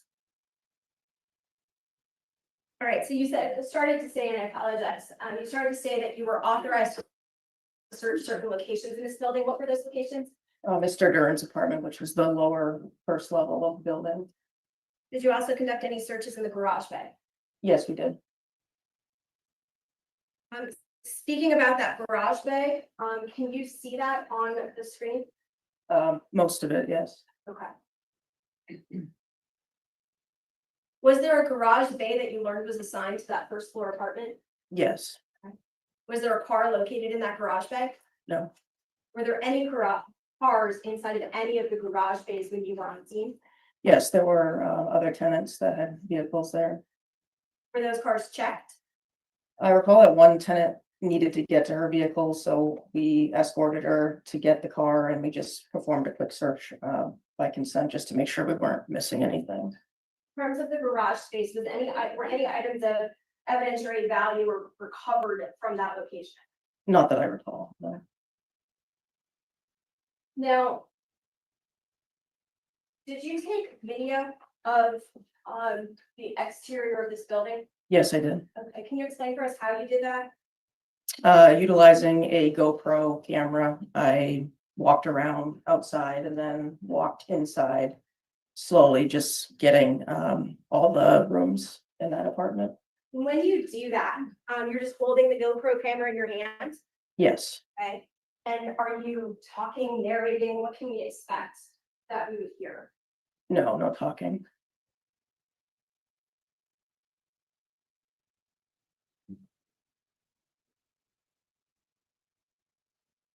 Now, prior to this hearing, did you review, I should have actually stayed over with you.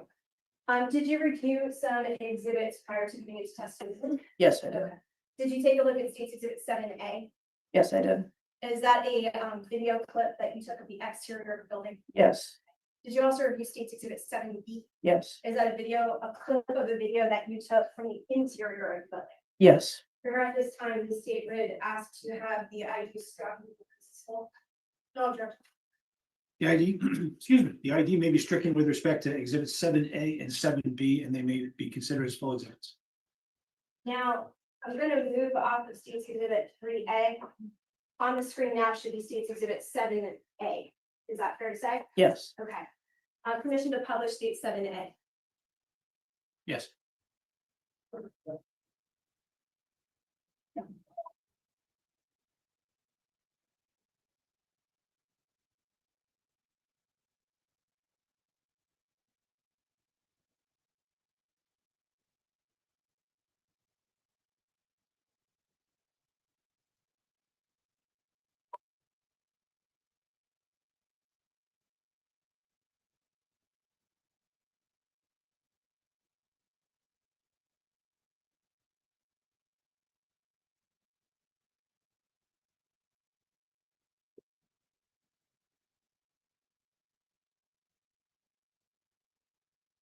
And where this clip ends, what are we looking at? That is the door, the entryway to a common area for the apartments. The white door. And it goes into all of the apartments in this building, is that correct? Yes. Is there another entrance that just goes to apartment on the first floor? Yes. Where is that located? Around the front of the house by the street.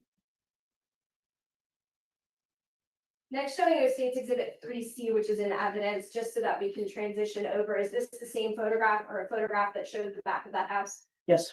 Okay. And that white door at the back, is that the one you've indicated goes to a common area? Yes.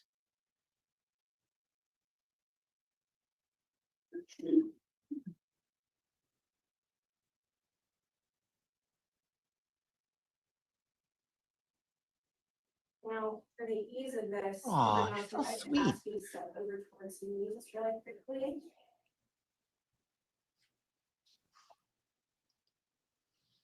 A fuzzy I would ask if you take a look through State's Exhibits 8A through 8T. I just need to separate them out. Thanks, Voodoo Vicky. Yeah, it's a real bummer we cannot see the exhibits. Like a real bummer. I mean, I don't need to see the Yeah, how do you slip through crime these scene photographs? photos, but all the other Is it shit. looking in my direction, is there not? I think we have an agreement that they're coming to evidence, right? You guys thought Patrick McManus was hot? Or Michael Chernus, the great Michael Chernus?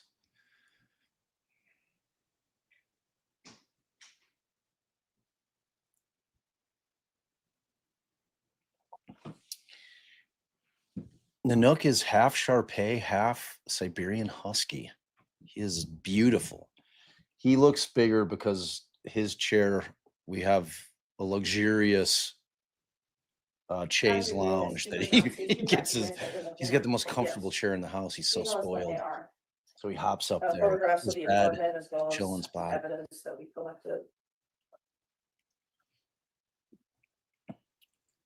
Yeah, I'm glad I could give you guys that gift during lunch. The gift of looking at Patrick McManus.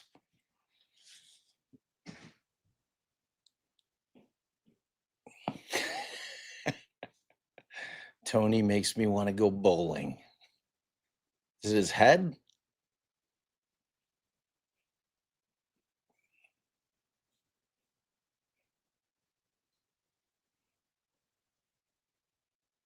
Those So- photographs, as you look at them, fairly and accurately show the apartment as you observed it when you responded there. Yes, it does. In fact, I can ask you to step back over. I saw Brooklyn's here. What's up, If you need girl? a break or any water, just let me know. We can stand up quite a bit. Now, with respect to, and Your Honor, at this time, the state would ask to strike the ID as to State's Exhibits 8A through 8T and admit them into evidence. No, Your The ID may be stricken with respect to 8A through 8T inclusive, and they may be considered closed ends.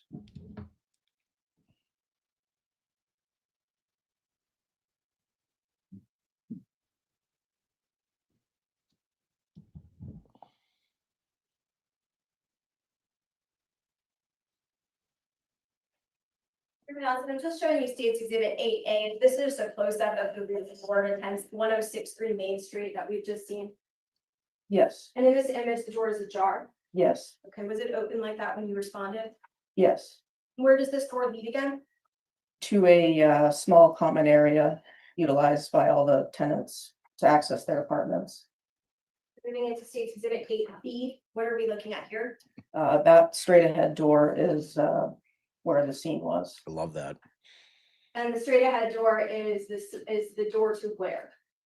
Duren's apartment. Okay, so the defendant's Duren's apartment? Yes. You can go ahead and have a seat. I'm gonna give you a break for this. Second.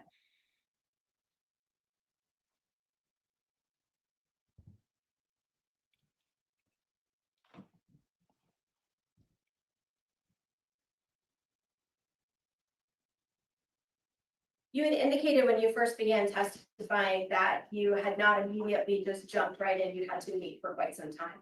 Correct. And why were you waiting? Like I said, we were waiting for the investigators to try to figure out where the suspect was and locate the children. And then that shifted gears to writing search warrant for the apartment. Okay. Were you also waiting for somebody from the medical examiner's office? Yes, Did someone from the medical examiner's office arrive on scene? yes. What, if anything, occurred once that happened? When the medical examiner arrived on scene, she, under her authority, we went to the apartment to examine the body that was located in the living room. And did you enter into the apartment to do that? Yes, Were you present personally with the ADME or the assistant or associate deputy medical examiner? Yes. To examine the body? yes. Can you describe when you observed Miss Naffziger's body, how she was positioned? She was sitting on the couch. Her right leg was up on the coffee table, and she had a blanket around her body. Did you, as well as the assistant deputy medical examiner, observe any injuries to Miss Naffziger? We saw wounds that were consistent with a gunshot wound to the head. Did you observe any weapons near Miss Naffziger? No. Did she have any property near her besides the blanket that you just described? She had a cell phone that was next to her on her right side on the couch. At the time that you entered into the living room with the medical examiner's office, did you observe any evidence that was consistent with Miss Naffziger having been shot in addition to her wounds that you observed? Yes, to my right of the couch, I noticed a fired cartridge casing on the floor next to the couch. Can you tell us what a fired cartridge casing is, Ms. Turner? When a bullet's fired, the casing is what ejects from the pistol. With respect to the first floor apartment, can you give us sort of an idea of what that apartment itself consisted of in terms of rooms, the layout? Yes, it looked like there was 3 bedrooms, but they were using another room as like a 4th bedroom. 2 rooms were empty, utilized for what appeared to be storage. One of the rooms looked like a little girl's room. And then off of the living room, there was a room that would look like it was utilized as the master bedroom.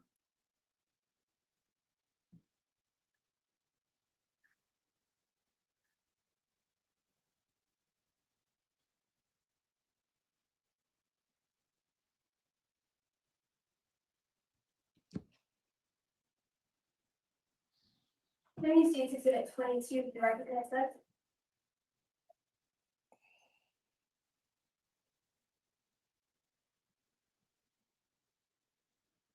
Yes, this is the diagram of Mr. Duren's apartment. Is that a fair and accurate representation of the layout of the apartment as you observed it? Yes. And the locations of where items were inside of the living room? You know what makes a foundational witness that they need to put on to get evidence admitted into evidence, even more boring, is when we don't get to see the evidence that they're getting into evidence. Yes. Your Honor, at this time, the state moves to strike the ID and admit states 22 as filled by agreement. Donna White. The ID may be stricken and exhibit Love 22 you. may be Welcome. considered a Good to folder. see you. Putting up on the screen states exhibit number 22. I don't know if you can do it from there. I'm going to do what I can to not have you just standing here for the entirety of your testimony. With respect to this exhibit, as we look at it, can you describe for the ladies and gentlemen of the jury where Ms. Naffziger was positioned? If you need to step down, please do. She was, like I said, on the couch. And she had her right foot elevated on the coffee table. When she's sitting on the couch, is she towards the desk on the couch or is she on the other side of the room in terms of where she is? More consistent with where you have the casing marked on that side of the couch. Okay, so I just put up the red to show where Ms. Naffziger was located. Is that where she was fairly and accurately? Yes. Okay. And then if I click again, for the jury to see, there's a casing that's marked there. Is that all consistent with where you observed the body of Ms. Naffziger on the sofa or couch? Yes. And then where the casing was observed? Yes.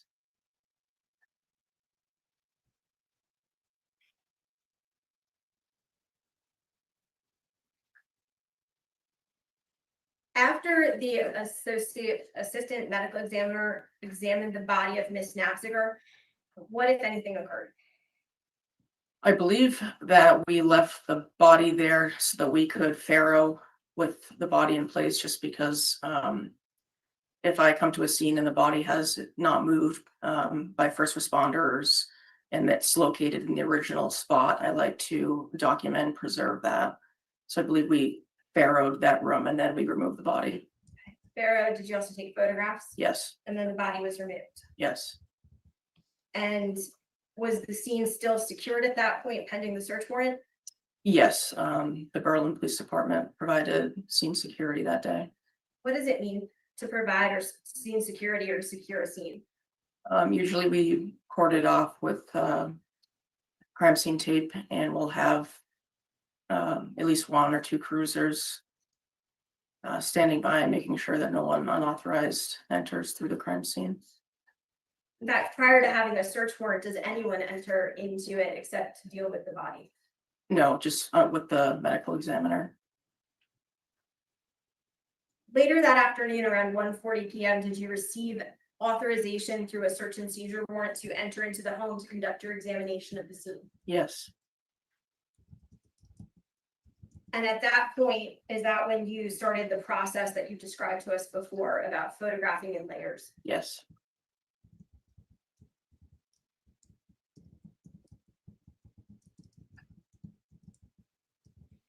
I think we're gonna have to ask you to step down.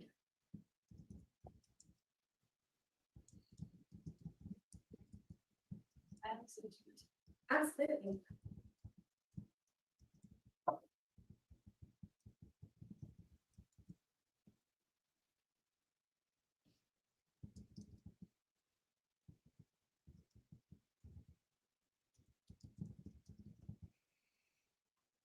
Putting States Exhibit 8C, which is in evidence on the screen, can you describe for us where we are or where this photograph was taken inside of the apartment? That's as you walk in that entryway door in the rear. And when you look at this, it's sort of a hallway, is that fair to say? Yes, Do you know where the doors on either side of that hallway lead? those are the spare bedrooms that, like I said, it appeared to be utilized as storage. And straight ahead, Straight ahead leads into the kitchen. you continue to walk down that hallway and end up in the kitchen. What do you have on your right-hand side? The right-hand side is the living room and master bedroom area. And to the left? That was the little girl's room. I want to look first with you, if we can, at States Exhibit 8D. Which room is this? This is the spare bedroom to the right when you're walking down that hallway immediately upon entering the apartment. And is this one of the rooms that you indicated was pretty much used as storage? Yes, Okay. Now, zooming in a little bit closer into States Exhibit 8D. Was evidence recovered or items recovered of interest in this case in the closet? yes. Showing you States Exhibit 8F. What are we seeing in this image? ALJ2 looks like a box of ammunition, and ALJ3 looks like a holster, a gun holster. Can you explain for us, so you're reading the yellow markers, is that fair to say? Yes, What do those yellow markers signify? it's just how we document evidence that we're taking. Whoever's the evidence technician that day, we utilize our initials. I'm Amanda Lee Johnson, so ALJ, and as we go, we assign each piece of evidence a number. Do the numbers have any meaning about importance or anything like that? No, And what do the numbers stand for? it's just the number of the next item. So from there, the next item would be 4. I want to go ahead and take a look with you at the items that you're looking at on that top shelf and the items that were marked. Looking first at States Exhibits 8G and 8H together on this slide. What is ALJ2 that you have marked? A box of ammunition. Looking next at States Exhibit 8I, which is in evidence, and your markers, I believe ALJ3. What are we looking at? That's a shoulder holster with a magazine pouch. When you say a magazine pouch, can you explain that for us? You would put the magazines from a pistol in the pouch. Next, looking on one side at States Exhibits 8J and 8K. What are we looking at in terms of ALJ3A? So that's one of the magazines that was in the pouch, and that was the contents in the magazine, the ammunition. So it was a loaded magazine. Yes, With respect to State's Exhibits 8L and 8M together on this slide, ALJ 3B, what are we looking at? That was the other magazine in the pouch. And so both 3A and 3B came from the holster that was recovered. Correct. And with respect to this, was this also a loaded magazine? Yes, with those bullets in it. Were you able to determine the type of ammunition that this was? Yes, I believe they're all 9mm.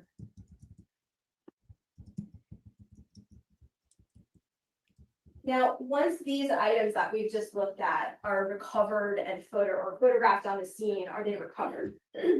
Yes, we photograph them and we package them, and secure them on the crime scene truck, and later transfer it to the forensic lab. Can you explain to us how they're packaged, what that process looks like? We primarily use paper bags, but we put the item in a bag and we secure the bag with evidence tape so that it can't be tampered with and it's secured. And do you sign those bags?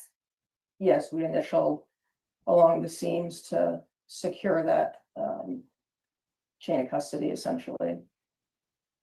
Now, in your search of the apartment, did you locate or recover a pistol or a handgun? No.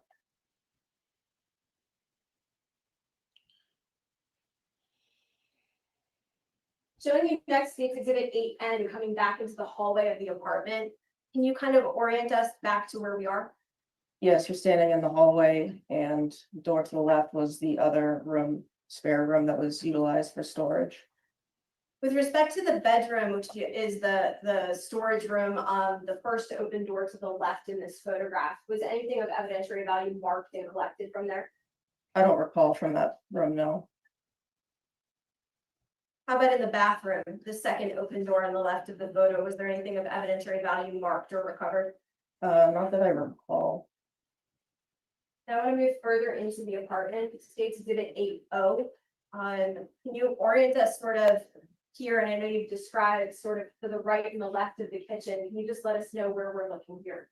Yes, so the opening to the right is towards the living room, and then the left side by the cabinet, there's a door here that belongs to the little girl bedroom, belonging to the little girl. And the kitchen also continues off to the right, is that, or the left, I'm sorry, is that fair to say? Yes. Showing you State's Exhibit 8P. What are we looking at here? That's just the other side of the kitchen. Did you search the trash can that's over there? Yes. Why? We conduct a complete search. We process the scene to include trash cans. Was it when anything recovered from the trash can? Yeah, I believe we recovered a receipt from the trash. Showing you State's Exhibit 8Q. Is that the receipt that you're discussing or saying that you recovered? Yes. Moving on to State's Exhibit 8R. With respect to this item, is that the receipt from the trash can? Yes, it is. I want to ask you if you can read for us the highlighted portions of that. Yes, it's a receipt from Harley Jack's Burgers and Brews in Ossipee. And it has a date of February 28th, 2024 at 4:46 p.m. The server's name was Christine K. The check number was number 14, and it says that it was ordered February 28th, 2024 at 4:46. At 4:46 p.m. Correct. Moving into State's Exhibit 8S like Sam. Can you describe where we're looking in this image? You're standing in the kitchen looking into the living room.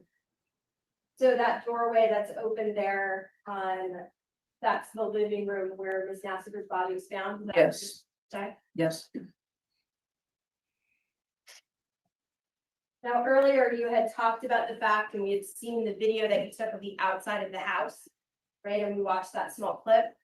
Did you take a similar video of the interior of this apartment? Yes. Can you describe for us what you did in taking that video in its entirety?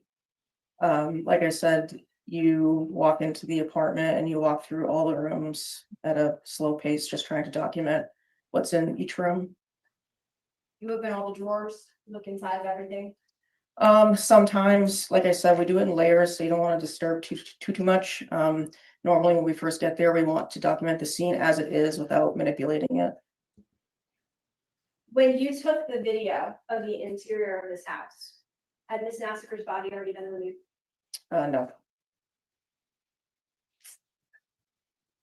Or it may have been. I know that we farrowed with the body in there. I may have taken the video after the body was removed. I'm not 100% positive on that. Okay, so I'm going to move forward so you can see Exhibit 8, T like Tom. At the time that this photo is Miss Naffziger's body there? She had been removed at that point. Moving forward to State's Exhibit 7B, which is a clip from that video that is in evidence. Looking at this image here, was Miss Naffziger's body present at the time of the video or removed? She was removed at that time. Okay, so we should not in this video expect that we will see. Correct. Mission published. Yes.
Well, this clip stops there. Did you also walk into that master bedroom area? Yes.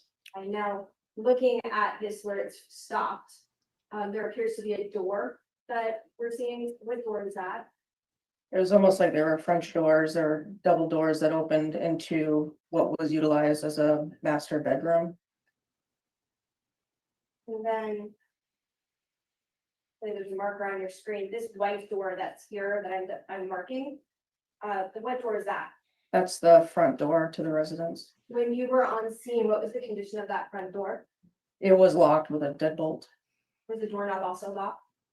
I don't recall specifically. I just know that I remember that it was deadbolted and locked.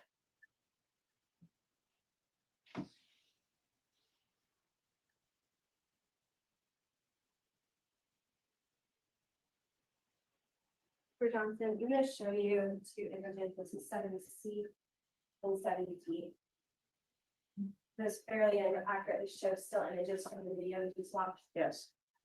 However, at this time, the state moves to strike the IDS to State's Exhibit 7C and D and admit the visible. No objection. Yeah, and you may be stricken in the exhibit 7C and exhibit 7D, which shall be considered as full exhibits.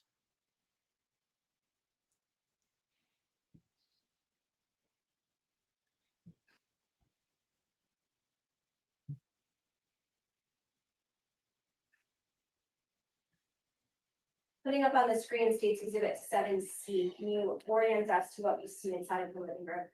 Yeah, so you're standing in the master bedroom and you're looking through the doors into the living room. And is this the layout of the living room as it was observed on that date? Like I said, the body had obviously been removed, so things might have been disturbed when we moved the body. I know you described the area and where the body was positioned, Ms. Naffziger was positioned. Can you give us a general idea of where we would expect to see her? Were she in this image? She was positioned, if you see this pink blanket on the couch, that was wrapped around her, and she was seated here with her right leg up on the coffee table, as if she was relaxing on the couch. The red blanket that's on the floor in State's Exhibit 7C by the coffee table, is that where it was originally located? That may have been displaced during the removal when we removed the body.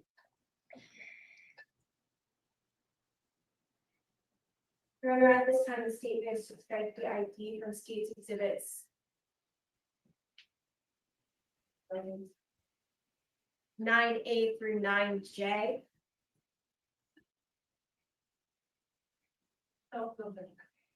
No objection. The ID may be stricken with respect to exhibits 9A through 9J inclusive, and they may be considered as full exhibits.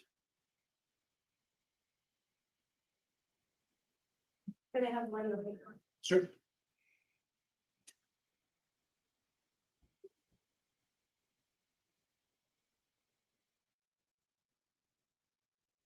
Mr. Johnson, placing onto the screen State's Exhibit, but let me ask you a few questions first.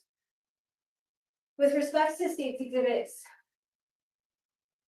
or the next photographs, are Ms. Naffziger's body visible in the next couple of images that we're about to show? Yes. Can you describe for us when we see her, and I'm happy to have you take a look if you want to describe it from State's Exhibits. So you don't have to go another way. Nice and nice.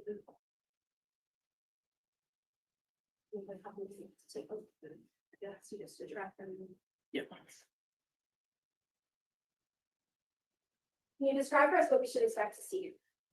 Yes, you can see the victim on the couch with the pink blanket on her. That red blanket that is on the floor in 7C was in fact to her left with her left arm resting on it. And her right leg is elevated and resting on the coffee table. Missing onto the screen State's Exhibit 9A. Does this image represent the positioning of Ms. Naffziger?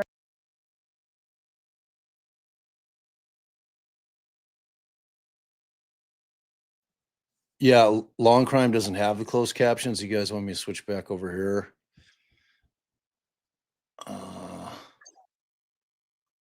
Let's see. Sorry to pause this riveting testimony. All right. I'll switch it over here because they do have the captions. And I think the sound's probably about This is evidence. Would they have been transported with the body? I can't recall specifically if we made them a separate exhibit or put the glasses in the bag with the body. I can't recall specifically, but I know we collected them.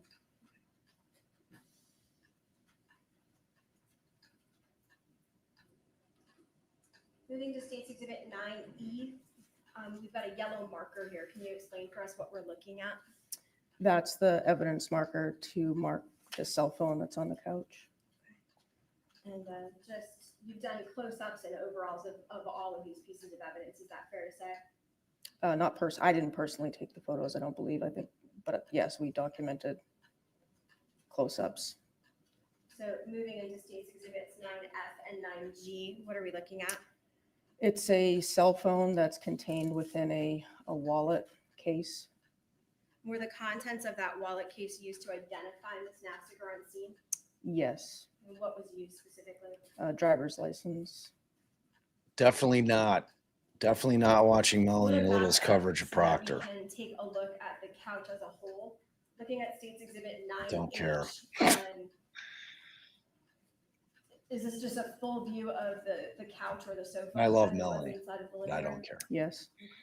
Now, when we watched that video walkthrough that you did, State's Exhibit 7B, you sort of got very close to the sofa. Is there a reason why you did that? Just documenting close up. shots of the evidence. Was there anything? Hear about that along even those less, lines that was Mavhawk. documented specifically? I recall doing close-ups on the left side of the couch, around here, that I located a couple of pieces, what appeared to be consistent with the skull. So moving to State's Exhibit 7D, there are 2 items circled there. Can you explain for us what we're seeing? That's what I noticed, and it consistent with skull. I think she's standing down in front of the monitor, Mm-hmm. Yes. if I had to guess, Trace.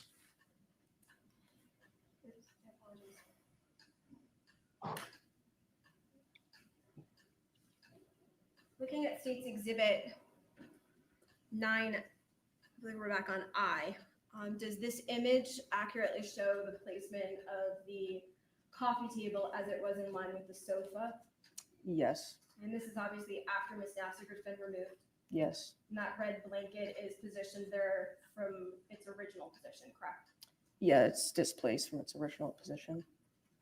Now, you had discussed that when you looked at this living room, when you entered into it initially, and then when you were conducting your search for evidence, that you had observed casing inside of this location. Yes. Can you orient us to where we would be looking if we wanted to find where that casing was?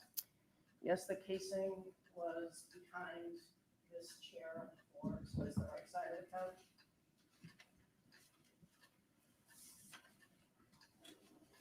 Now, I want to take a look at the rest of the living room. So this photograph States Exhibit 9J. Does that accurately show the living room as it would be viewed from the sofa or the couch? Yes, it does. In terms of this desk, what kinds of items were associated with the desk? It appeared to be a computer desk, but we noted that the tower, the actual computer itself, was missing and unplugged.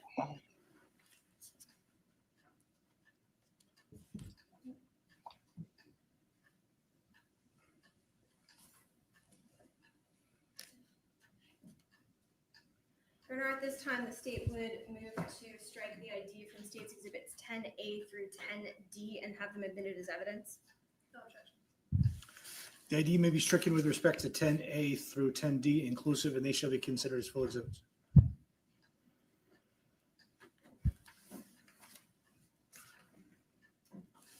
Trooper Johnson, I want to go back to that little chair where you said there was a casing. So looking at State's Exhibit 10A, which should be on the screen now, can you sort of orient us to where the casing was found? The casing's on the floor behind the child's, looks like a unicorn on the chair, right behind here. And if I look at this image, there's a door frame that's right here where I'm illuminating in the corner of the photo. Where does that door go? That goes to the kitchen. And in terms of any other access points,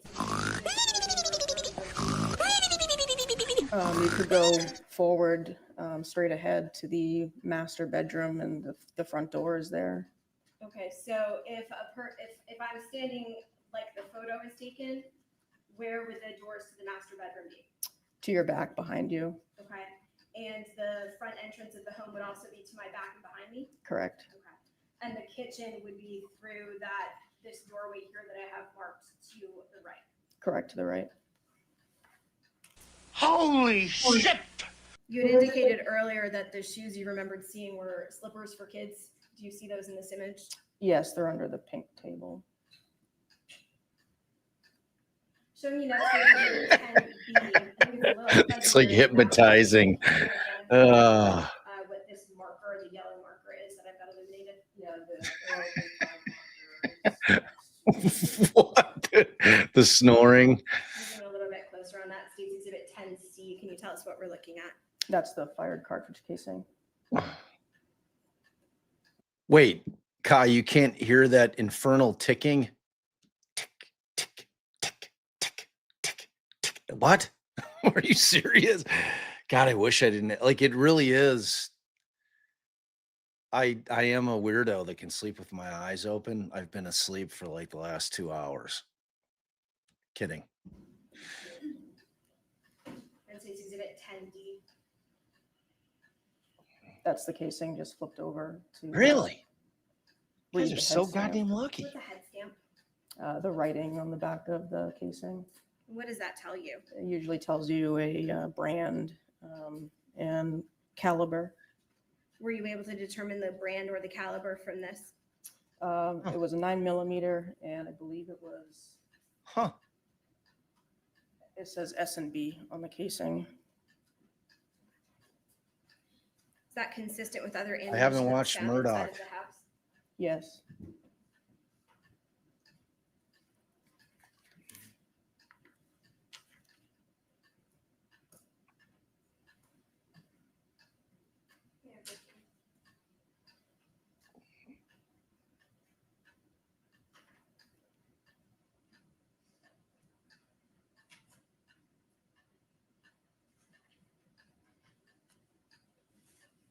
I'm gonna give you a break to do this afterwards, okay, so you can have a seat.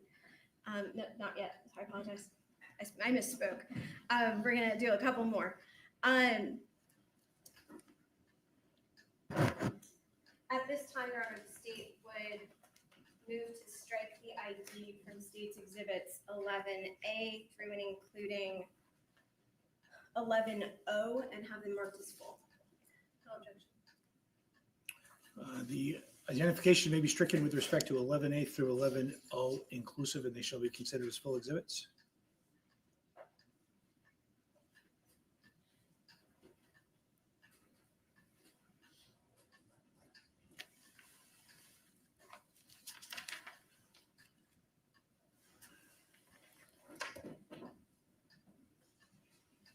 Now, after the casing was recovered, you had started to indicate about that bullet defect that was in the built-in bookshelf. Yes. With respect to that bullet defect, was a bullet eventually recovered? Yes, we recovered a projectile. So a projectile, not a bullet. I apologize. It's okay, same thing. Can you explain the difference? It's just the technical term for it that we utilize. I want to go ahead and move into state's exhibits 11A and 11B here. Can you describe for us, so 11A, fair to say, is the sofa as it was after Ms. Naffziger, as well as all the blankets and everything else were removed? Correct, yes. With respect to state's exhibit 11B, can you explain to us what that yellow marker is for? Hot damn. I'd have Hot to look at my damn. actual evidence report. I'm not sure if that is a swab or if it's a piece of skull or hair. I'd have to refresh my memory with the DSSP 20. Does indeed. Thank you. Love you.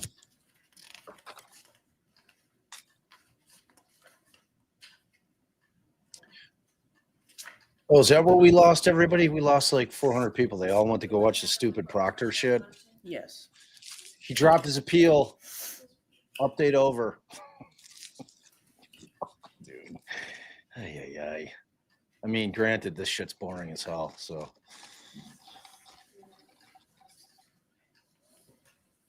Showing you Trooper Johnson what I've marked for identification purposes only at state's exhibit number 30. Dates 106. My puppy dog, he is a half Shar-Pei, Yes. half Siberian Husky, and beautiful. This isn't Sweet. the DSSP 20, but it is part of my evidence technician. Oh, the Wall report. Street cases. It lists. You can take a look and see if that would refresh your recollection. Yes, already- it does. Okay. Based on this, They've already ruled on the shit in Walsh.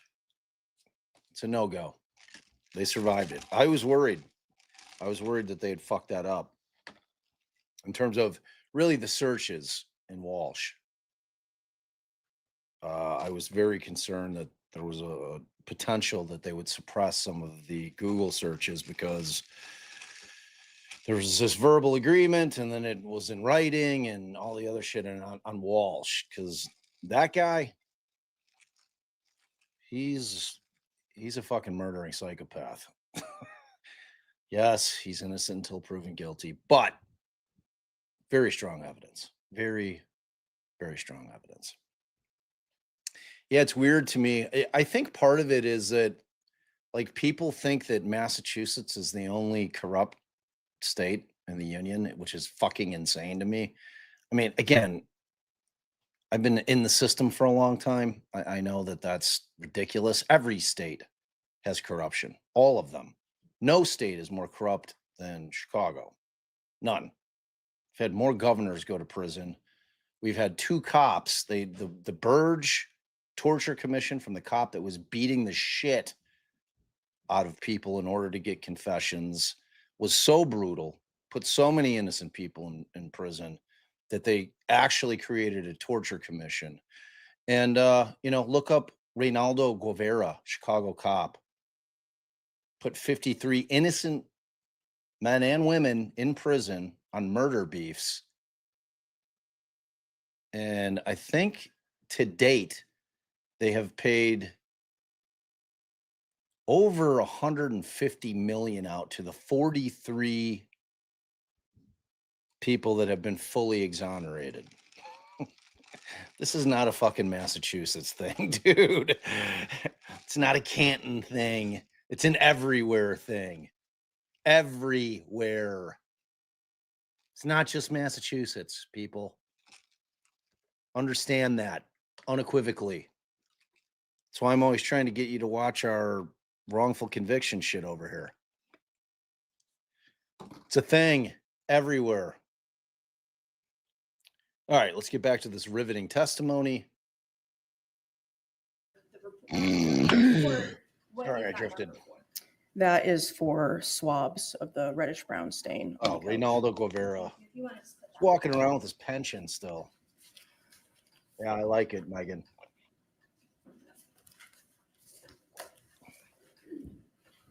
I don't know, Afton, they're working on it. Moving next to State's Exhibit 11C, can you describe to us, and specifically, I want to ask you about this area on the sofa, and I'm not sure now my device isn't. One moment.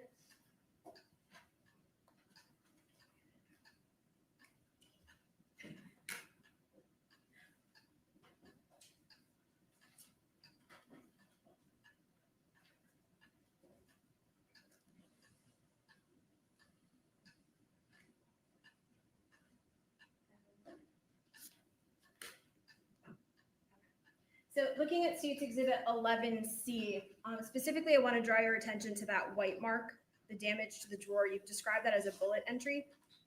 Yes. Okay. What else in this image, did you recover anything else from this area of the built-in bookshelf? To the left of the defect by the knob, there's a clump of hair. Moving a little bit closer into that 11D, there's a marker ALJ7. Is that referencing the hair that you're describing? Yes. Okay.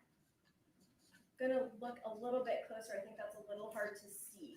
So if we can move into State's Exhibit 11F, like Frank, what are we looking at here? Holy shit! That's a close-up of the Holy hair shit! around the built-in. And that hair was recovered? Yes. Movie. Moving to State's Exhibit 11G, can you describe for us the changes that we're seeing to sort of the room? Is this a members only stream? Nah. So like I said before, we conduct searches in layers. So at this particular point in the documentation, we slid the couch out from the built-in. So we had access to be able to see behind the couch. And once you had access. Interestingly, what makes it doable for mass is that they try the cases in the sunlight, meaning that they stream the trials. It's like there's really only 4 or 5 states that consistently allow cameras in the courtrooms. It's Massachusetts, Florida, Colorado. I've seen a few, obviously Idaho, and Utah, but they're like New York. Nope. California. Nope. Except for OJ. I think there is actually, I think that California does on a case by case basis. Illinois. Nope. So you've got some of the major cities in this country that just don't stream it. So, it makes it way easier to expose the corruption that's happening with law enforcement, prosecutors' offices, trial courts, when you can see it. It's way easier. It's far more compelling to watch it than just to read about it or listen to somebody talk about it.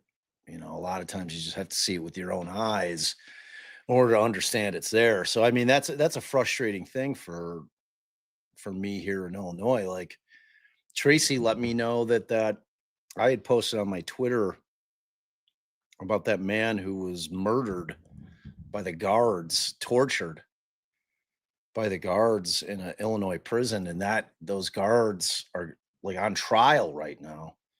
And I had no idea. Like, I hadn't followed it because Illinois just doesn't, you know, and it's allowable under the law. Like, courts just don't do it. And it's a judge by judge thing. You know, it's kind of frustrating, really. But yeah, Kitty, CT, to your point, it is being shined, and it's easier to shine that light when we can watch it on stream. Holy shit, this is boring. Like, you know, and again, this is what they call a foundational witness. They have to have her testify to every photograph, what she sees in the photograph. Does it accurately depict, fairly inaccurately depict what she saw at the scene or what was at the scene? And she says yes. They have to do it in order to get these introduced into evidence. You see it in every trial. Like I was saying, what makes this particularly brutal is the fact that we can't even see the pictures. So we're literally just watching a lawyer direct examining a cop with the most dry, boring subject matter humanly possible. And yeah, doesn't make for very compelling trial watching. As to see behind the couch, what if anything did you do?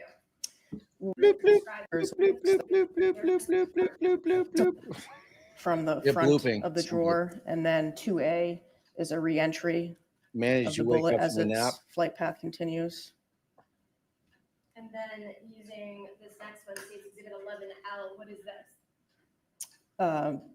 That is another. Hi, Lori. defect, Don't work too hard. A3. So A3 is a third bullet defect associated with the same bullet or Ye- projectile? Sorry. Yes.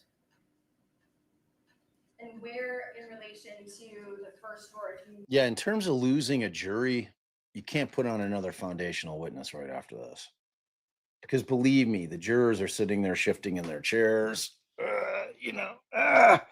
stretching their back a little bit. The judge is up there dead asleep. The clerk here, she's, watching TikTok on her computer. The other prosecutor, Buka, there is just sitting there. He's also asleep. And, that's what's going on. That's what's going on here. I have a limited amount of blooping that we can bloop, but yeah, they got to put a lay witness on, or somebody who's got some facts to spit, because two of these, jury's going to be dozing. Can't help it. Sometimes you just fall asleep. It's nothing personal. Just really bored. No, is A3. I'm not. I could be the same. Oh boy. Got a witness on the stand.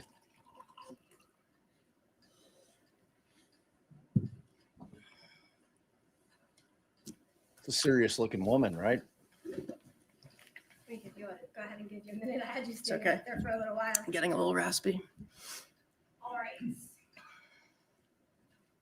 Trooper Johnson, you had indicated that, and I'll turn you loud from over here. You had indicated that you had recovered the casing and recovered the projectile. Is that correct? Correct. Can you describe Mandy, did you see the poll?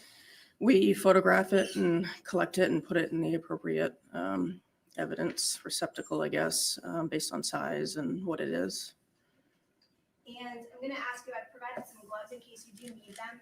But I'm going to ask you to take a look at what I have marked for identification purposes as States Exhibit 28. Can Can you take a look at that item and let me know if you know what it is? I believe that this belongs to the casing. Okay, does that have a number on it consistent with the recovered item number? I'd have to look at my report, but it says ALJ 5 on it.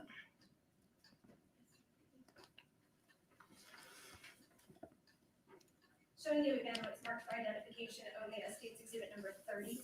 Would this assist you in identifying what that item is? Yes. ALJ 5 is a casing S&B 9x19 21.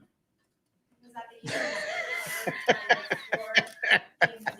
floor apartment next to the sofa? Yes, it was. Okay, the one behind you. Yes. Only people that know Matilda will get that reference. I love it. So good. Scarlett had a fabulous role in community theater Matilda play. It's great. That's so funny. Well done.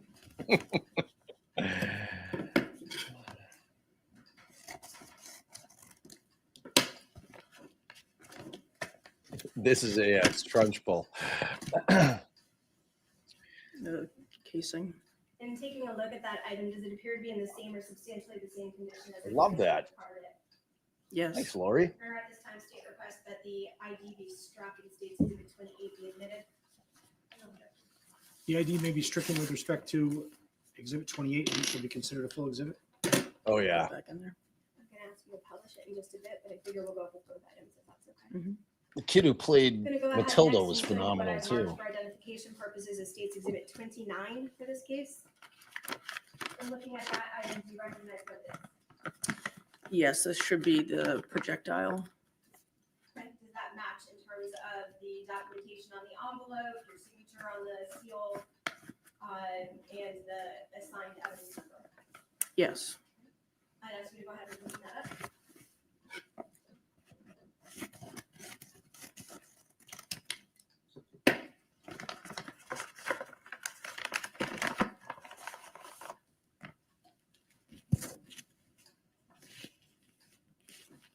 Can you even see the item that's inside of that container? Yes, I can. Okay, in looking at it, is that, what is it? That's the projectile recovered from the drawer. And is it in the same or substantially the same condition as it was in when it was recovered by you? Yes. Your Honor, at this time, the state would request to strike the ID from State's Exhibit 29 and have the item admitted as full. No objection. The ID may be stricken with respect to Exhibit 29, and it shall be considered a full exhibit. With the court's permission, I would ask Trooper Johnson to step down and allow the jury to observe the items. Certainly.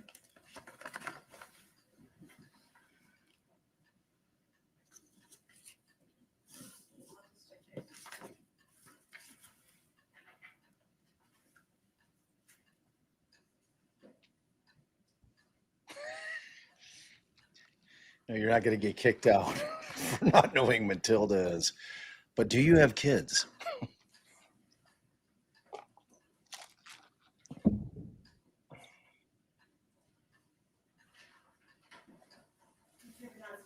Oh no, she's not off the stand again, is she? Oh my God. I see her legs. Two, we got blooping. Bloop, bloop, bloop, bloop, bloop, bloop, bloop, bloop, bloop, bloop, bloop, bloop, bloop, bloop, bloop, bloop, bloop, bloop. Bloop, bloop, bloop, bloop. Approach. Oh boy. I suppose. I'm finished with this guy. Oh, only in my dreams. Only in my dreams. Oh my God. Between this witness, the ticking clock, and the white noise, it's a lot. I like Princess Bride. It's my brother-in-law's favorite movie of all time. It's just not mine. It's just not mine. I love a lot of the actors in it. The white noise, that static, they call that white noise. Wait, did anybody get what? I mean, I'm assuming somebody got this immediately. What is this from? Holy shit! You should know it immediately. If somebody doesn't answer immediately, then I'm kicking all of you out. That's ridiculous. Especially Gen Xers. Oh yeah. Like what? Josh, it's not even close. It's not even close. Princess Bride isn't in my top 100 movies. You know, it's just not. It's cute. It's cute. What is it? Carrie Ewells? How do you pronounce his last name? I mean, it's got Andre the Giant in it. What? Oh my God, Tiff. Holy shit. Yes, really, Megan. It's not in my top 100. Kidding? How many great movies there are? It's not in my top 100. Might not be on my top 200. It's just, I mean, I've seen it 5 times. It's not like I didn't give it a shot. Yeah, you know, I don't hate it or anything. It's just, you know, it's like, meh. Wait, Carrie Elwes? Really? Huh. All right, I'm going to give it to you one more time. One more time. It's shocking to me. Shocking that you guys, somebody hasn't nailed this. Oh, wait. I think I may have seen it. Oh, no. No, still nothing. All right, here it is one more time. We're going to build up some blooping time on this blurry pause. All right, ready? Here it goes. Holy shit! It's, oh my God. It's so good. No, not Chris Farley, Julie. Right size, wrong shape. Right size, wrong shape. Let's see. Yeah, let's see. Bloop, bloop, bloop, bloop, bloop, bloop, bloop, bloop, bloop, bloop, bloop. Blue, blue. Oh, she's down again. Oh my God. I think she's done. Hold on. That calls for a fabulous round of applause. Oh, there. Yes. Yes. All right. Let's see what we got next. Let's see what we got. Thank you, officer. And Crunchbowl. Oh no. Oh my God. The judge is like, listen, that was particularly brutal. I feel like maybe we should call it for the day. I can barely keep my eye. Oh, yeah, baby. Oh, yeah. Oh, yeah. No, not Vinny. Not Vinny. Shannon L. The great John fucking Belushi. That's when they shot the blank. They had Niedermeyer's horse in the dean's office as a prank. They shoot the blank and the horse has a heart attack and dies. Right in the office there. And that's Belushi. Absolutely. Belushi. Good job, Shannon. Come on. That's Afton. I'm a Chicagoan. That's like imperative. I know every line to Blues Brothers. That and Ferris Bueller. Those are two. You have to wait, Rebecca, are you still answering? No, it's Animal House. Animal House, Belushi. All right, let's see. Let's get past this. Sidebar. Is the judge saying, I apologize? Is he telling the jury, I'm very sorry about that last witness? You know, it was a little slow. It's one of those things you have to do, though. There for the day. Whoa.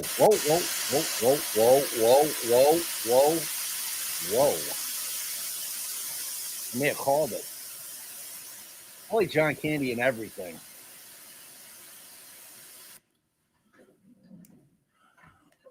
Okay, members of the jury, we're going to conclude there for the day. Called it.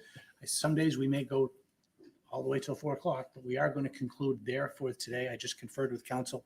We'll be ready to start at 9 o'clock tomorrow morning.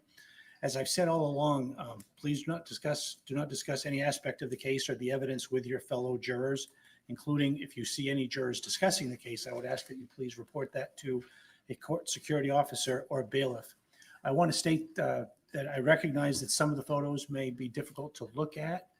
I encourage you, regardless of that, again, do not discuss any aspect of the evidence or any part of the case with any of the fellow jurors during any of the breaks or even during the process of the trial itself. Again, as I've said, there is some media coverage with respect to this matter. I encourage you to I instruct you to not only avoid such media coverage, but to try to do everything you can to avoid even inadvertent exposure to that. And again, please conduct no research whatsoever yourself about any matter that you hear about in this case or any of the witnesses or any of the evidence. Please conduct no research whatsoever. And again, I'm sure you will follow my instructions to make sure that this is a fair and a trial that consists with the law on such matters. Okay, so we'll start at 9 o'clock. That's it for the day. Thank you very much. By the way, that wasn't an air exchange. I do think that was some much needed rain that we heard on the rooftop. So anyway, thank you for your patience. Thank you for your service. We'll reconvene at 9 o'clock tomorrow. All rise for the jury. All rise. Hells yeah. Hells yeah.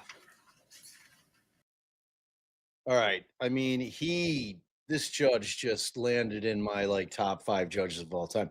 Like he recognized how fucking boring that was. That was brutal.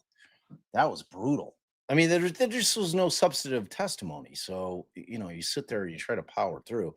So, but those kind of witnesses are necessary evil.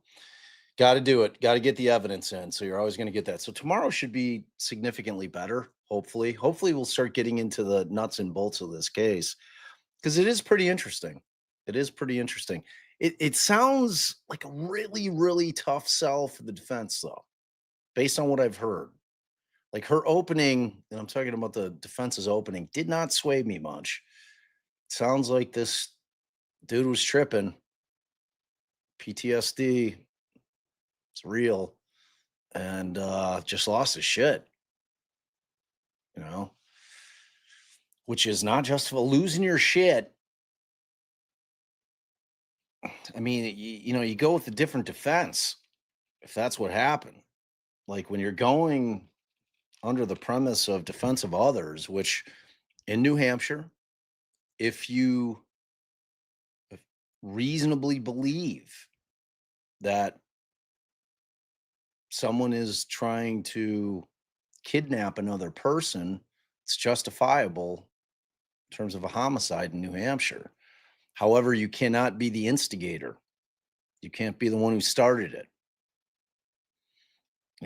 And by all indications, I haven't heard anything that has made it at all clear to me that she was trying to take the kids. I mean, like, where's she going? She's going to take the kids like back to her folks' house or wherever she's staying. I mean, like what? We're going to need a lot more. Because, just can't go around shooting people in the head. And it's not the way to go. All right, let me see. So, yeah, tonight we're going live again. Hopefully my beautiful and brilliant co-host, my ride or die, the love of my life, the truly better half will be here so she can do it tonight with me. So we're going to do tonight, I'm going to pull it up. This is what we got going on tonight. I'm going to share it real quick. So I want you guys to hit your notifications. Like the notifications with YouTube, hit or miss. I mean, them's the facts. So tonight we got this guy going on, 7 p.m. my time.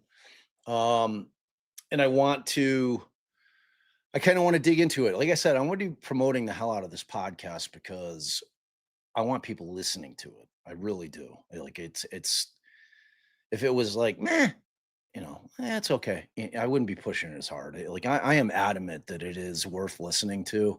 So I'm going to be like really pounding people over the head with trying to bully you into listening to it. So, but I think it'll be interesting. It was, there's a good story behind when I decided to do this thing. Oh no, Trace, could you set that? Thank you. I forgot completely to set the portal. I was setting it while we were doing other things, that was one of the good things about that witness. I could do all kinds of other stuff. Set up the furnace guy to come out. Look at our furnace before it's like freezing. Yeah, they really are, Schmo, right? They just don't work. And some people don't know how to set it, so that it's giving it, like, see that bell up there? Get a few notifications here. See, I get notifications there. Like, people might not check. They might miss emails. There's various ways. If, like, you're on your phone, I'll get a notice when something's coming out, but it'll just say YouTube. Like, maybe somebody's not clicking on it. Oh, yeah, we're still doing the Scott Peterson thing. Yes, we're definitely going to do that. That's not going anywhere, though. You know what I'm saying, Cody? It's like there's things that are time sensitive and there's things that are not. Yeah, we're going to do it. It's a very, very lengthy document. Yeah, tune in tonight. I'll get into that. I'm trying to get my dad to come on live. I'm trying to do it because I think you guys would enjoy it. He might enjoy it. We'll see. I'm going to see what I can do to get him to sit down with me. But yeah, there's just a lot behind it. A lot behind it. And, I'm going to not give away any spoilers in terms of the pod. Because there is some kind of mind-blowing shit we uncover in that. And I think, you don't have to wait forever in that thing, but I should let Big Bob. Yeah. Oh, Bob, I put a new filter in there, and then I broke the whole furnace. Poor guy. He was just trying to be helpful that day.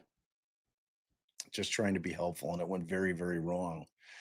Yeah, I would too, Mama's House. It would be great to get him on. I mean, he's pretty elderly, Like, I think he'd be self-conscious because he's, I don't know. Just past his prime a bit, What's up? No, that's your channel, bro. Captain of the Boop Boops.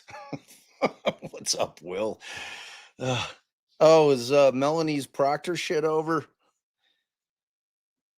I did my update on Proctor. Yeah, he dropped his appeal. Update over. Because you know what? Fuck that guy. I don't give a shit about that dude. Fuck him. Yeah. So tonight, come and check it out. It's going to be good. Like, Allie is really, really trying to. Will, go listen to my fucking podcast, by the way. Buried. Just dropped. Promote it on your channel, please. It'd be helpful. That's a positive thing that you could do. Like, step away from all the bullshit drama that's going on over there and promote your buddy's podcast, which is fucking awesome. You should listen to it. I didn't know if my old man was Gacy's trial lawyer, and they just dropped that shit on Peacock. But we re-released the Gacy tapes, man. You should really check it out, bro. It's pretty good. It's pretty good. So yeah, tonight, 7 Central, we're gonna give you guys the behind the scenes, kind of the entire process and how I landed actually doing that podcast, leaving the practice of law behind in the rear view, moving forward on that thing, the incredible amount of pressure I put on Allison to sustain us financially while I was becoming a content creator / writer / podcaster. And, the incredible experience that doing that investigation ended up being. I did not know. I did not know what it was going to turn out to be when I got into it. So it was really, really fascinating. But I think you guys will enjoy it. But I was saying, like, Allie doesn't want me playing. Like, I wanted to play the first episode, because I think the first episode is a pretty good hook, to getting people into it. Because like a lot of people are like, yeah, I don't do serial killers. I don't want to do Gacy. He makes me sick. And I get all that. Like, this isn't a Gacy thing, man. I know it's like think of him as just like the shark in the first half of Jaws. Like, he's there, he's there. You hear some of the tape clips, but it's just not about him. Again, it's really about how Des Plaines did in 10 days what they did in terms of getting that fucking guy off the street, what Chicago failed to do for 6 years, to the tune of 33 known homicides. And I say known because I'm of the firm belief there's more. If anybody's watched any of our coverage with Bill Dorsch, we believe that there's additional victims, and that is very much ongoing. Bill got pissed at me, though. I'm sure I'll be able to talk him back into coming back. He's like, Bill's like, he wanted to do Gacy now. He's like, yeah, look, we got to do it now. I'm like, dude, you live in fucking Europe, bro. You live in Europe. You got a bad hip. You can barely walk. Like, get your shit fixed. We'll pick it back up and let's go. Yeah, I mean, Bill's good. Bill's impatient, though, but I don't blame Bill for being impatient at all. He is. He's getting up there. He wants his shit out. So I don't blame him. But hopefully he's not going to stay mad at me forever, because I love Bill. I love him. He's a great guy. Truly is. Just a wonderful dude. But he has a very, very, very, very little amount of patience. Like, a couple times he'd be like, all right, man, fuck you, dude. I'm gone. I'm dipping. I'd be like, Bill, I have to make a living, bro. It's like, you got to understand. I still have kids that live in my house. I've got to make a living. I've got to do what's gonna, generate income. This is a business. As much as I'd like to just fuck off and, be searching for the bodies and doing the digging and doing all that shit, it's like, ugh. Oh yeah, guaranteed. That's for sure. Bill always was a struggle bus to get Bill on the StreamYards. But I mean, Bill's amazing. Bill was the whistleblower in the Reynaldo Guevara cases. Like, literally, he was the whistleblower. Like, he exposed Guevara. Bill's a old Chicago cop, Chicago homicide detective. Did it for years.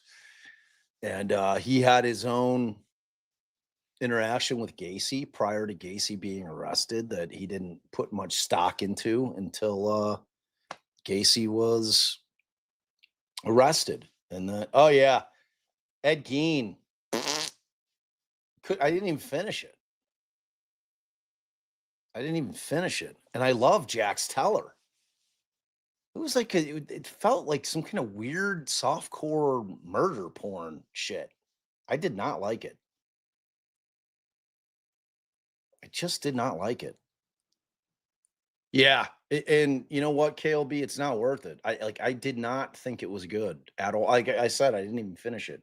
I just dipped. I completely just dipped. Could not deal with it. I didn't like it. I wasn't enjoying it. And wasn't my thing.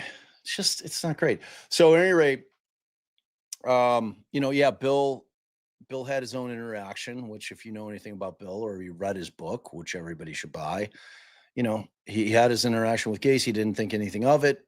Gacy gets arrested. He's like, holy shit, I have something that might be of interest, which ended up like putting Bill on this Gacy obsession in terms of Gacy having committed more than he is credited for, which I have always believed as well. Bill ran into my podcast as I was producing it, as it was coming out. He reached out. We became fast friends. We're both of the mindset that Gacy did more and that those victims deserve to be found and they deserve to have their names back. And Bill and I are adamant about doing it, and we will. And, during that portion of time when I was getting to know Bill real well, he let me know about his Guevara story, which was unbelievable. I mean, they chased him out of Chicago when he whistle blew on Guevara. Bill's amazing. He really is. He's just an amazing guy. So yeah, I think that because here's my thing, and when you listen to the podcast, I really do flamethrow. Like if you watch the Peacock series and you think that they're a little bit tough on Chicago PD, I am relentless on those motherfuckers. Absolutely relentless. They just were brutal. They just did nothing. Just did absolutely nothing. So yeah, tonight, 7 p.m., we'll talk about it. We'll get into it. We'll hang out.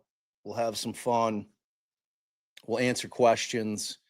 All the things. But in the interim, please do me a favor. Whether you're on Twitter watching, whether you're here on YouTube watching, please, we've dropped the link to the podcast on Apple and Spotify throughout this entire live. Please go. Please follow, subscribe, listen. On Spotify, you cannot rate it unless you at least hit the play button and let it play for probably about a minute. And at that point, you can then leave a rating. Frankly, I like to have them earned. Frankly, I want you to listen to it. I think that you'll enjoy it. It's a very unique podcast. It's very different than anything else you've heard. It's as real as it gets. And it's not just me talking. It's us out on the streets talking to all the people that were still alive that had to do with that investigation. And it's pretty good. It's pretty good. Yeah. I love that. Yeah. I think everybody did. Look, that was kind of what was out there for years, was sensationalized true crime,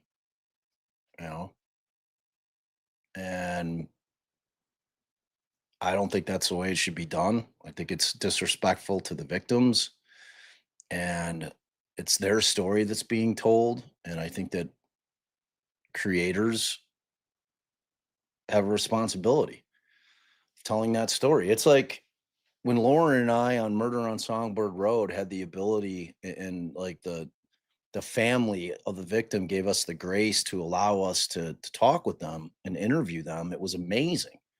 I always want to do that. Like I'll always reach out, especially in wrongful conviction work, because that's a hard thing to do. That is a hard thing to do.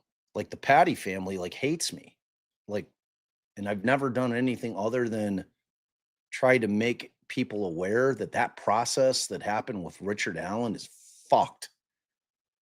It's not how the court system is supposed to work. And try to prepare them, honestly, that I think that they messed it up so badly that thankfully Richard Allen's getting a new trial, because I happen to believe that was a railroad job, both in terms of the process and the fact that they were just trying to hang that crime on somebody. And Richard Allen was the patsy. I wasn't there. Could I be wrong? I suppose so. But everything I know about that case, including my friendship with Kathy, and that 35-year relationship between her and her husband, I ain't buying it. It's that simple. I believe that man is factually innocent. And, but again, wrongful conviction work, you get a lot of pushback. It's an uncomfortable conversation to have with victims' families when you are trying to approach them saying, hey, I know law enforcement and the prosecutors told you they got it right. 100% trust it. They got it right. And we're here to tell you that we think that they didn't. That's not an easy conversation, as you can imagine, to have with people. So You know, it's easier to be in this world as a fence rider. You know, like I feel jealous of Peter, the lawyer, you know, because he just gets to sit on the fence and, you know, he'll take a position at some point, but you know, it's harder to do what I do because, you know, I'm sure I lose subs. I'm sure Allie and I lose subs, you know, because it's uncomfortable and some people don't want to hear it, you know, but I'm not doing anybody a service if I'm sitting here not preaching what we've done, Allison and I, in our careers for the past 22 years. So, whatever, 23 years. All right, y'all. I hope tomorrow is more fun. Please remember, go follow, subscribe to the podcast, give it a listen, rate it 5 stars. That would really, really help us. Because I'm watching the download. Like I always check the downloads to see where it's at. Because every time somebody listens to it, it moves up in the charts. So it's so helpful to us. It's so helpful. And I think you're really going to enjoy it. I really do. It's just a great investigative podcast that I think that you'll enjoy. All right, you guys. Tonight, 7 p.m. Central, 8 p.m. Eastern. Come hang here. Tracy, did you get the portal done?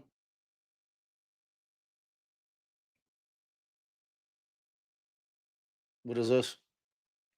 Out. Bob has stories about Hintricum. I don't have any stories.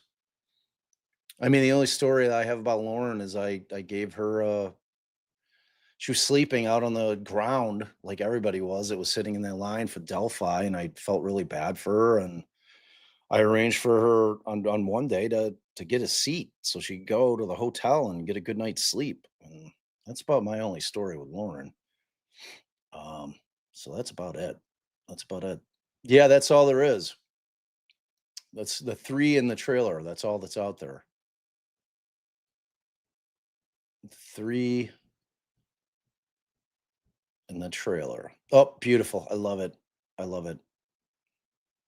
Yeah, I really don't talk shit about people unless they're talking shit about me. And then I really don't even talk that much shit about them. It's like I'm not going to get into that thing. Like I'm not doing the drama, you know.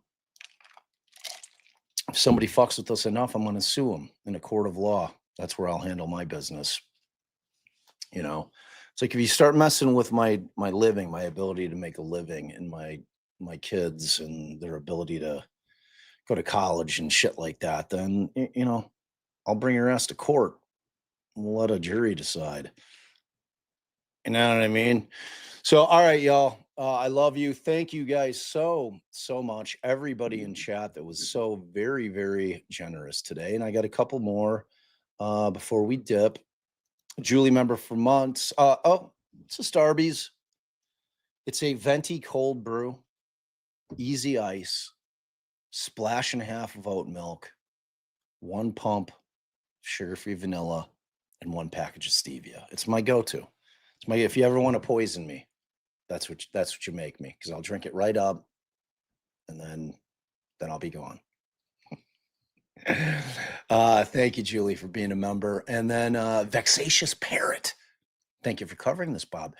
Hopefully it picks up tomorrow. And we get a little more goodness going. Let me check, see. All right. No Venmos.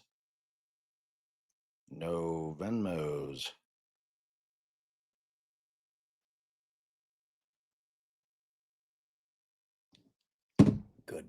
All right. Okay, guys. I love you. Mods, I love you. Tracy, Mandy, I adore you. I love you both. You're amazing. You're the best.